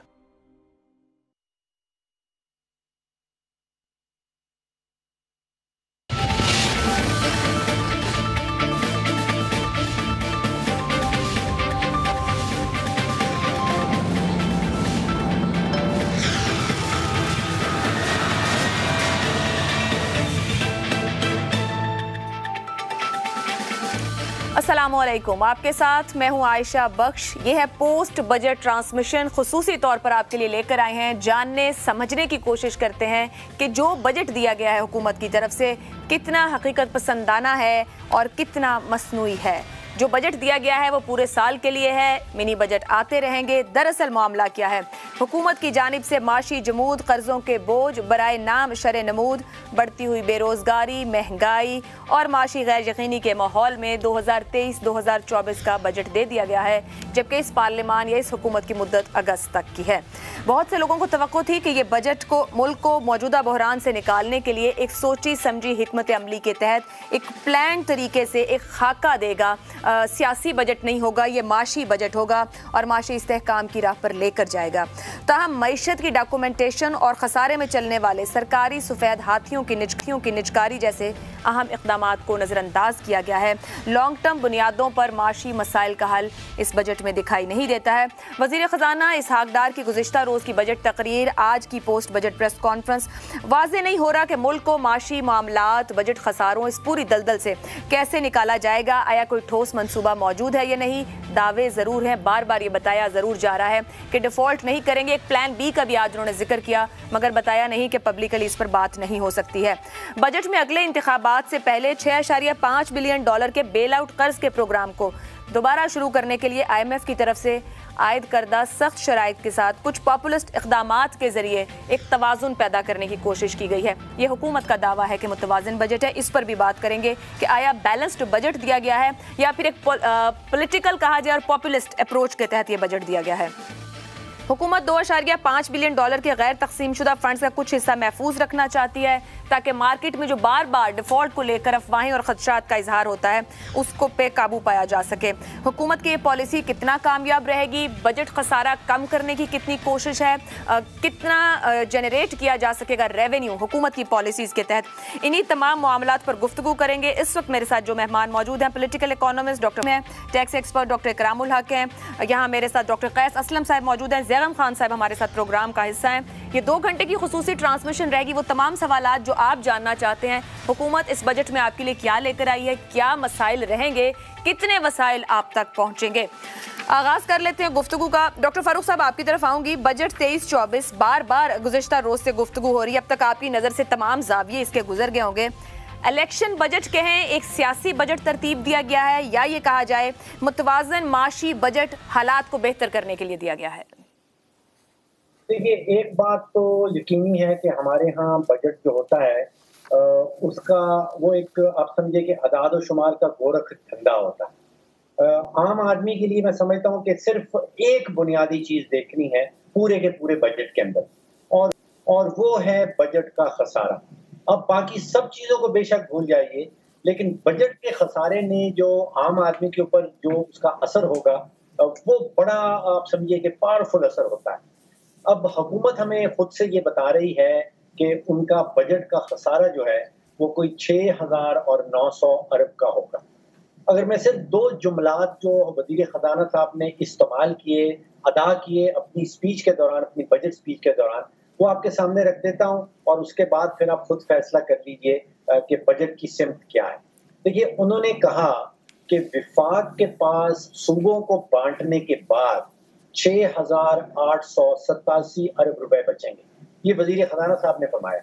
और उसके थोड़ी देर के बाद हमें ये बताया गया उसी तकरीब के दौरान कि विफाक ने इस साल 7,300 अरब की अदायगी करनी होगी सूद की मद में। इसका मतलब ये हुआ कि विफाक के पास सूबों को बांटने के बाद और सूद की अदायगी के बाद पैसा खत्म है। विफाक की जेब में एक धेला नहीं बचता सूद की अदायगी के बाद और सूबों को बांटने के बाद। अब खाली जेब है और अंदाजा कर लीजिए वज़ीर ख़ज़ाना साहब ने जिन चीजों का ऐलान किया खाली जेब के जोर के ऊपर। उन्होंने कहा कि 761 अरब रुपए की पेंशन है, जेब खाली है। जो तरक्याती बजट है विफाक का वो 1150 अरब का है। जो बेनजीर इनकम सपोर्ट प्रोग्राम को दिया गया 450 अरब, जेब खाली है, याद रखिएगा। और जो running of the civil government है, सिविल गवर्नमेंट को चलाने का खर्चा 714 अरब रुपया। सब्सिडीज हुकूमत दे रही है 1074 अरब रुपए की, ग्रांट्स हुकूमत देगी 1464 अरब रुपए की, जेब खाली है। जी आयशा। डॉक्टर फारूक साहब, जब आप कहते हैं कि जेब खाली है, हुकूमत ने एक पॉपुलिस्ट बजट दिया है, तनख्वाहों में इजाफा, पेंशन में इजाफा, सब्सिडीज और पता नहीं किस किस मद में और भी बहुत कुछ, कोई वजीर आजम के नीचे भी 9 प्लान्स हैं। ये फरमाइएगा, इस हुकूमत के पास तो अगस्त तक का वक्त है, ये जो बजट दे दिया है खाली जेब के साथ, आने वाली हुकूमत के लिए बारूदी सुरंगें लगा दी गई हैं।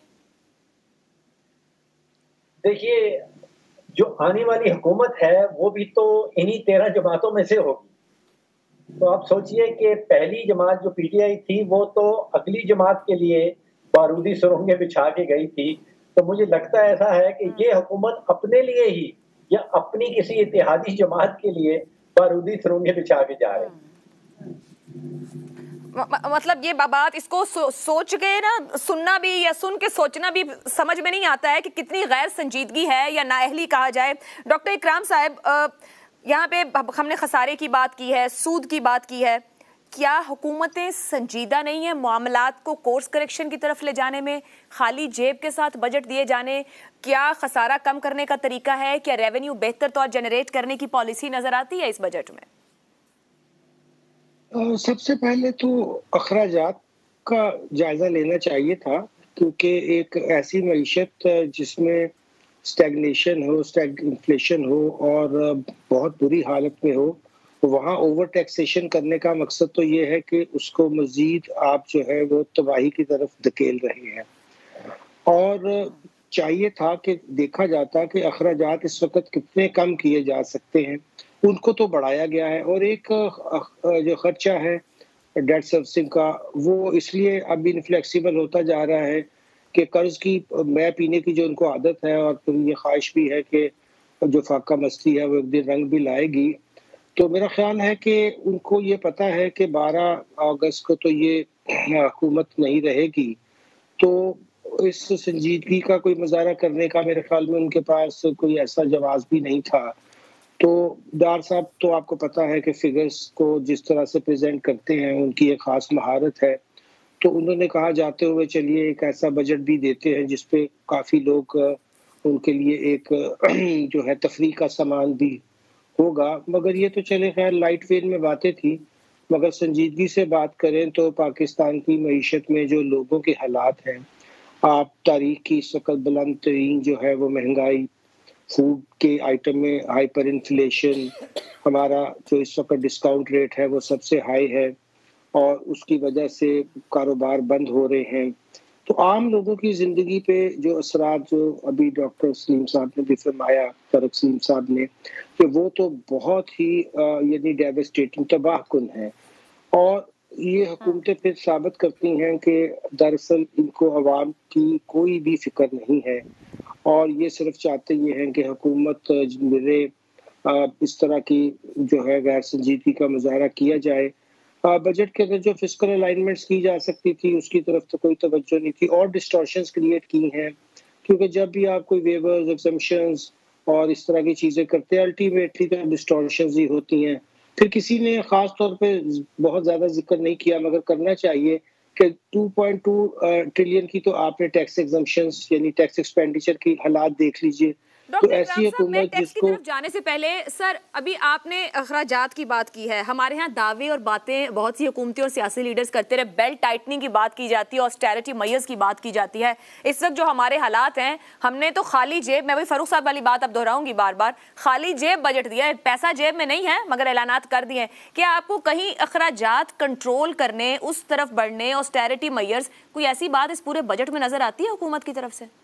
जी कहीं भी नहीं होना जो चाहिए था कि अगर उधार का बजट भी बनाना था तो कम से कम फिस्कल जो बेल्ट थी उसको टाइट करने की तरफ ही कोई तवज्जो दी जाती, और वहां से कोई कम से कम हम जो गैर तरक्याती भी क्या होते हैं हमारे, आपको पता ही है, वो प्रोजेक्ट्स तो सारे के सारे जो है वो बस डीएमजी जो पुरानी थी उसके ऑफिसर्स की मौज होते हैं, कुछ पॉलिटिशियंस के लिए होते हैं, उनका भी कभी टाइम पे होते नहीं है, फिर उसकी आप देखते हैं कि ओवररन्स कॉस्ट क्या होती हैं, और ये एक ऐसा फिर सफेद हाथ स्टेट जैसे सर्कुलर डेट है, किसी जगह नहीं कि जहां से कुछ जो हमारी भी तो अफसरों का ही मसला है ना, वहां तो सारे सरकारी अफसर ही घुसे हुए हैं, तभी तो वहां बदनज़मी भी है और वो कभी ठीक नहीं होते। तो जो आपने सवाल पूछा उसका तो बहुत सादा जवाब ये है कि अखराजात कम करने की तरफ तो कोई तवज्जो नहीं है। उन्होंने अपनी कैबिनेट आप देखिए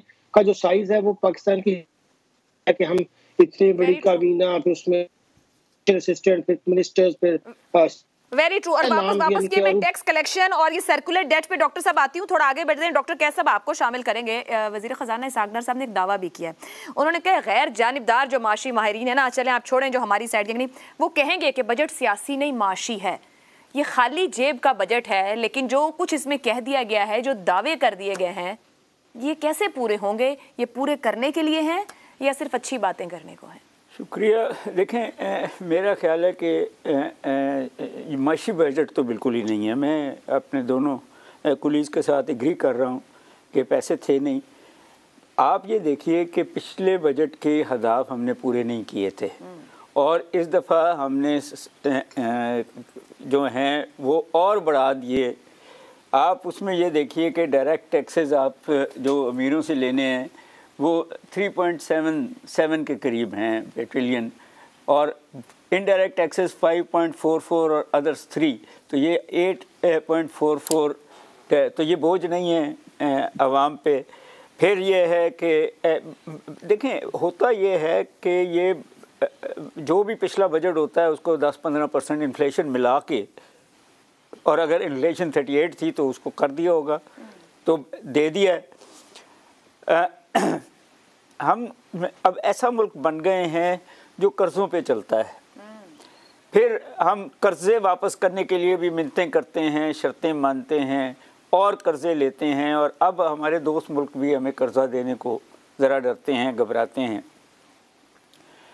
ये बजट जो है ना तो ये सियासी है और ना ही माशी है।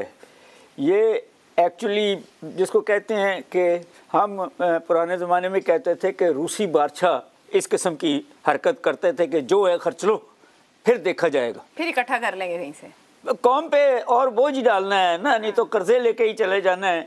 तो मगर ये अब चलेगा नहीं। आप देखें इकोनॉमी जो है वो बिल्कुल बैठ चुकी है। आपकी इंडस्ट्री ज़्यादातर जिस पे फ़ख्र करते थे, कारों की इंडस्ट्री, मोबाइल्स की इंडस्ट्री, फार्मास्यूटिकल की इंडस्ट्री, ट्रकों की इंडस्ट्री, मोटरसाइकिलों की, वो बंद हो रही है। टेक्सटाइल भी बंद हो रही है। जो आपका एग्रीकल्चर है वो फ्लड के नज़र हो गया और वहाँ भी आपने रिहेबिलिटेट नहीं किया। बेरोज़गारी बढ़ रही है, आपकी पॉपुलेशन बढ़ रही है। 4 मिलियन बच्चे हर साल ऐड होते हैं। 246 पे तो अब आप खुद ही कह रहे हैं कि पॉपुलेशन बढ़ गई है। खुद कह रहे हैं बहुत बड़ा चैलेंज है और इसको निपटना है। सर चैलेंज तो वो जो बच्चे 17 से 18 हो रहे हैं उनकी बेरोज़गारी का इशू है। वो उनको देखना है हमने कि कहाँ हमने स्किल्स हम दे नहीं रहे। एजुकेशन हमारी जो है वो तकरीबन ना होने के बराबर है, आपकी जो हेल्थ ना होने के बराबर है, साफ़ पानी आप कौम को आवाम को नहीं देते। सो इन अ वे ये जो है कि जी पेंशनें दे दी या सरकारी मुलाजमों को 20% दे देंगे, अपनी जेब से तो नहीं दे रहे। बिल्कुल दुरुस्त। वो कॉन्ट्रैक्ट आपका जो इंटरेस्ट रेट 21% आपने रखा हुआ है, उस पर कौन आएगा पाकिस्तान से सरमायाकारी करने। ठीक, आपने जो इन्फ्लेशन रेट रखा हुआ है जहाँ तक पहुँचा दिया है, उसमें ना कंज्यूमर को कोई आपने मराते दिए हैं, ना ही प्रोड्यूसर को मराते दिए हैं। जब प्रोड्यूसर प्रॉफिट नहीं ले सकेगा तो ये टैक्स कहाँ से लेना है। बिल्कुल दुरुस्त। टैक्स पे जाने से पहले ज़ैगम साहब आपकी तरफ आती हूँ। अब मुझे लफ्ज़ ना गैर संजीदगी या संजीदगी में सलाहियत ढूंढती हूँ कि अपने लोगों को अगर आप बुनियादी सहूलियात देने की तरफ नहीं जा सकते तो फिर बाकी बातें तो बाद की हैं। अब लाउबालीपन का लफ्ज़ मेरे जहन में यहाँ पर आ रहा है कि अगर कर्ज़ों से हम सूद उतार रहे हैं, कर्ज़ों से ही हम बजट बना रहे हैं।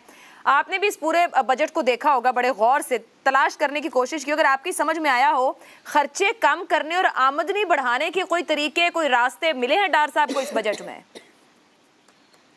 बिल्कुल नहीं जी, मुझे कोई ऐसी पॉलिटिकल कमिटमेंट नज़र नहीं आती इस हुकूमत की इस बजट में कि वो संजीदा हों कि अब मुल्क को इस मसले से निकालना है। जब ये हुकूमत आई थी तो उसने दावा किया था कि वो सियासत की कीमत पर रियासत को बचाएंगे, लेकिन हम देख रहे हैं कि वह मुसलसल सियासत के लिए मईशत को कुर्बान कर रहे हैं। और उसकी एक मिसाल ये बजट है। ये बजट इसलिए हमारे लिए बहुत इम्पॉर्टेंट है कि IMF ने इस बजट को लिंक कर दिया है अपने अगले प्रोग्राम की मंजूरी के साथ। जो 3 चीज़ें उन्होंने गिनवाई हैं, उनमें से एक चीज़ ये गिनवाई है। आपको मालूम है दूसरी चीज़ जो है वो एक्सचेंज रेट भी उसमें शामिल है। उस पर भी वो कहते हैं एक्सचेंज रेट को भी आपने ठीक करना है। और जो गैप है एक्सटर्नल फाइनेंसिंग का $6 बिलियन वो भी आपने पूरे करने हैं। लेकिन फौरी तौर पे बजट बहुत अहम है। आप गैर जिम्मेदारी की जो मिसाल है और लोगों को जो लॉलीपॉप देने की मिसाल है, आपने पूछा कि लोगों की बेहतरी के लिए। देखिए, लोगों की बेहतरी तो तब हो सकती है ना कि लोगों को रोज़गार मिले, लोगों को तालीम मिले, लोगों को सेहत मिले, माशी तरक्की मिले लोगों को, ताकि वो ख़ुद से अपना रोज़गार जनरेट कर सकें। लेकिन ये क्या करते हैं, तरक्याती फ़ंड के नाम पे एक फ़्रॉड करते हैं। अब अभी देखिए कि इस साल का तरक्याती फ़ंड है 950 अरब रुपए, जो पिछले साल से 236 अरब रुपए ज़्यादा है। इन हालात में अब अगर उस बजट को आप देखें तो उसमें आधी रकम नई स्कीमों के लिए। अब हालात आपके ये हैं कि आपकी पिछली स्कीमें इतनी इकट्ठी हो गई हैं कि अगर पिछली स्कीमों पर आप खाली पैसे लगाते जाएं तो 10 साल तक आप एक भी अगर नई स्कीम अगर ना बनाएं तो जितने पैसे हैं वो खर्च करके बमुश्किल आप पुरानी स्कीमों को पूरा करेंगे। 850 पिछली स्कीमें आपके पास पड़ी हैं और इसी साल 300 नई स्कीमें शुरू कर दी। क्यों शुरू कर दी? क्योंकि वोटर्स को खुश करना है, इत्तेहादियों को खुश करना है, MNAs को खुश करना है। उनके तमाम पसंदीदा प्रोजेक्ट मंजूर कर दिए। पैसे होंगे या नहीं होंगे, 1 अरब का प्रोजेक्ट होगा, 1 करोड़ चला जाएगा, जो ज़ाय हो जाएगा अगले साल 2 करोड़ जाएगा, और ये जो लंबी लिस्ट है उसमें ये शामिल हो जाएंगे। फिर उसी तरक्याती बजट में आप ये देख लिए कि 80 अरब वज़ीर आज़म साहब का डिस्क्रिशनरी फ़ंड है कि वज़ीर आज़म साहब जिसे चाहेंगे वो देंगे, जिस स्कीम पे चाहेंगे लगाएंगे। और जो वज़ीर आज़म साहब ने उसमें से कुछ स्कीम्स अनाउंस भी की हैं। ये भी प्योरली पॉलिटिकल हो गया। और उससे भी ज़्यादा जो डेंजरस चीज़ है जिस पर हम मुसलसल एतराज़ करते रहे, वो है पार्लियामेंटेरियंस के लिए 90 अरब रुपए। अब ये बहुत ही ज़्यादा ज़ाय होते हैं। इसमें से एक हिस्सा चला जाता है, मकसद क्या है? ताकि MNAs MPAs जाके इलेक्शन जीत सकें। अब इलेक्शन जीतने के लिए उनको फ़ंड है, एक तो वो स्कीमें बनाएंगे, लोगों को उनकी पसंद की स्कीमें देंगे ताकि वोट मिले। लेकिन दूसरी बात ये है जो हम सब जानते हैं कि इन स्कीमों में से पार्लियामेंटेरियंस को हिस्सा मिलता है, तो वो पिछला खर्चा अपना निकालते हैं और अगले इलेक्शन के लिए जो उनको रिसोर्सेज चाहिए होते हैं। नहीं, मगर मैं इसी पॉइंट को ज़ैगम साहब आगे लेके जाती हूँ। मुझे इजाजत दीजिएगा डॉक्टर फरूक के पास। फरूक साहब, ये पार्लियामेंटेरियंस के लिए 90 अरब रुपया, प्राइम मिनिस्टर के कोई 9 पैकेज हैं, 80 अरब उनका डिस्क्रिशनरी पैकेज, अवाम के टैक्स का पैसा ये पार्लियामेंटेरियन मर्जी से खर्च करते हो, क्या आपके ख्याल में हम कह सकते हैं कि ये अवाम तक जाएगा, अवाम के टैक्स का पैसा, उनको साफ पानी, सेहत, तालीम मिलेगी, या ये जो इतने सारे अरब यहाँ रख दिए हैं ये बादशाहत का अंदाज है? देखिए, आपका सवाल था कि क्या ये पैसा अवाम तक जाएगा, इसका जवाब तो हम सबको पता है। शायद कुछ हिस्सा इसका अवाम तक पहुंच जाएगा। अब 90 अरब की अमाउंट है, मेरा ख्याल है कि 60-70 करोड़ रुपया फी MNA ये बटेगा। और ये मामला आयशा शुरू हुआ था ज़ियाउल हक साहब के ज़माने में, उससे पहले ये नहीं हुआ करता। और इसका मकसद यही था कि MNAs को इलेक्शन लड़ना है, MNAs को पैसे दरकार हैं। देखिए, जो हमारे कानून साज शख्सियात हैं, जो लॉ मेकर्स हैं, जो हमारी पार्लियामेंट्स में बैठे हैं, उनका काम गटर साफ करना, गलियां साफ करना या नई सड़कें बनाना नहीं। इसका असल मकसद ये था कि ये पैसे ग्रास रूट्स तक जाएं, और ये लोकल गवर्नमेंट का काम ज्यादा है और MNA या MPs का ये काम नहीं होना चाहिए। देखिए, पूरे के पूरे बजट में आयशा अगर कोई एक फिगर है जिसको आपने देखना है, जिसको जो अवाम देखना चाहे, अगर बाकी तो गोरख धंधा है अदाद शुमार का, वो फिगर है बजट के खसारे की। और उसका सबसे संगीन असर होता है, सबसे खतरनाक असर होता है वो जितना खसारा ज्यादा बढ़ता चला जाए। हुकूमत हमें खुद से बता रही है कि खसारा जो है इस साल वो 6,900 अरब का होगा। मेरा तखमीना यह है कि ये 7,500 अरब से भी पार कर, उससे ज्यादा होगा। चलिए, आप 6,900 को पकड़ लीजिए। होगा क्या कि जिस दिन नया माली साल शुरू होगा, हुकूमत भागेगी बैंकों के पास, अपना खसारा पुर करने के लिए उधार लेगी। जब बैंकों का सारा पैसा हुकूमत खा जाएगी तो प्राइवेट सेक्टर के पास कुछ नहीं बचेगा। फिर प्राइवेट सेक्टर जो है वो एक्सपेंड नहीं कर पाएगा, तो कोई नई नौकरियां नहीं आएंगी। आप देखिएगा कि जब हुकूमत का 6,900 अरब का खसारा है तो फिर वो फिर भागेगी, नोट छापेगी। जब नोट छपेंगे तो फिर हमारी रुपए की वैल्यू गिर जाएगी। तो आप सोचिए कि मजीद महंगाई आ जाएगी, डॉलर के सामने उसकी कदर गिर जाएगी, तो सारी इंपोर्ट्स महंगी हो जाएंगी। जब हुकूमत को 6,900 अरब का खसारा पुर करना होगा तो वो टैक्सेस बढ़ाएगी। जब टैक्सेस बढ़ेंगे तो आपकी और मेरी जेब में माल खत्म हो जाएगा, आपकी और मेरी कुव्वत खरीद खत्म हो जाएगी। जब आपकी और मेरी कुव्वत खरीद खत्म हो जाएगी, कुछ नहीं रह गया। फारूक साहब, एक ब्रेक पे जाना है, इजाजत दी। हमने जितनी गुफ्तगू की है हमें कुछ पॉजिटिव नजर नहीं आ रहा। ब्रेक लेते हैं, डॉक्टर इकराम से जानने की कोशिश करेंगे तनख्वाहों पेंशनों में इजाफा क्या पॉजिटिव कहा जा सकता है, टैक्स अहदाफ क्या हकीकी हैं या वो भी जस्ट एक नंबर है, ये वसूली का हदफ जो रख दिया गया है। एक ब्रेक लेते हैं, ब्रेक के बाद गुफ्तगू को आगे बढ़ाएंगे।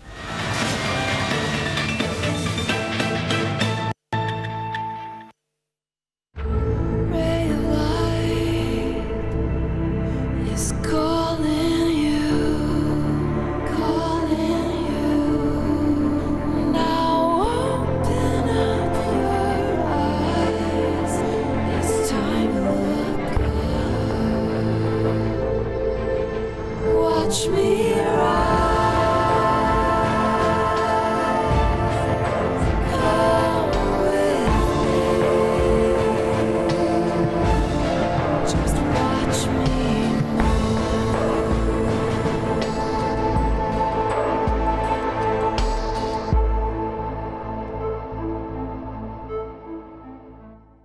Zong 4G लाया 60 GB की वीकली प्रो प्लस ऑफर सिर्फ 460 रुपए में। इसके अलावा 600 दूसरे नेटवर्क मिनट्स, 6,000 Zong मिनट्स और SMS भी। तो ऑफर लगाएं और हो जाएं डिजिटल पूरे हफ्ते के लिए। अभी *7373# मिलाएं and let's get digital with Zong 4G. Go big this festive season with the J. Grand Festive Sale. Enjoy flat 25% and 40% off on all items starting from 7 June in stores and online at JunaidJamshed.com.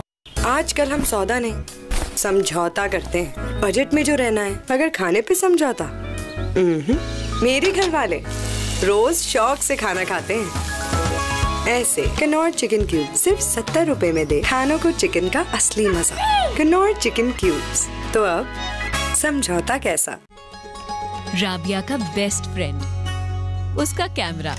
वाव! और कितना खींचोगी? अम्मी, दुनिया को पाकिस्तान की अलग तस्वीर दिखानी है, उसकी खूबसूरती की। जब तक दिखाऊंगी नहीं, रुकूंगी नहीं। मैं इसके ख्वाबों के बीच किसी को नहीं आने दूंगी, जरासीम को भी नहीं। इसीलिए लाइफ बॉय। बड़े ख्वाबों को दें लाइफ बॉय की बड़ी हिफाजत, जो दे जरासीम से 100% यकीनी हिफाजत। अम्मी मेरी पाकिस्तान की तस्वीर जीत गई।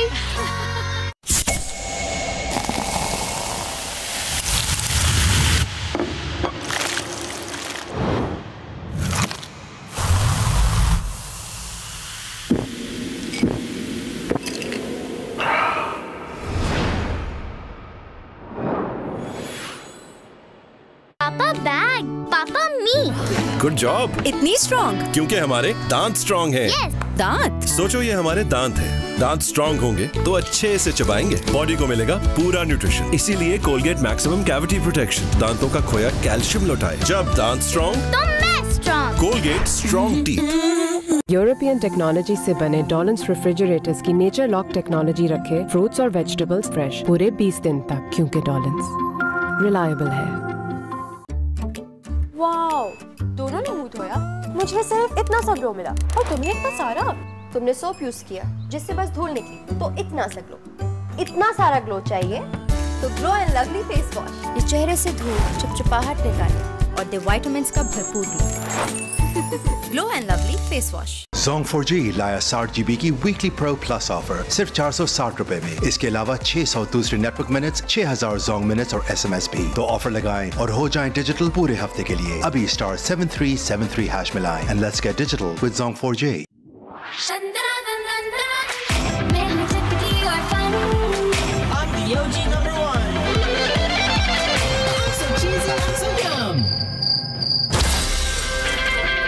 मैं हूँ Tikku, the smoky and spicy one। Knorr spicy tikka, जो है स्पाइसी और स्मोकी फ्लेवर्स का परफेक्ट कॉम्बो। और मेरा भी।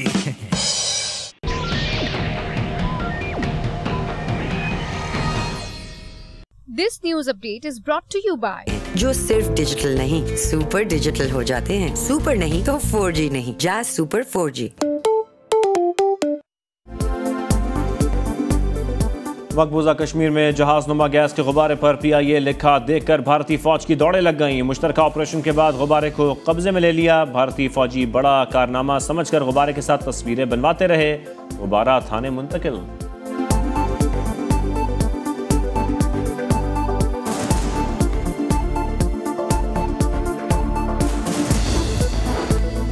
और साबिक वज़ीर आला पंजाब परवेज इलाही के प्रिंसिपल सेक्रेटरी मोहम्मद खान भट्टी के खिलाफ FIA की तहकीकात। मज़ीद 7 अफराद के खिलाफ मनी लॉन्ड्रिंग की दफ़ात के तहत मुकदमा दर्ज कर लिए गए।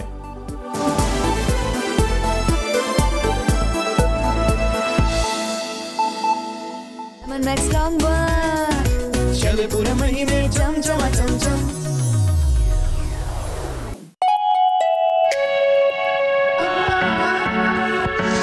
पहली बार विटामिन C और ग्लिसरीन के साथ नया लक्स, जो दिल को निखारे, नमी दे और दे चांद सा रोशन चेहरा। Lux face of the year Maya Ali. Thank you lux, पर ये अवार्ड सिर्फ मेरा नहीं, ये है इन सभी खूबसूरत चेहरों का जिनकी रोशनी से दुनिया रोशन है।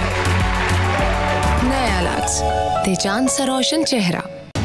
मरी स्पार्कलेट्स 100% प्योर एंड नेचुरल। पाकिस्तानी बन के जियो, पाकिस्तानी पियो। मरी स्पार्कलेट्स।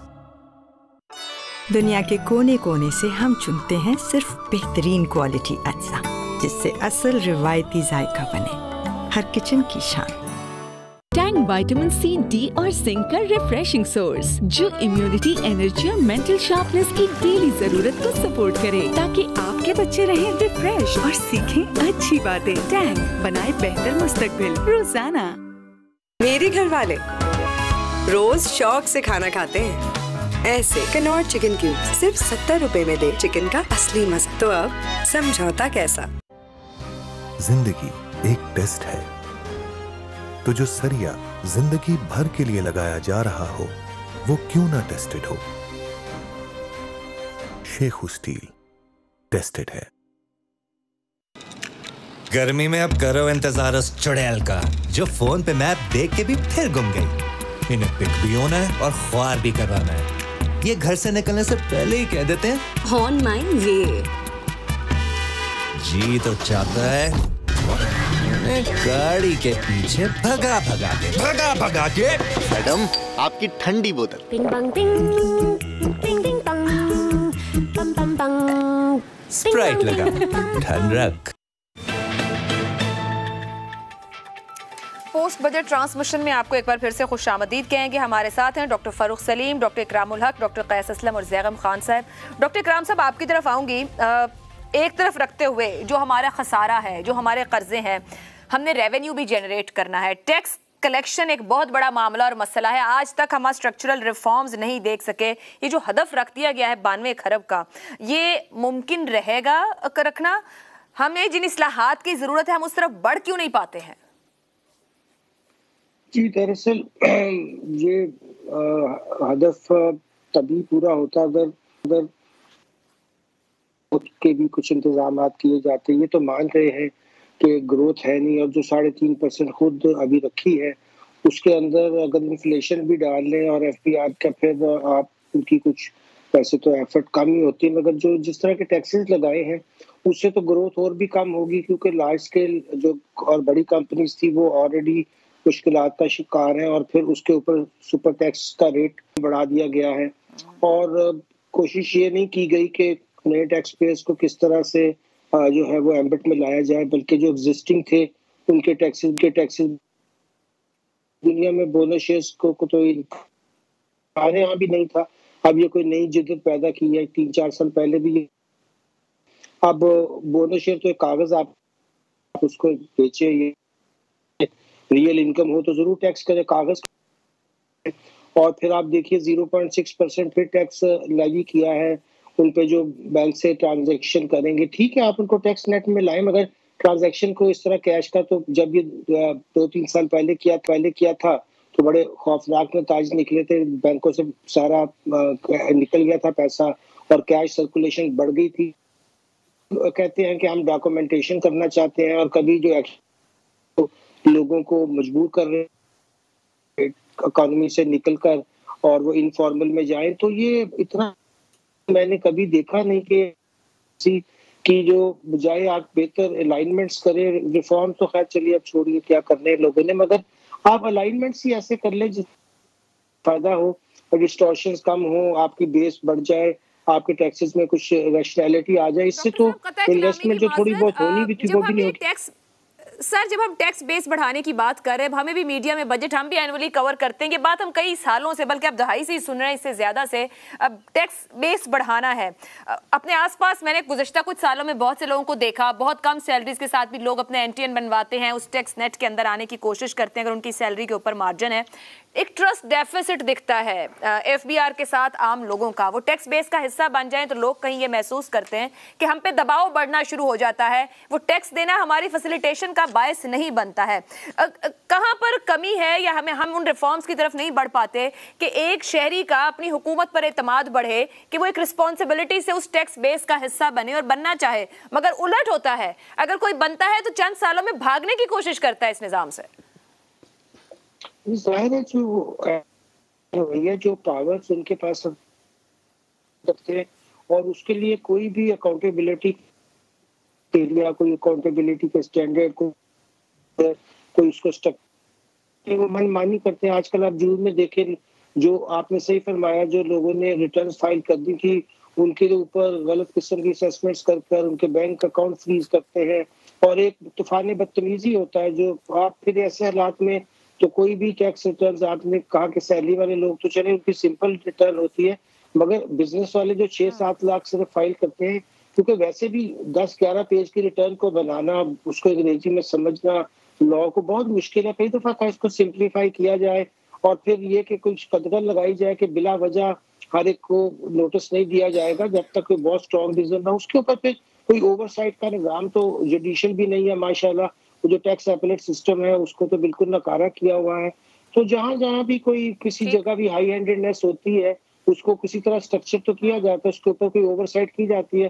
तो यहाँ तो बिल्कुल शुतर बेमहाल, जिसकी जो जी चाहता है वो अब्यूज ऑफ पावर करता है और उसको कुछ भी नहीं कहा जाता है। तो फिर लोग क्यों रिटर्न फाइल करेंगे? और वैसे भी यहाँ इसमें रिटर्न फाइल करना इतना मुश्किल है कि जो हमारे 120 मिलियन इस वक्त यूनिक मोबाइल यूजर है जो 15% टैक्स दे रहे हैं, और उनको सारों को रिटर्न फाइल करें तो ठीक है, 80-90 मिलियन का तो रिफंड देना पड़ेगा, मगर इस तरफ कोई सहूलत पैदा की जाए, कोई रिस्पेक्ट की जाए कि गरीब से गरीब लोगों ने भी टैक्स दिया है और उनके पैसे वापस कर दिए, और जिससे लेना है फिर उनसे जो है वो ठीक तरीके से लिया जाए।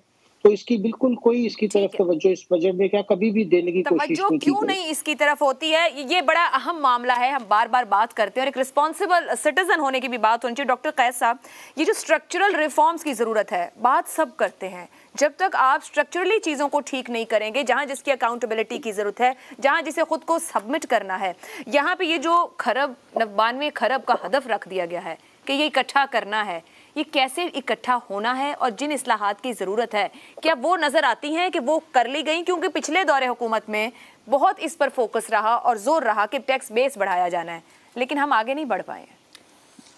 देखिए जी, पहली बात तो ये है कि जब आपकी इकोनॉमी श्रिंक कर रही है, 0.3 कह रहे हैं ऑफिशियली अब ग्रोथ है, जब इकोनॉमी श्रिंक कर रही हो तो टैक्स बेस कहाँ से लाएंगे आप? आपकी जो इकोनॉमिक सर्वे आया उसमें आपकी सर्विस तो सर ये 92 खरब क्या है, ये कैसे कलेक्ट होना है?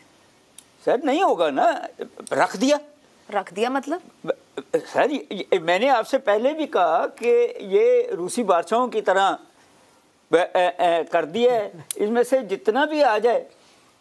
मगर हम IMF के साथ ही डील भी हैं, हम उनको अपने तमाम फिगर्स कोट कर रहे हैं, जाहिर बात है वो सस्टेनेबिलिटी देखेंगे, ये चेक करेंगे कि हम जो कह रहे हैं उससे कितना फासले पर है, कैसे कलेक्ट होना है। इसीलिए तो IMF जो है अभी तक आपको पैसे देने के तैयार नहीं है। डॉक्टर साहब होपफुल उन्होंने आज भी कहा है कि वो इन टच है, नंबर शेयर करें, जून में हो जाएगा नवा जायजा। पिछले कई महीने से देखें, ये कहा गया कि रूसी तेल आएगा, मई तक आ जाएगा, जून आ गया, कोई नहीं आया। ये कहा गया कि IMF के साथ डील हो जाएगी, अभी तक तो नहीं हुई। बात यह है कि फाइनेंस मिनिस्टर या कोई और मिनिस्टर अगर एक बात कह देता है, सर 7वां बजट दिया है, मैं तो आज पढ़ रही, तारीखी रिकॉर्ड एक बन गया है, इडार साहब ने 7वां बजट दिया है हमारे लिए। जी, तो 7वीं दफा आप मुश्किलात में जा रहे हैं। सवाल तो ये है कि जो बात आपने कही है कि ये इकट्ठा कैसे होगा। हाँ। मेरा तो ये ख्याल है कि नोट छापे जाएंगे, मेरा तो ये ख्याल है कि कर्जे लिए जाएंगे। वो जो बात पहले हुई है कि प्राइवेट सेक्टर का भी हक मारा जाएगा, ओपन मार्केट से पैसे लिए जाएंगे, जो भी तरीका है वो लिया जाएगा। इनडायरेक्ट टैक्सेस बढ़ा दिए जाएंगे, लेवीज बढ़ा दी जाएंगी, बट ये जो डायरेक्ट टैक्सेस हैं वो इसका सबसे कम हिस्सा वो है, मगर अगर वही ले लें तो बड़ी कमाल होगा इनका। ठीक है, लोग अपना पैसा अब डॉलर में रख रहे हैं या इस मुल्क से बाहर ले गए हैं। अब तो सिर्फ यही है, ये जो है आपके रिटेलर्स वो आपको सपोर्ट करने को तैयार नहीं है। मेरा तो ये ख्याल है कि जो आपकी डॉक्यूमेंटेशन ऑफ द इकोनॉमी है उसको टैक्स से डील लिंक करें तो शायद लोग उसको डॉक्यूमेंट कर लें।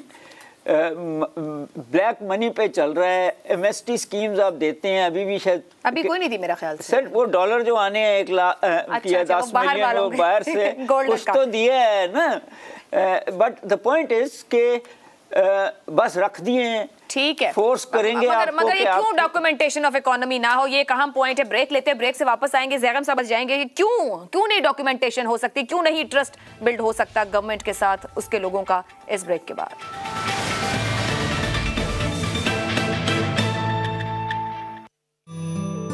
हमारी बैलेंस्ड रेसिपी मिक्सेस में मजीद मसाले शामिल करने की कोई ज़रूरत नहीं है, जो है आपकी किफ़ायतशारी की शान।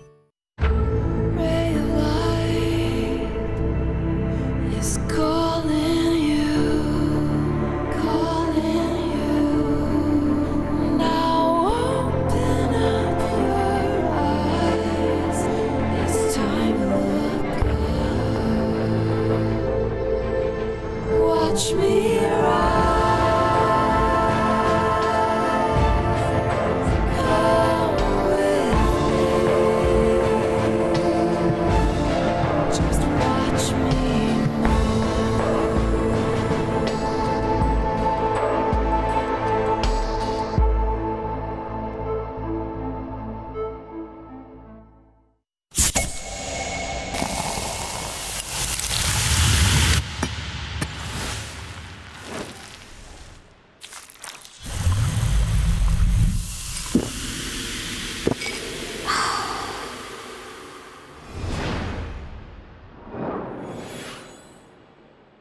गर्मी में outdoor sitting royal mist fan है स्मार्ट सॉल्यूशन। रॉयल, साथ जिंदगी भर का। Papa bag, papa me. Good job. इतनी स्ट्रॉन्ग क्योंकि हमारे दांत स्ट्रॉन्ग हैं। यस। दांत? लेकिन कैसे?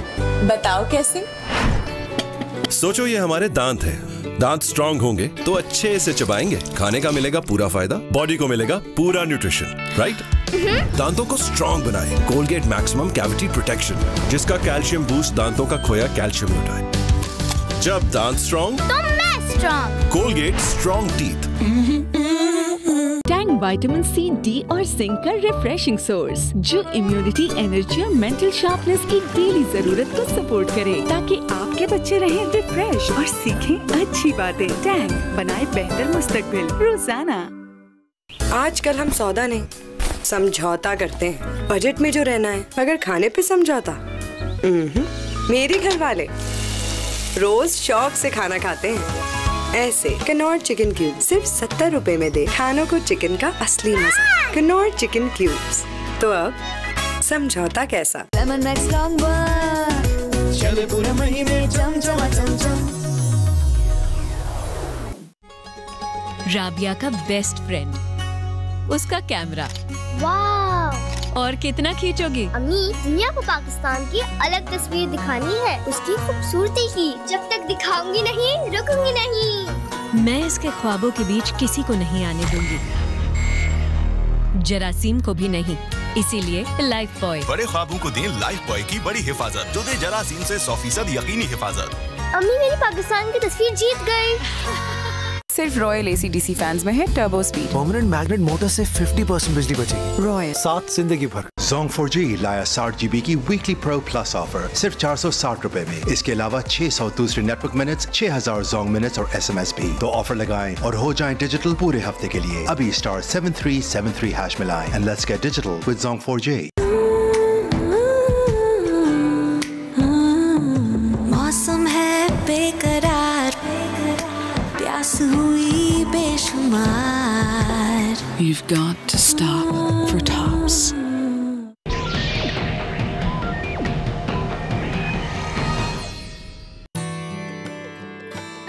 जब असल रिवायती रेसिपीज की सबसे बड़ी रेंज मिले तो रोज बढ़े आपके खानों की शान। Song 4G लाया 60 GB की वीकली प्रो प्लस ऑफर सिर्फ 460 रुपए में। इसके अलावा 600 दूसरे नेटवर्क मिनट्स, 6000 जोंग मिनट्स और SMS भी। तो ऑफर लगाएं और हो जाएं डिजिटल पूरे हफ्ते के लिए। अभी *7373# मिलाएं and let's get digital with Song 4G।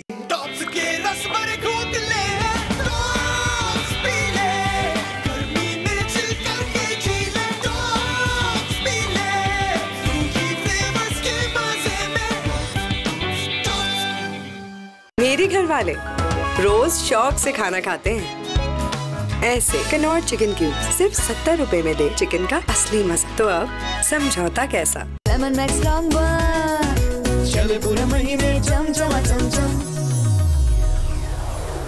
सब्जियां इतनी महंगी हो गई ना आपा, इतनी महंगाई का क्या करें? मैं एक हफ्ते में घर पे ही सब्जियां उगा दूंगा। हफ्ते में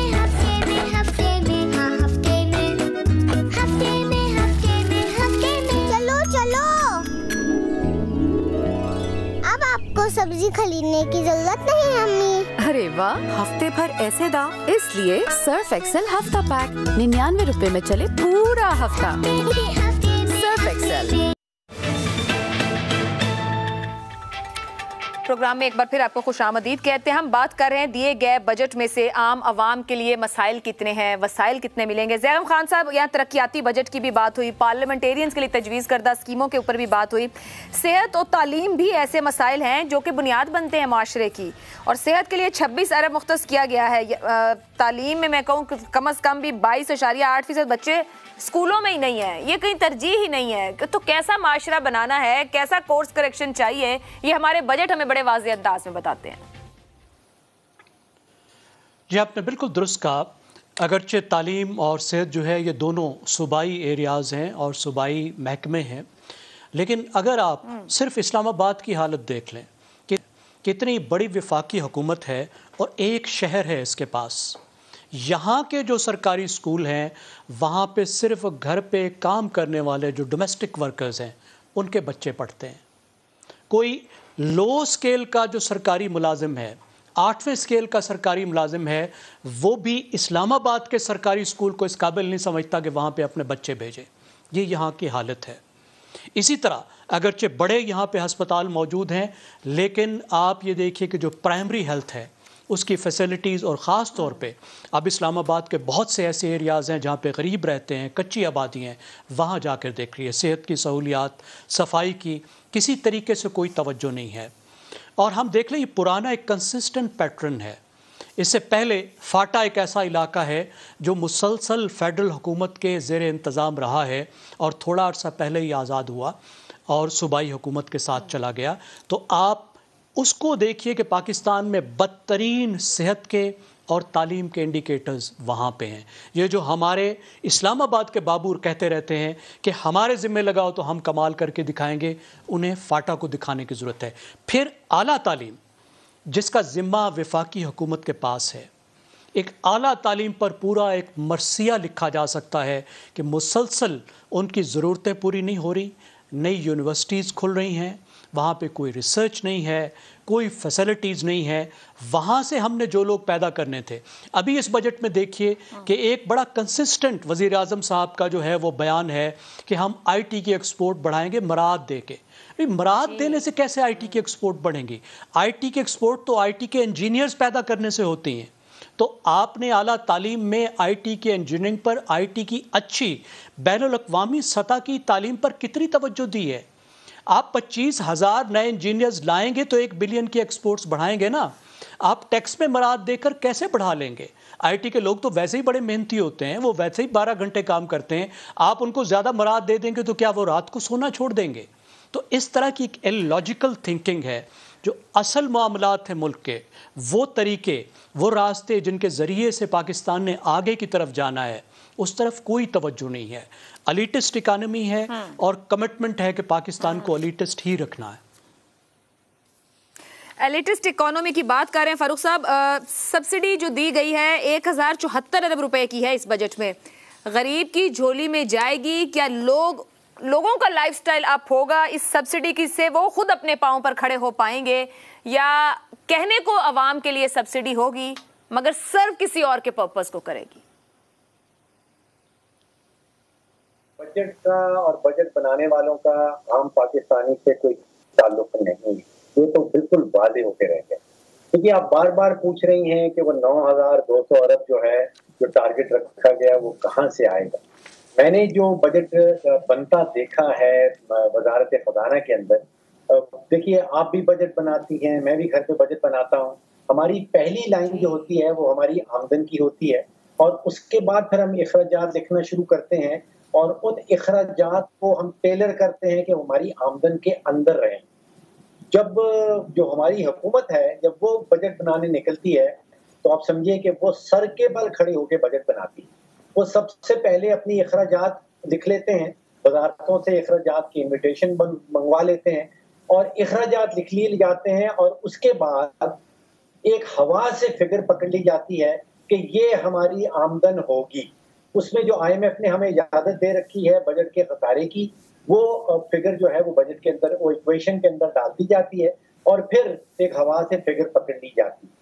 अब आप अंदाजा कीजिए कि पिछले साल के अखराजात कोई 9,000 अरब के हैं और इस साल का जो तखमीना हमें दिया गया इस बजट के अंदर वो 14,000 अरब से ज्यादा है। आप अंदाजा कीजिए कि 50% से ज्यादा का इजाफा है हुकूमती अखराजात में सिर्फ एक साल के अरसे में। तो फोकस हमारे यहाँ होता है कि टैक्स कैसे ज्यादा इकट्ठा करेंगे। ये बात आयशा मेरी समझ में बिल्कुल नहीं आई कि टैक्स ज्यादा इकट्ठा करना है, टैक्स के बेस बढ़ाना है। पिछले 25 साल से 30 साल से यही रट सुन रहा हूँ कि टैक्स बेस बढ़ाना है, टैक्स का जो कलेक्शन है वो बढ़ानी है। टैक्स इतना इकट्ठा होगा जितना है इस वक्त। हमें इखराजात कम करने हैं। जिस रफ्तार से, जिस स्पीड से इखराजात बढ़ रहे हैं, आप पाकिस्तानियों का खून भी चूस ले तो इखराजात पूरे नहीं हो सकते। तो यहाँ पे फोकस टैक्स कलेक्शन पे नहीं होना चाहिए, मेरे नजदीक फोकस अखराजात कम करने पे होना चाहिए।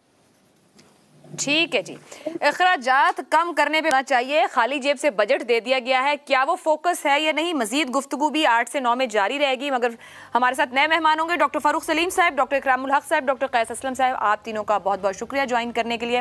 हेडलाइंस की ब्रेक लेते हैं, ब्रेक के बाद दोबारा आपके सामने होंगे और इसी पर बात करेंगे कि घर का बजट बनाते हुए किसे तरजीह दी जाती है, क्या हुकूमत बजट बनाते हुए भी अपनी आमदन को सामने रखकर तरजीह बुनियाद पर बनाती है या नहीं। इस ब्रेक के बाद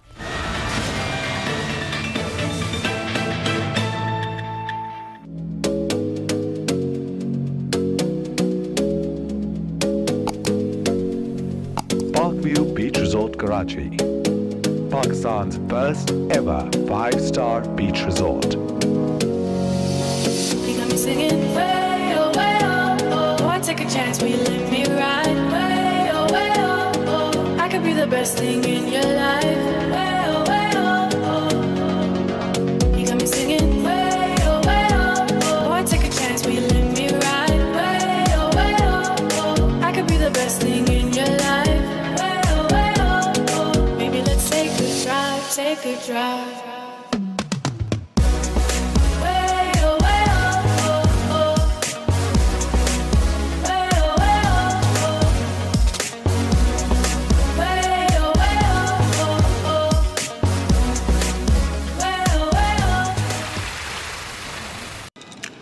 गर्मी में अब करो इंतजार उस चुड़ैल का जो फोन पे मैप देख के भी फिर गुम गई। इन्हें पिक भी होना है और ख्वार भी करवाना है। ये घर से निकलने से पहले ही कह देते हैं ऑन माय वे। जी तो चाहता है गाड़ी के पीछे भगा भगा के मैडम आपकी ठंडी बोतल। पिंग बंग पिंग पिंग पिंग पंग पम पम पंग। स्प्राइट लगा ठंड रख।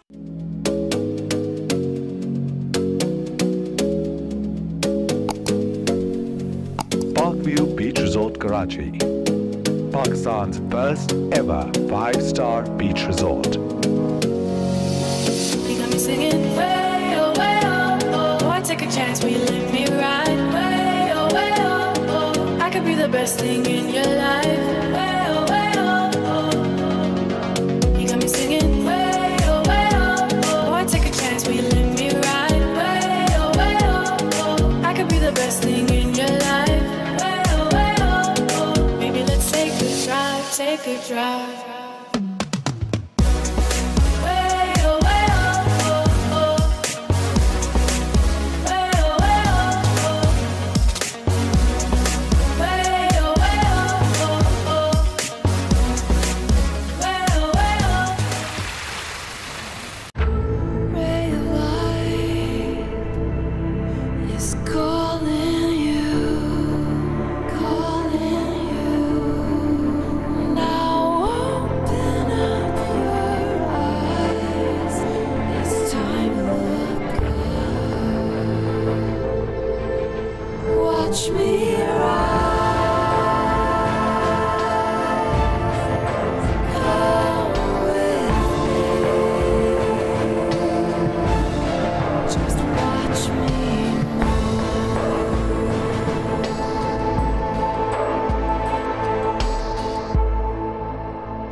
Karachi, Pakistan's first ever 5-star beach resort.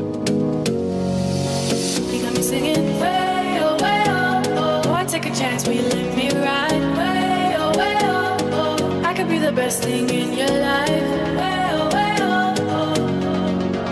You got me singing way oh. I take a chance, will you let me ride? Way oh. I could be the best thing in your life. Take a drive.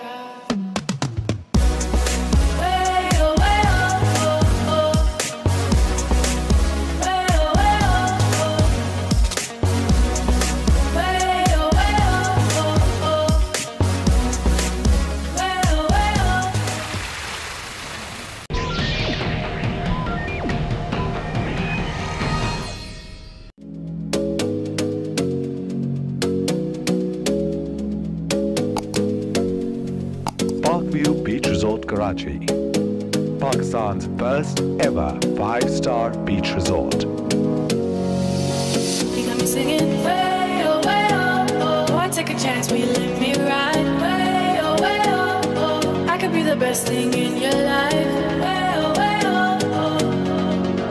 You got me singing way oh, oh. I take a chance, will you let me ride? Way oh, oh. I could be the best thing in your life. Way oh, oh. Maybe let's take a drive, take a drive.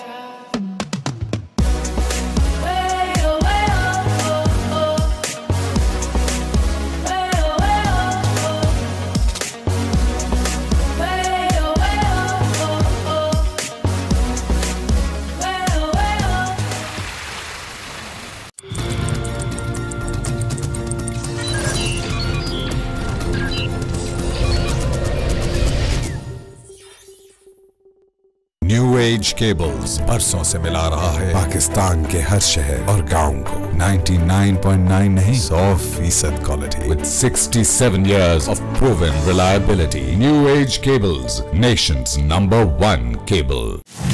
New Lipton का best ever blend, बेहतरीन तेज जायका, गाढ़ापन और ताजा दम खुशबू। समा news clock को आप तक पहुंचाने में ताउन किया है न्यू लिप्टन का बेस्ट एवर ब्लेंड, बेहतरीन तेज जायका, गाढ़ापन और ताजा दम खुशबू।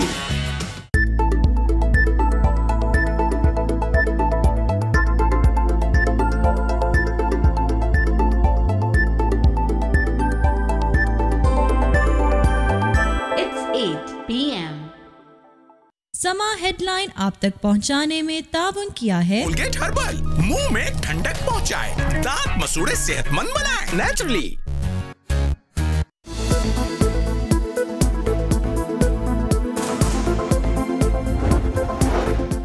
खैबर पख्तूनख्वा के मुख्तलिफ अजला में बारिश, आंधी और तूफान से तबाही। बनू और लकी मरवत में मुख्तलिफ हादसात में 20 अफराद जाँ बहाक, 200 जख्मी। इमदादी सरगर्मियाँ जारी हैं, अस्पतालों में इमरजेंसी नाफिज कर दी गई।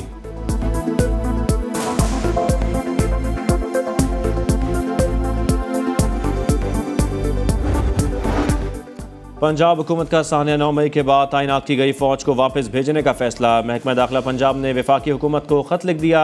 अमन की सूरत हाल बेहतर होने पर वफाकी दारुल-हुकूमत में तैनात पाक फौज के दस्ते भी वापस भिजवाने का फैसला।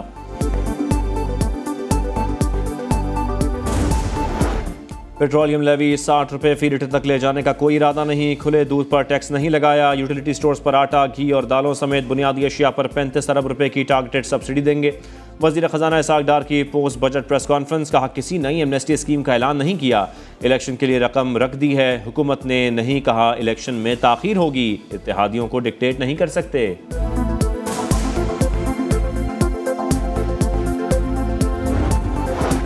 और सिंध का 2247 अरब रुपये से ज़ायद का बजट पेश। सरकारी मुलाजमीन की तनख्वाहों में 30 से 35% तक इजाफा। पेंशन भी 17.5% बढ़ाने का ऐलान।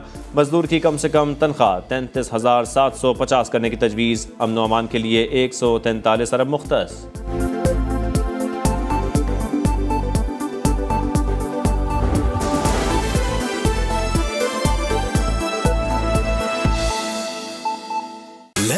लॉन्ग बार चिकनाई पे करे वार, बर्तन चमके चमचमा चमचम। हजाली मौके पावर, इसमें महीने की छुट्टी चमचमा चमचम। लेमन मैक्स लॉन्ग बार, चले पूरे महीने चमचमा चमचम। अस्सलाम वालेकुम। हेडलाइंस आपने जानी, मैं हूं शाहजेब अहमद। एक ब्रेक के बाद आप देख सकेंगे प्रोग्राम स्ट्रेट टॉक। देखते रहिए समा।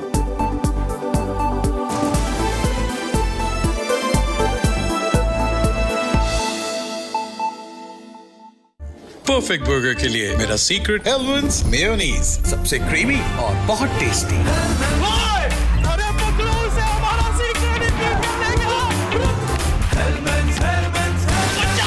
देखो रेस्टोरेंट्स का सीक्रेट हेलमेंस मेयोनीज, ये तो करीब के स्टोर से मिल गया। हेलमेंस मेयोनीज पाकिस्तान के रेस्टोरेंट्स का सीक्रेट इंग्रेडिएंट। इसका बेहतरीन जायका और एक्स्ट्रा क्रीमीनेस घर के खाने को बनाए सिंपली डिलिशियस। हेलमेंस, दुनिया का #1 मेयोनीज ब्रांड। लड़की वालों का स्टाइल ही कुछ अलग है। याद है ना, सॉन्ग चेंज तो हेयर स्टाइल चेंज। हाँ हाँ।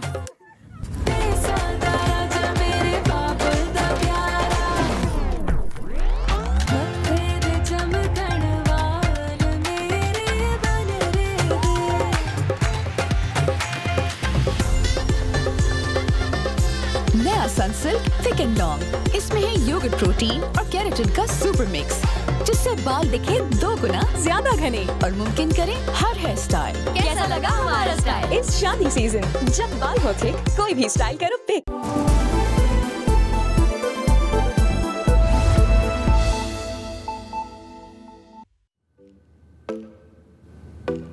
हाँ लिसनर्स, तो ये बताएं वो कौन है जिसे आप कहना चाहेंगे कि हो जाए तुम, मैं, एक और कप चाय। एक कप और है कितनों का बहाना, एक कप और तुम है एक और कप चाय, एक और कप चाय। साथों वक्त गुजारना, दोस्त को देर तक बैठाना और यारों की यारी का चलते जाना। एक कप और है कितनों का बहाना, एक कप और तुम है एक और कप चाय, कप चाय।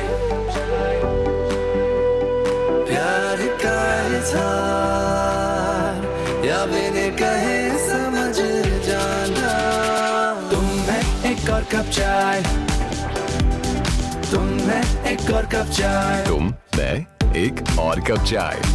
टपाल दानेदार, तुम है एक और कप चाय।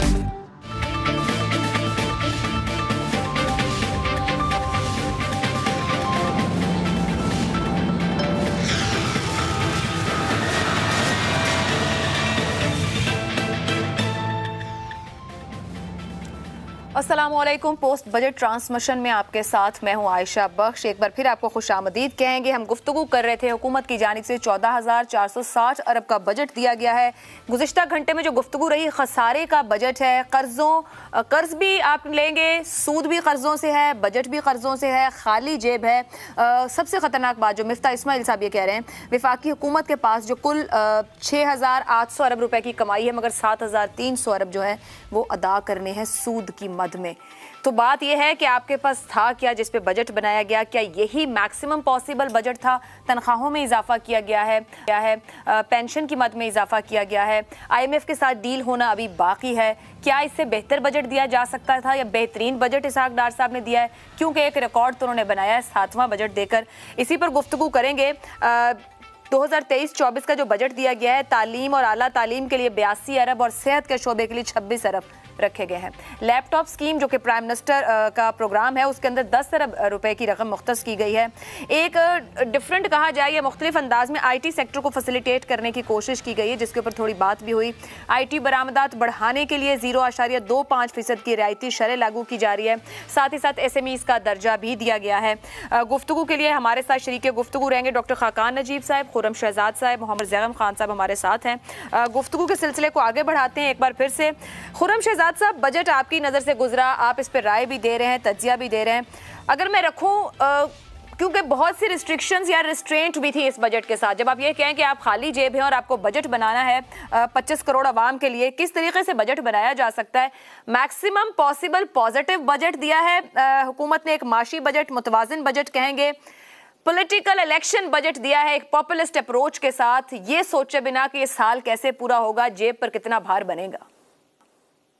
जी अस्सलाम वालेकुम, शुक्रिया मुझे शो में लेने के लिए। देखें, पहली बात तो ये कि इस पे शायद हमारा एक कंसेंसस होगा कि ये एक पॉपुलिस्ट बजट है, और जब आपकी किटी में कुछ होता नहीं है और आप पूरा का पूरा जो है उसे कर्जों के थ्रू फंड करने की बात करते हैं, कर्जों के थ्रू पूरा करने की बात करते हैं, तो इसका मतलब ये कि जो खसारे का बजट है और इतना डीप खसारे का बजट है जो कि आपको शायद आप अफोर्ड ना कर सकें। और ये भी हमें देखना चाहिए कि एक्सपेक्टेशंस हमारी बहुत ज़्यादा होती हैं हमेशा बजट से, लेकिन एक्सपेक्टेशंस को हमें लो रखना चाहिए, ये देखते हुए कि आगे इलेक्शंस हैं और कोई भी पॉलिटिकल गवर्नमेंट जो होती है वो डेफिनेटली इस चीज़ को अकाउंट फॉर करती है कि उसका पॉलिटिकल कैपिटल इस बजट डॉक्यूमेंट के थ्रू जो है रिकवर हो सके। और ख़ासकर जब लास्ट ईयर में आप होते हैं तो डेफिनेटली इस गवर्नमेंट ने भी ये करना था और ये जहन में रखना था कि आगे जो है 2 महीने की मेरे ख्याल में गवर्नमेंट का टेनर बाकी है और 2 महीने के बाद एक इंटरिम गवर्नमेंट आ जाएगी और उसके बाद फिर नई गवर्नमेंट आएगी, इलेक्शंस होंगे, नवंबर में होते हैं, फिर दिसंबर जनवरी में जाके आपको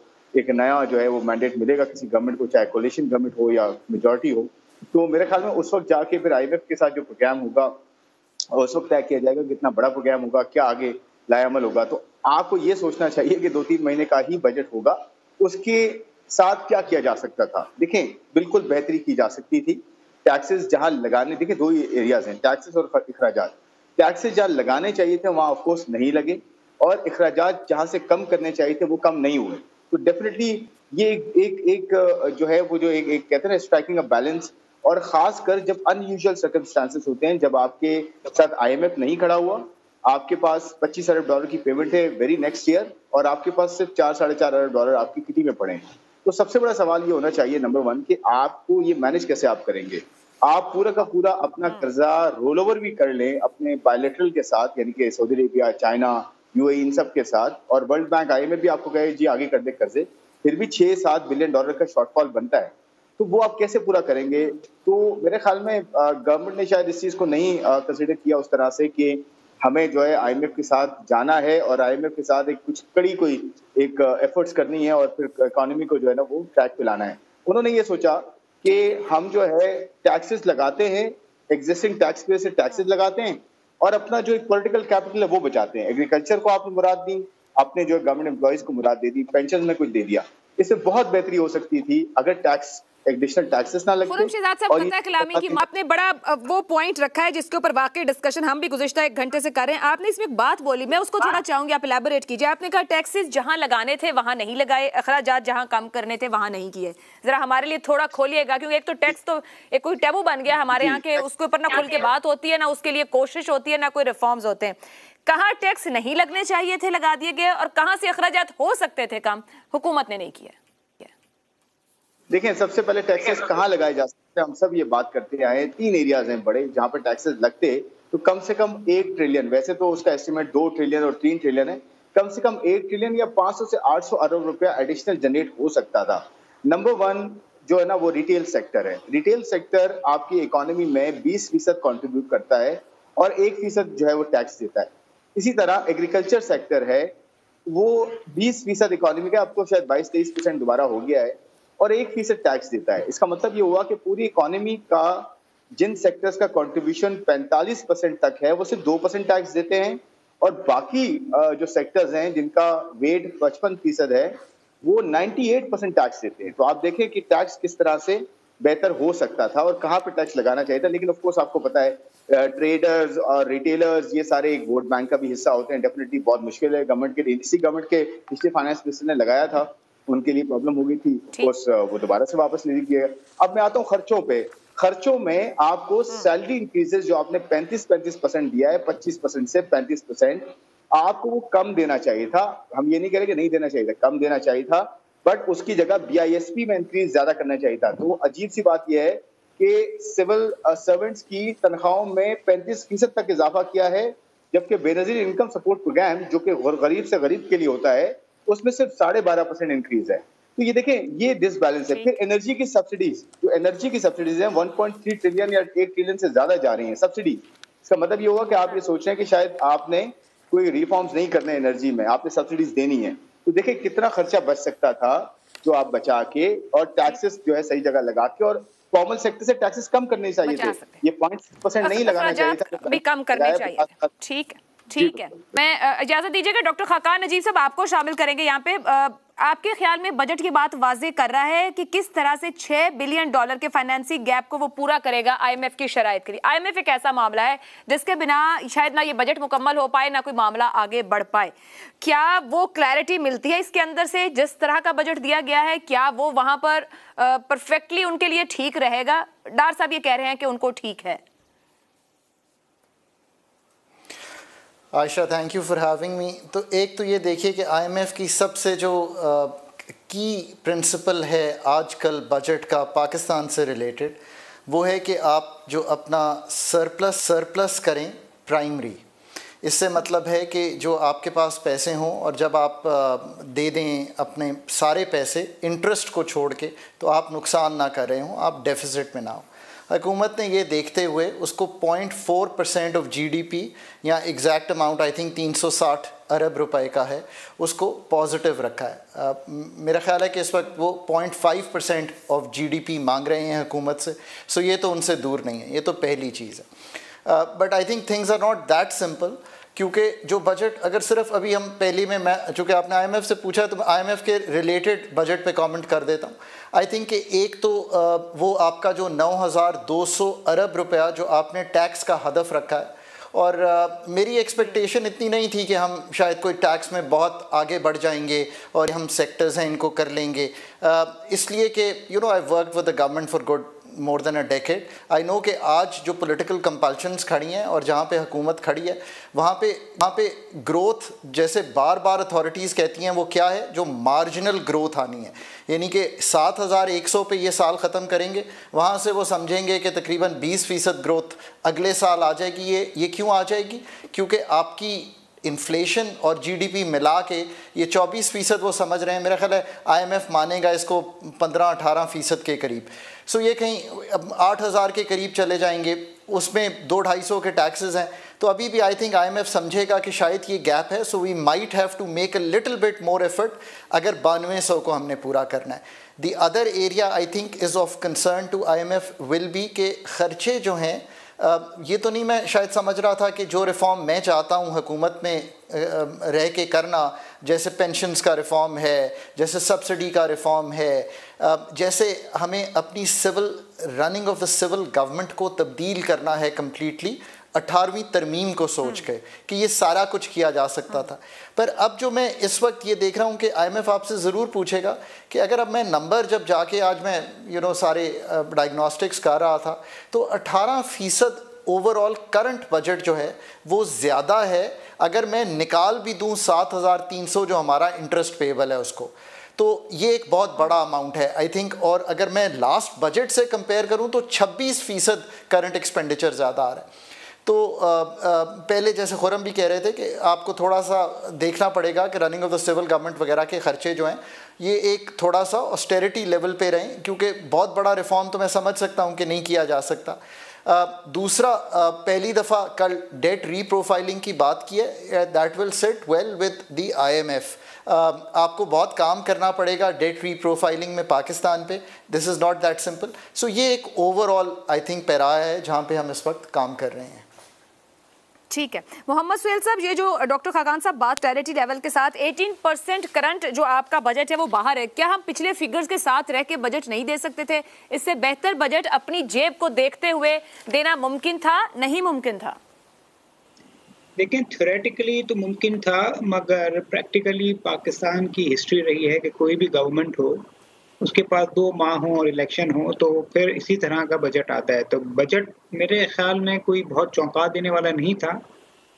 अलबत्ता ये ज़रूर है कि जो सख्त इक़दाम करने थे जो खुर्रम ने कहे वो नहीं किए गए, जो एक्सपेंसेस को कर्टेल करना था वो ना सिर्फ कर्टेल भी नहीं किया गया और उसको बढ़ा दिया गया। तो मेरे ख्याल में ये कोई बड़ा चौंका देने वाला नहीं है। बट ये ज़रूर है कि ये टैक्सेस जो कुछ लगाने वाले थे वो फिर अंडर प्रेशर आकर उन्होंने उसको तब्दील किया, जिसमें वेल्थ टैक्स था, जिसमें रिजर्व्स पे टैक्स था। इसके अलावा मैं आज सुबह सिंध का भी बजट देख रहा था और उम्मीद कर रहा था कि चूंकि अब सूबों को बहुत सारे इख्तियारात मिल गए हैं तो वहाँ पर कोई ऐसे टैक्सेस लगाए जाएंगे जिससे सूबा सिंध का सरप्लस जो है वो फेडरल को मिल जाए, तो वहाँ भी कोई टैक्स नहीं लगाए गए। और अब प्रॉपर्टी का हम कहते आ रहे हैं, प्रॉपर्टी तो आ गया है सूबों के अंदर, तो मुझे नहीं इतला मिली कि कोई प्रॉपर्टी पे सिंध में टैक्स लगा है। और अलमिया ये है, हम कहते हैं कि अमीरों को टैक्स लगाएं, बट हम अमीरों को टैक्स नहीं लगा पाते कि कराची में प्रॉपर्टी टैक्स हार्डली 1.5 से 2 अरब रुपए जमा होता है और उसी आबादी का शहर है मुंबई, उसमें कोई 250 अरब जमा होता है। तो मेरे ख्याल में इलेक्शन की भी कंसिडरेशन है, पॉलिटिकल विल भी नहीं है। दूसरे जो खाकान साहब ने बात की, मेरे ख्याल में बजट की इतनी अहमियत नहीं है जितनी पाकिस्तान के अगले साल एक्सटर्नल डेट रीपेमेंट की है। उसमें इसाक डार साहब ने जब वो आए थे, जब भी उन्होंने हल्का सा कहा था फिर वो खामोश हो गए थे और कल वो खामोशी तोड़ के उन्होंने एक टीवी प्रोग्राम में भी कहा, आज तफसीलन प्रेस कॉन्फ्रेंस में भी कहा, जो मेरे लिए थोड़ा सा कंफर्ट है। और दो मार्केट्स के लिए थोड़ा सा वो कंफ्यूजिंग होगा और IMF के लिए भी वो कंफर्ट फैक्टर होगा कि हुकूमत चाह रही है कि डेट को डेफर कर दिया जाए, स्पेशली एक्सटर्नल डेट को। पहली बात तो ये है कि चले मरीज को क्या दवा देनी है, वो दवा के बारे में हम सोच रहे हैं, अभी तक दवा दी नहीं है, और वो आइडियली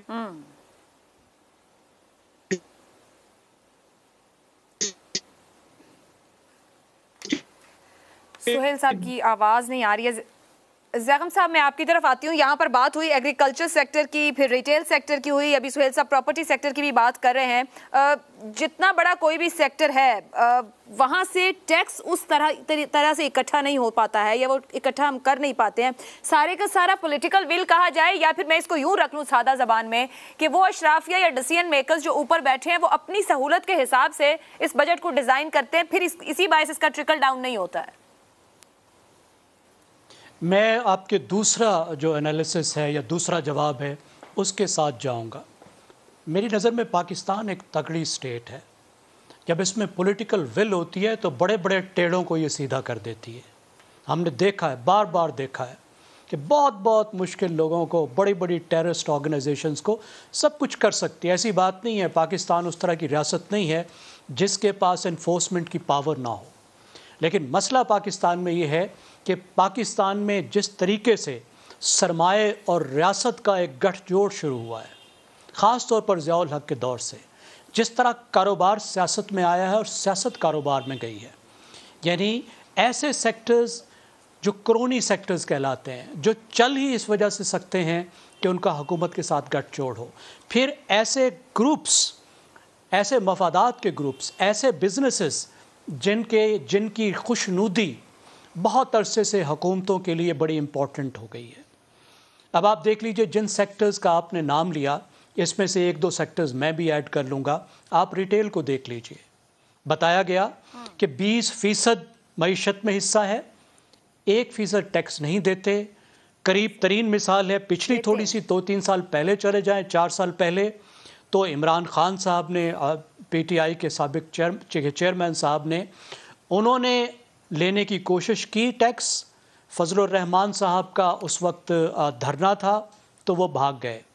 अभी 1.5 साल पहले की बात है, उस वक्त के जो वज़ीर ख़जाना थे मिफ्ता इस्माइल साहब, उन्होंने इनडायरेक्ट तरीके से बड़ा थोड़ा सा टैक्स लेने की कोशिश की, और उस वक्त मरियम बीबी ने सिर्फ एक ट्वीट की और मिफ्ता इस्माइल साहब को भागना पड़ा। शटर पार इतनी इंपॉर्टेंट हो गई है, इतना इंपॉर्टेंट हो गया कि रिटेलर्स को खुश रखा जाए। एग्रीकल्चर, बड़े बड़े एग्रीकल्चरिस्ट जो हैं वो बैठे हुए हैं आपकी असम्बली में, वो एक पावरफुल लॉबी है। इसके साथ साथ जो रियल एस्टेट है वो खुद एक बहुत इंपॉर्टेंट फैक्टर बन गया है।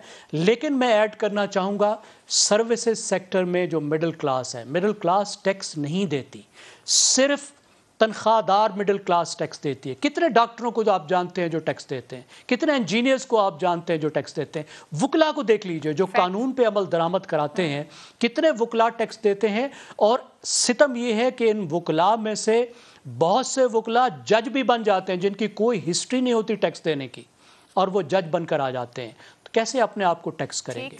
तो पाकिस्तानी अशराफिया ना तो अपने आप को टैक्स करना चाहती है और ना ही उन सेक्टर्स को टैक्स करना चाहती है जिन सेक्टर्स के साथ उनका एक गहरा ताल्लुक है, वोटिंग का ताल्लुक है, या वो उनके इन्वेस्टर हैं, या किसी और तरीके का ताल्लुक है।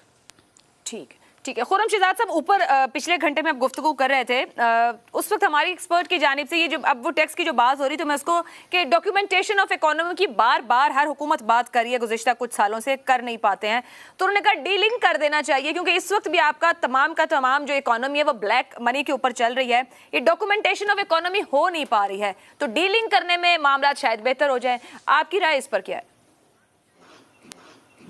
देखिए, आपको पता है जब टैक्स लगाया जाता है ना, तो टैक्स का मकसद भी होता है कि ना सिर्फ आपको रेवेन्यू जनरेट किया जाए, बल्कि इससे बड़ा मकसद ये होता है कि एक डायरेक्शन बताई जाती है इकोनॉमी को, बिजनेसेस को, इन्वेस्टर्स को एक डायरेक्शन बताई जाती है, एक इंडिविजुअल को, एक आम आदमी को, कि टैक्सेस क्यों लग रहे हैं, किस सेक्टर पे लग रहे हैं, कितना रेट लग रहा है, किस इंडिविजुअल पे लग रहे हैं और क्यों लगाए जा रहे हैं। तो डायरेक्शन बताई जाती है। मिसाल के तौर पर अगर किसी सेक्टर को आपने डीमोटिवेट करना है, या इनफैक्ट किसी सेक्टर को आपने प्रमोट नहीं करना, तो वहाँ टैक्सेस ज़्यादा लगाए जाते हैं। किसी सेक्टर को आपको प्रमोट करना है तो वहाँ टैक्सेस कम किए जाते हैं, ताकि वहाँ इन्वेस्टमेंट ज़्यादा हो और इकोनॉमी को फायदा हो। यहाँ पे आप देखें 0.6% टैक्स दोबारा से लगाया गया है ट्रांजैक्शन पे बैंकिंग के। मैं उसी तरफ आऊँगा जो आपने डॉक्यूमेंटेशन की बात की है। 0.6% आपको याद होगा, मेरे ख्याल में 2015 या 17 में लगाया गया था। और उस वक्त कैश जो है ना, इसे हम कहते हैं करेंसी इन सर्कुलेशन, कि लोगों के हाथ में कैश कितना चला जाता है, कैश इकोनॉमी कितनी बढ़ जाती है।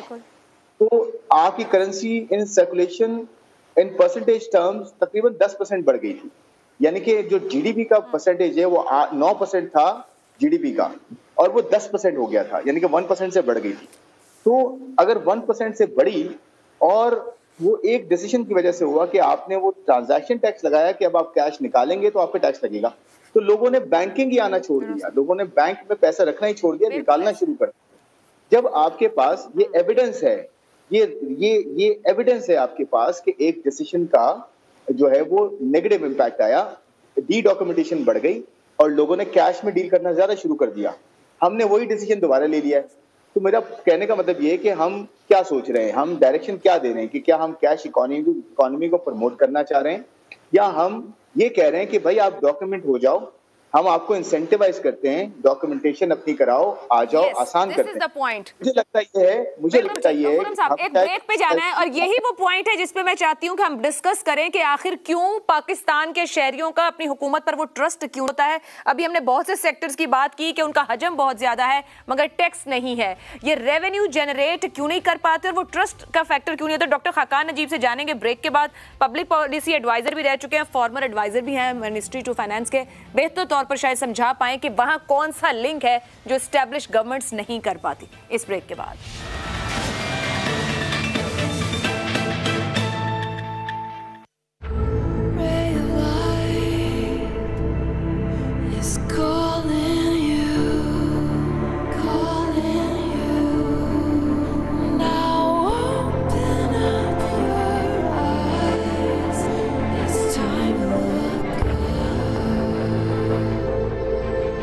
Watch me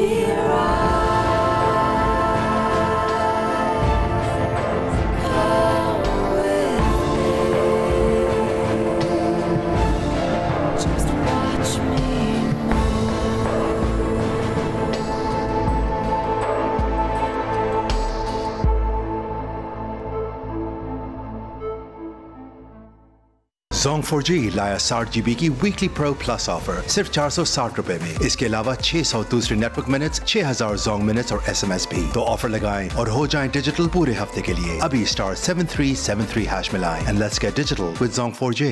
अब पाइए अपने फेवरेट बैंक कार्ड्स पर डिस्काउंट, वो भी इजी मंथली इंस्टॉलमेंट्स के साथ। Only on दराज shopping expo starting from the 7th of June। सोच को दराज करो।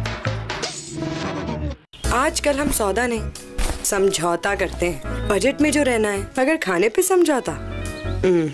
मेरे घर वाले रोज शौक से खाना खाते हैं। ऐसे कनौर चिकन क्यूब सिर्फ 70 रुपए में दे खानों को चिकन का असली मजा। Knorr chicken cubes. तो अब समझौता कैसा? हर घर पूरा होता है अच्छी आदतों से, जैसे कल के लिए कुछ संभाल रखने की आदत। इसीलिए यूरोपियन टेक्नोलॉजी से बने ज्यादा कैपेसिटी वाले टॉलरेंस रेफ्रिजरेटर्स देते हैं आपको अप टू 40% बिगर क्रिस्पर, ताकि आप कर सकें ज्यादा स्टोरेज और सेव कर सकें अप टू 50% एनर्जी, क्योंकि टॉलरेंस रिलायबल है। Go big this festive season with the J. Grand Festive Sale. Enjoy flat 25% and 40% off on all items. Starting from 7 June in stores and online at JunaidJamshed.com.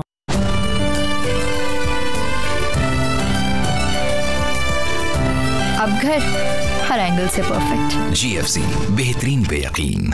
110 से 140 मन फी एकड़ पैदावार। तो फिर guard hybrid rice seed से कमाओ ज्यादा मुनाफा हर बार, बढ़ाओ फी एकड़ पैदावार।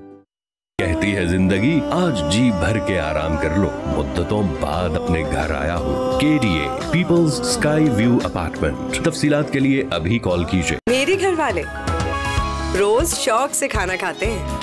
ऐसे कनौर चिकन क्यूब सिर्फ 70 रुपए में दे चिकन का असली मजा। तो अब समझौता कैसा? लेमन मैक्स लॉन्ग वन चले पूरे महीने चमचमा चमचम।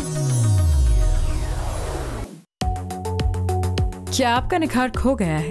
नहीं, सिर्फ छुपा है। डेड स्किन सेल्स के नीचे। नया Pond's bright beauty face wash, इसका spot reduction formula dead skin cells को क्लियर करे और नई सेल्स को उभारे ताकि आपका निखार साफ झलके।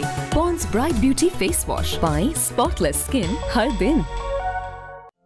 ये कौन संभालेगा? अब Royal smart lifetime guarantee phone पे। रॉयल, साथ जिंदगी भर का।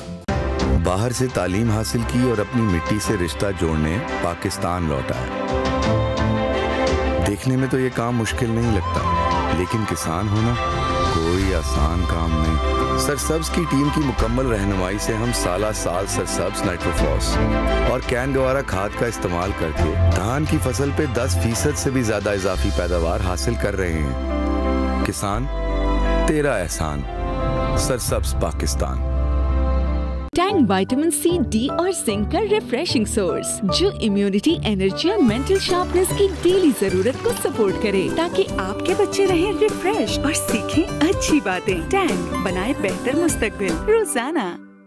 क्या आपको मालूम है कि पाकिस्तान में हर 1 मिनट में 8 बच्चे पैदा हो रहे हैं? आबादी में बेहंगम इजाफा समाजी और माशी तरक्की में सबसे बड़ी रुकावट है, क्योंकि आबादी में इजाफा माशी, तिब्बी और समाजी मसाइल की बड़ी वजह है। मतवाज़न खानदान की तश्कील मियाँ बीवी का बुनियादी हक है, मगर मेरी आइंदा नस्लों के मुस्तकबिल का फैसला किसी और ने किया था।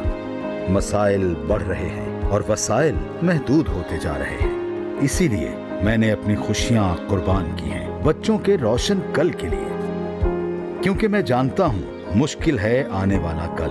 जिम्मेदारी निभाएं और बाहमी मशवरा से नस्लों की खुशहाली पाएं। आज का दुरुस्त फैसला, खुशहाल कल का रोशन रास्ता। पंजाब पॉपुलेशन इनोवेशन फंड, महकमा बहबूद आबादी, हुकूमत पंजाब।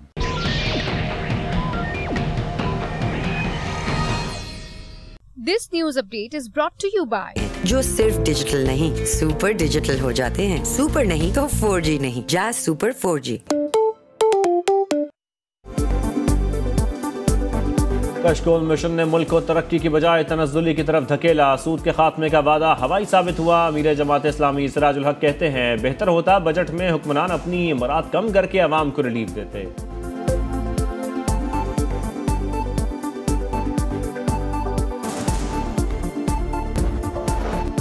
और लाहौर समेत पंजाब के मुख्तलिफ शहरों में तेज आंधी और बारिश, गर्मी की शिद्दत में कमी। जद्दा और शारजाह से लाहौर आने वाली 2 फ्लाइट्स का रुख मुल्तान की जानिब मोड़ दिया गया। इस्लामाबाद में भी बादल जमकर बरसे।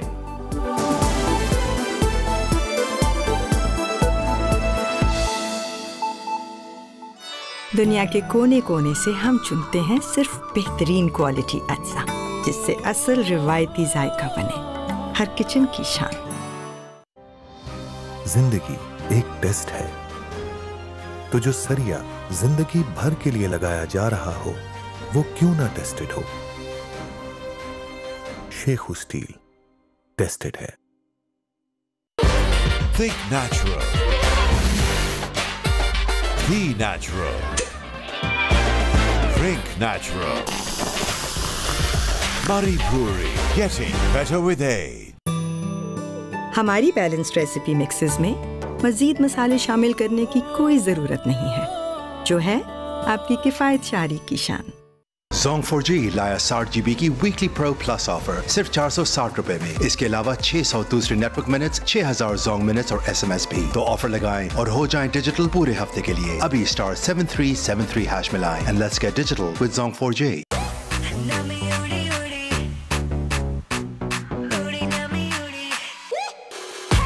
दिन भर चेहरे की नमी कम होती है और चेहरा मुरझा जाता है, इसलिए ग्लो एंड लवली की नई हाइड्रा ग्लो। इसमें है रोज सीरम जो चिल्ड को अंदर से नमी दे ताकि चेहरे को मिले खिला खिला ग्लो। जब नमी मिले ग्लो खिले। Glow and Lovely Hydra glow.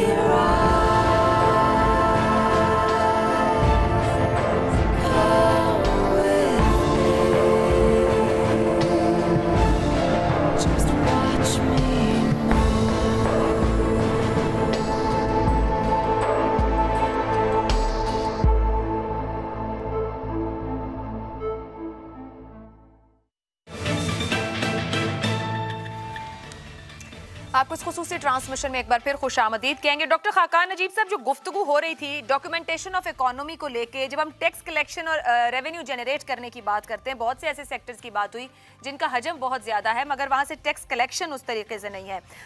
क्यों नहीं ये लिंक बन पाता हुकूमतों और उसके शहरियों के बीच कि वो ट्रस्ट करें और इस बेस का हिस्सा बने कि अच्छा, डॉक्टर खाकान नजीब साहब हमारे साथ नहीं है। सुहेल साहब, आपके ख्याल में कहाँ ये लिंक नहीं इस्टेब्लिश होता या फिर डी लिंक होना ही इस डॉक्यूमेंटेशन ऑफ इकोनॉमी का जरूरी है, शायद उसमें चीजें ग्रो करें? लेकिन जिन सेक्टर की बात हो रही है कि एग्रीकल्चर पे टैक्स नहीं है, रिटेल पे टैक्स नहीं है, आई थिंक ये 10 साल पहले भी बात होती थी, 20 साल पहले भी होती थी, 40 साल 50 साल पहले भी होती थी। सर, तो मेरे ख्याल में देखिए ये सेक्टर की भी बात की गई है, उसका जो मिडिल क्लास है, जो तनख्वाहदार तबका नहीं है, वो भी अपने आप को कहीं रजिस्टर नहीं कराता है। किसकी बात कर रही हैं आप? आवाज करके आप सर्विसेज सेक्टर की, जिस मिडिल क्लास की बात कर रहे थे ज़ैगम खान साहब भी, आपके फिर वो इंजीनियर्स हैं और बेतहाशा प्रोफेशंस हैं, वहाँ पे लोग नहीं, डॉक्टर्स हैं, मतलब है जो सरकारी नौकरी पे नहीं है, जो कि सोर्स पे आपकी तनख्वाह पे टैक्स कट जाए वहाँ तो कटेगा, अदरवाइज लोग सिस्टम का हिस्सा बनने को तैयार नहीं होते। जी बिल्कुल, आपने सर्विसेज सेक्टर कहा, बिल्कुल आपने सही फरमाया। लॉयर्स हैं, डॉक्टर्स हैं, एजुकेशनल इंस्टीट्यूशंस हैं, ब्यूटी पार्लर्स हैं, वो भी टैक्स नहीं देते हैं। लेकिन मसले दो हैं। मसले इसलिए हैं कि जिस तरह एग्रीकल्चर में और रिटेल में, होलसेल में, जो एक तो ऑब्वियसली पॉलिटिकल विल नहीं है, फिर दूसरा ये जब से एनएफसी हुआ है 12-13 साल पहले, बहुत सारे एरियाज इंक्लूडिंग जो इस एरिया की हम बात कर रहे हैं वो प्रोविंसेस में चले गए हैं, वहाँ पे विल ज़्यादा नहीं है। बट इसके साथ आयशा ये भी प्रॉब्लम है कि इनका कलेक्शन का मेथड बहुत ज़्यादा इफेक्टिव और ट्रांसफर, जो नौकरी पेशा अफराद हैं रजिस्टर्ड होती हैं एससीसी के पास, तो वहाँ पे एम्प्लॉय उसका टैक्स काट देता है। तो मेरे ख्याल में ये, और ये जो बजट है आई थिंक उसको तो इस पे फोकस शायद करना ही नहीं था, क्योंकि ये 2 महीने का बजट। अलबत्ता जो चीज़ें जिस तरह मैंने कहा कि टैक्सिंग द रिच, एक ऐसा टाइम जब पाकिस्तान क्राइसिस में है, एक ऐसा टाइम जब पाकिस्तान की पेमेंट इतनी है कि हमें नहीं पता तो टैक्स किया जा सकता था। एक ना सिर्फ कुछ सुपर टैक्स तो बढ़ाया गया है, वो बढ़ाया नहीं गया, पिछले साल का रखा गया है। इसके अलावा भी बहुत सारी चीज़ें हैं जो अमीर खरीदते हैं, वो ट्रैवलिंग करते हैं, वो गाड़ी खरीदते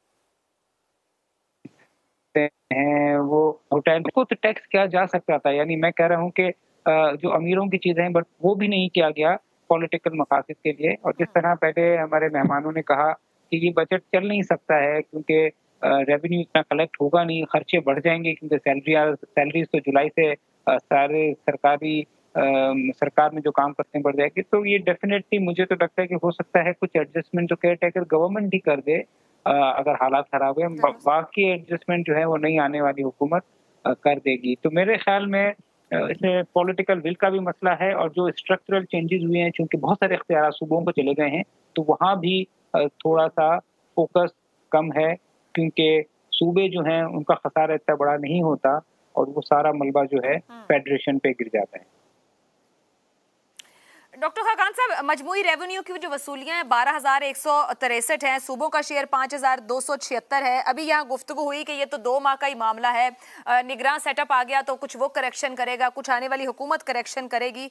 मगर बेसिक सवाल वही है कि जाहिर बात है जब तक आपका रेवेन्यू इस हद तक जनरेट नहीं होता, वो तमाम लोग जो इनकम अर्न कर रहे हैं वो इस सिस्टम का हिस्सा नहीं बनते, तो शायद हम कभी भी इसमें से निकल नहीं सकेंगे। उसके लिए आपके ख्याल में प्रॉब्लम किस जगह पर है? कौन सा लिंक है जो हुकूमतें इस्टेब्लिश नहीं कर पाती, या तमाम के तमाम मामलात वहां आपके पॉलिटिकल स्टेक्स की वजह से सॉर्टेड आउट नहीं होते हैं? आयशा, सोहेल भाई की बात को आगे लेके चलते हैं। एक तो बात ये दुरुस्त है कि बहुत से मामलात प्रोविंसेस के पास चले गए हैं। मैं भी बहुत ख्वाहिश रखता हूँ कि एग्रीकल्चर इनकम टैक्स कलेक्ट होना चाहिए। Let me give you a figure. पूरे मुल्क की जो हुजम है हमारे जीडीपी का, यानी कि पूरे मुल्क, अब जीडीपी को आसानी समझ लीजिए, जो पूरा मुल्क कमाई करेगा या जो हमारी इकॉनमी का हुजम है उसका 20% जो है वो एग्रीकल्चर है। हम कई दफ़ा ये कहते हैं कि देखें कितने पैसे हमने ट्रांसफ़र किए हैं वहाँ पे। बम्पर क्रॉप अभी वीट की आई, अब वो पूरा जो सिस्टम है वो प्रोविंसेस के पास है। सो यहाँ तक बात ठीक है। अब उसका जो पूरा एग्रीकल्चर इनकम टैक्स कलेक्ट हो रहा है, आप हैरान होंगी अगर मैं आपके सामने फिगर रखूं कि पूरा मुल्क 7,100 अरब रुपया टैक्स देगा इस साल, एग्रीकल्चर इनकम टैक्स 4 अरब कलेक्ट होगा। सो फेडरेशन पे बोझ बढ़ता चला जा रहा है। इस बजट से जो सबसे ज़्यादा बात अयां हुई है वो ये है कि फेडरल फिस्कल फ्रेमवर्क जो है वो अनसस्टेनेबल है, अनटेनेबल है। मैं इससे ज़्यादा जोर दे के ये बात कह नहीं सकता। अब ये 4 अरब जो है अगर प्रोविंसेस 4 मिलके कलेक्ट करेंगी और अगर कराची जैसा शहर जैसे इमूवेबल प्रॉपर्टी पे नहीं कलेक्ट करेगा पैसे तो ये मुल्क कैसे चलेगा। तो अब आ जाइए आप ज़रा फेडरल पे 2200 अरब की, और ये हुकूमत ने खुद कहा है, ये नहीं है कि मैं अब आपको कोई रिसर्च का फिगर दे रहा हूँ। इकोनॉमिक सर्वे में हुकूमत ने लिखा है कि हमने एग्जेम्पशंस और कंसेशंस दिए हुए हैं। मेरा ख्याल है इसमें से आसानी से बहुत से ऐसे होंगे जो हमें वापस ले लेने चाहिए, कंसिडरिंग द फैक्ट कि हम कहाँ खड़े हुए हैं। इसी तरह जो इस वक्त एक स्टडी अभी रीसेंट आई है, आई थिंक इप्सॉस नामी एक फॉरेन इदारे ने की है। उन्होंने 4 सेक्टर्स जो हैं हमारे, एट है, टायर्स है, ऑयल एंड ल्यूब्रिकेंट्स हैं, इनमें जाकर देखा है तो जो टैक्स की इसमें पोटेंशियल है फेडरल गवर्नमेंट के लिए given the taxation in progress, और वो 960 अरब रुपए का है। अब 2201 मैंने आपके सामने रखे हैं, 960 मैंने एक रखे हैं। एक VAT की एक स्टडी है उस पर एक 3% का गैप वहाँ पे है, वो एक खुद बहुत बड़ा अमाउंट बन जाता है। अब एक और फिगर आपके सामने रखता हूँ। पाकिस्तान में मेरे ख्याल है 30 लाख इस वक्त जो है वो कमर्शियल, इंडस्ट्रियल और रिटेल जो हैं वो रजिस्टर्ड हैं। 70,000 उसमें से सिर्फ इस वक्त सेल्स टैक्स दे रहे हैं। सो ये फ़ैसले सारे आपने करने हैं। फिर मैं एक चीज़ कहा करता हूँ कि अगर आपने वाकई कोई काम करना है, सोहेल साहब अमीरों की बात कर रहे थे कि वो अमीर होते चले जा रहे हैं, वेल्थ टैक्स उठाना तो बिल्कुल ठीक मेजर था, पर वेल्थ टैक्स अगर आपने उठा दिया दुनिया की मिसालें देकर, तो दुनिया में अगर मैं अमेरिका में रहता होता और मेरे वालिद साहब वही होते जो इस वक्त पाकिस्तान में एक अच्छे कार्डियोलॉजिस्ट हैं, जब उनकी वेल्थ इनहेरिटेंस में मुझे ट्रांसफ़र होगी तो क्या टैक्स दूंगा मैं आयशा पाकिस्तान में? 0। यही मैं, अगर हम मिसाल देते हैं ना डेवलप्ड मुल्कों की, मैं वहाँ पे होता तो मुझे एक हैंडसम टैक्सेशन देना पड़ता, तभी इक्वालिटी क्रिएट होती है। तो क्लियर है कि पाकिस्तान का टैक्स, जानना चाह रही हूँ कि ये हम क्यों नहीं कर पाते। जितना आपने कहा अभी वैट का मामला लेकर, ये भी कमर्शियल और इंडस्ट्रियल कनेक्शंस की आपने बात की कि 30 लाख हैं, 70,000 से भी कम रजिस्टर्ड हैं, ये जो भी आपने इनहेरिटेंस उसकी बात की, मेरा यही तो सवाल है कि हम लोग क्यों नहीं अपना कोर्स करेक्शन कर पाते। कमजोरी कहाँ है? कौन सा लिंक इस्टेब्लिश नहीं होता गवर्नमेंट का और उसका सिटीजन्स का? तो आसान लिंक तो लोग जो सब कहेंगे वो कहेंगे पॉलिटिकल विल। मैं थोड़ा सा इससे ना डिसएग्री करता हूँ। शायद सरकार में मैंने इतना वक्त गुजारा है तो मैं चीज़ों को थोड़ा सा एक और निगाह से भी देखता हूँ। पॉलिटिकल विल से कोई डिसएग्रीमेंट नहीं है, लीडरशिप की विल होगी तो चीज़ें होंगी। एक ये है कि हमारी एक एलीट है, उसका माइंडसेट तब्दील करना पड़ेगा। अब आप ये this is a very very important point. What do I mean by this? देखिए, दुनिया भर में एलीट होती है। अमेरिका की जो 95% वेल्थ है वो 5% लोग जो हैं वो संभाले हुए हैं। ये चक्कर नहीं है, पर फ़र्क है एक हमारी एलीट में और उनकी एलीट में। हमारी जो एलीट है ना वो अनप्रोडक्टिव एलीट है, वो उन कामों में पड़ गई है और उसमें स्टेट पॉलिसी का बहुत बड़ा हाथ है। उसको उन कामों में हमने डाल दिया है जो unproductive sectors of the society हैं। आपको अपनी एलीट का माइंडसेट चेंज करना पड़ेगा। एलीट को बुरा भला कहने से कुछ नहीं होगा। इन्हीं लोगों के पास वेल्थ है, इन्होंने ही इन्वेस्ट करना है। आपकी एलीट को दुनिया से बहुत फ़र्क बना दिया गया। ये नंबर 2 चीज़ है। तीसरी चीज़ देखें जी, बड़ी क्लियर है। दुनिया में ना कोई भी खुश होकर टैक्स नहीं देता। मैं पहले ऑस्ट्रेलिया में काम करता था, अब मैं यूरोप में काम करता रहा हूँ। आपका ख्याल है कि मैं खुद जाकर वहाँ पे कहता था कि आइए मेरे से टैक्स लीजिए? ऐसा कतई तौर पे नहीं है। आपको पता है वहाँ पे टैक्स फॉर्म जो है वो कैसा आता है? Pre populated tax form. इसको समझिए, इससे क्या मतलब है? वो मुझे एक टैक्स फॉर्म भेजते हैं, वो खाली नहीं होता, उसमें भरा हुआ एक टैक्स फॉर्म आता है कि भाई साहब this is your tax in इस मद में, इस मद में, इस मद में। आपको अगर ठीक लगता है तो अपनी बाकी चीज़ें डाल के आगे बढ़िए, अगर ठीक नहीं लगता तो हमें बताइए कि आप क्या कह रहे हैं। सो पाकिस्तान को डिजिटाइजेशन, ऑटोमेशन, डेटा क्रिएशन हो चुकी है। असल मसला जो है, जो तीसरा मसला है, पहला हमारी इंस्टेबिलिटी, पॉलिटिकल विल, सब दूसरी इलीट किस तरह की है, तीसरा मसला जो है ना वो ये है कि कॉम्पिटेंसी नहीं है हमारी उस एग्जीक्यूटिव में जो एक जनरलिस्ट एग्जीक्यूटिव है। ये फैसला कौम को करना पड़ेगा कि इसको आपको तब्दील करें। बड़े जबरदस्त पॉइंट रखे, पॉलिटिकल विल, एलीट माइंडसेट और फिर टैक्स विद इंसेंटिव्स के ऊपर जाते हैं। एक ब्रेक लेते हैं, ब्रेक के बाद कौम ने फैसला करना है कि हुकूमत ने डायरेक्शन देनी है और फिर मामलात को लेके आगे बढ़ना है। इस ब्रेक के बाद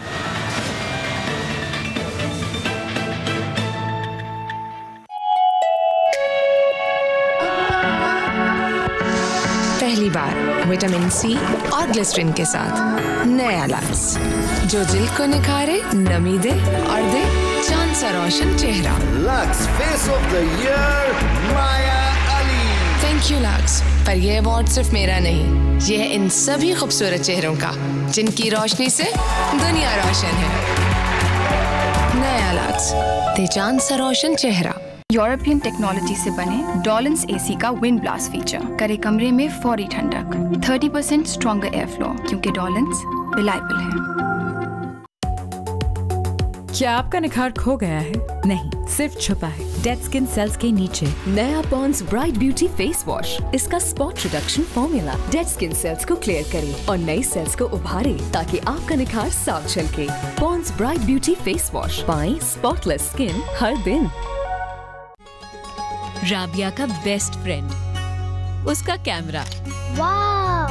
और कितना खींचोगी? अम्मी, दुनिया को पाकिस्तान की अलग तस्वीर दिखानी है, उसकी खूबसूरती की। जब तक दिखाऊंगी नहीं, रुकूंगी नहीं। मैं इसके ख्वाबों के बीच किसी को नहीं आने दूंगी, जरासीम को भी नहीं। इसीलिए लाइफ बॉय। बड़े ख्वाबों को दें लाइफ बॉय की बड़ी हिफाजत जो दे जरासीम से 100% यकीनी हिफाजत। अम्मी, मेरी पाकिस्तान की तस्वीर जीत गई।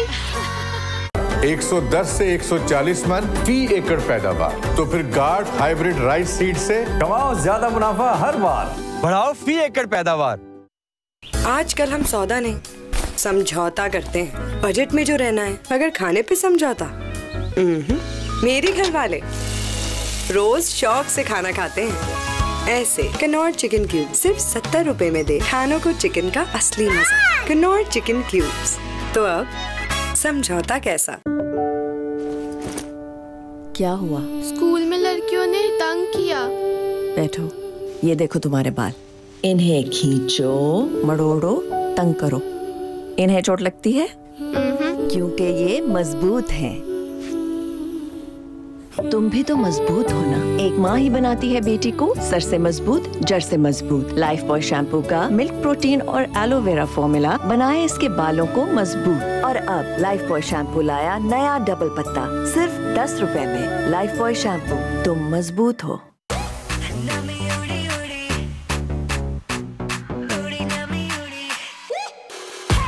दिन भर चेहरे की नमी कम होती है और चेहरा मुरझा जाता है, इसलिए ग्लो एंड लवली की नई हाइड्रा ग्लो। इसमें है रोज सीरम जो चिल्ड को अंदर से नमी दे ताकि चेहरे को मिले खिला खिला ग्लो। जब नमी मिले ग्लो खिले। Glow and Lovely Hydra glow.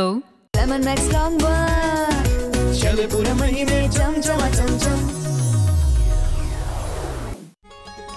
Rabia का बेस्ट फ्रेंड, उसका कैमरा। वाव! और कितना खींचोगी? अम्मी, दुनिया को पाकिस्तान की अलग तस्वीर दिखानी है, उसकी खूबसूरती की। जब तक दिखाऊंगी नहीं, रुकूंगी नहीं। मैं इसके ख्वाबों के बीच किसी को नहीं आने दूंगी, जरासीम को भी नहीं। इसीलिए लाइफ बॉय। बड़े ख्वाबों को दें लाइफ बॉय की बड़ी हिफाजत जो दे जरासीम से 100% यकीनी हिफाजत। अम्मी, मेरी पाकिस्तान की तस्वीर जीत गई। GFC एयर कूलर्स की इंपोर्टेड कूलिंग जेल पैड और लॉन्ग रेंज स्विंग टेक्नोलॉजी दे गर्मी में भी ठंडी हवाएं। GFC एयर कूलर्स, बेहतरीन पे यकीन। 110 से 140 मन फी एकड़ पैदावार, तो फिर गार्ड हाइब्रिड राइस सीड से कमाओ ज्यादा मुनाफा हर बार, बढ़ाओ फी एकड़ पैदावार। यूरोपियन टेक्नोलॉजी से बने डॉलन्स एसी का विंड ब्लास्ट फीचर करे कमरे में फौरी ठंडक, 30% स्ट्रॉन्गर एयर फ्लो क्योंकि डॉलन्स रिलायबल है। Royal room cooler, powerful air throw air freshener के साथ। रॉयल, साथ जिंदगी भर का। क्या आपका निखार खो गया है? नहीं, सिर्फ छुपा है डेड स्किन सेल्स के नीचे। नया Pond's bright beauty face wash, इसका spot reduction formula dead skin cells को क्लियर करे और नई सेल्स को उभारे ताकि आपका निखार साफ झलके। Pond's bright beauty face wash, पाएं स्पॉटलेस स्किन हर दिन। फिनिक्स लगा और भूल जा, फिनिक्स लगा और भूल जा। रिक्शा ट्रक हो या हो जीप, चलेगी रोड पे बीचों बीच। यूपीएस में लगे जनरेटर में और सोलर में, बंद हो कभी ना किसी सेलिब्रेशन में। शहरी गोट में लगेगी बोट में, इसको न करे कोई बीट। फिनिक्स लगा और भूल जा, फिनिक्स लगा और भूल जा। खुसूसी ट्रांसमिशन के इस आखिरी हिस्से में आपको एक बार फिर खुशामदीद कहेंगे। गुफ्तगू को आगे बढ़ाते हैं। मैं आपकी तरफ आऊंगी। खुर्रम शहजाद साहब, बड़े अच्छे से ऊपर डॉक्टर खाकान ने एक्सप्लेन किया कि प्रॉब्लम कहाँ है जब हमारा ये रेवेन्यू जनरेट और अब टैक्स नेट का बेस नहीं बढ़ता है। कुछ उन्होंने एग्जेम्पशन और कंसेशंस की बात की। क्या पॉसिबिलिटी है कि ये रीथिंक होगा बजट आपके ख्याल में, और कहीं ना कहीं इसके अंदर चीज़ों को निकालना पड़ेगा, कम करना पड़ेगा इसके हजम को? देखिए, मेरे ख्याल में तो रीथिंक रिविजिट होने का टाइम नहीं है। हम सारे कोलीग्स यही बात कर रहे हैं कि 2 महीने का बजट है, 2 महीने की गवर्नमेंट है, फिर उसके बाद इंटरिम गवर्नमेंट आएगी, शायद वो कुछ चेंजेस कर दे, लेकिन उसका शायद मैंडेट इतना नहीं होता। फिर उसके बाद इलेक्शंस हो गए, नई गवर्नमेंट आएगी, फिर जाके वो गवर्नमेंट शायद सही ज़्यादा जो है बैलेंसिंग या ज़्यादा रियलिस्टिक बजट देगी। और IMF के साथ उसने क्योंकि बड़ा प्रोग्राम करना होगा, उस वक्त जाके ये सब चीज़ें शायद रिविजिट हों।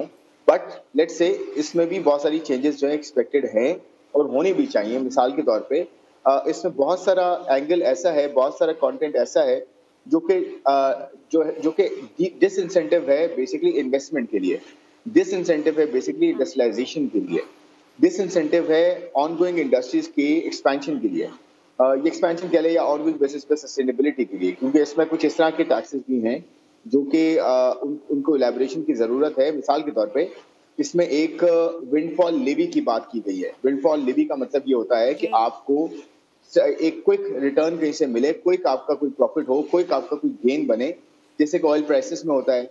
जैसे कि शरह सूद को अगर चेंज किया जाए तो बैंकों के प्रॉफिट्स बहुत तेज़ी से चेंज होते हैं, और या ऑयल प्राइसेस एकदम से गिर जाए तो जो है रिफाइनरीज को फायदा हो सकता है, या ऑयल प्राइसेस एकदम से बढ़ जाएं तो ऑयल मार्केटिंग कंपनीज को इन्वेंट्री गेन्स होते हैं। इस तरह से E&P कंपनीज को होते हैं जो ऑयल एक्सप्लोर करती हैं।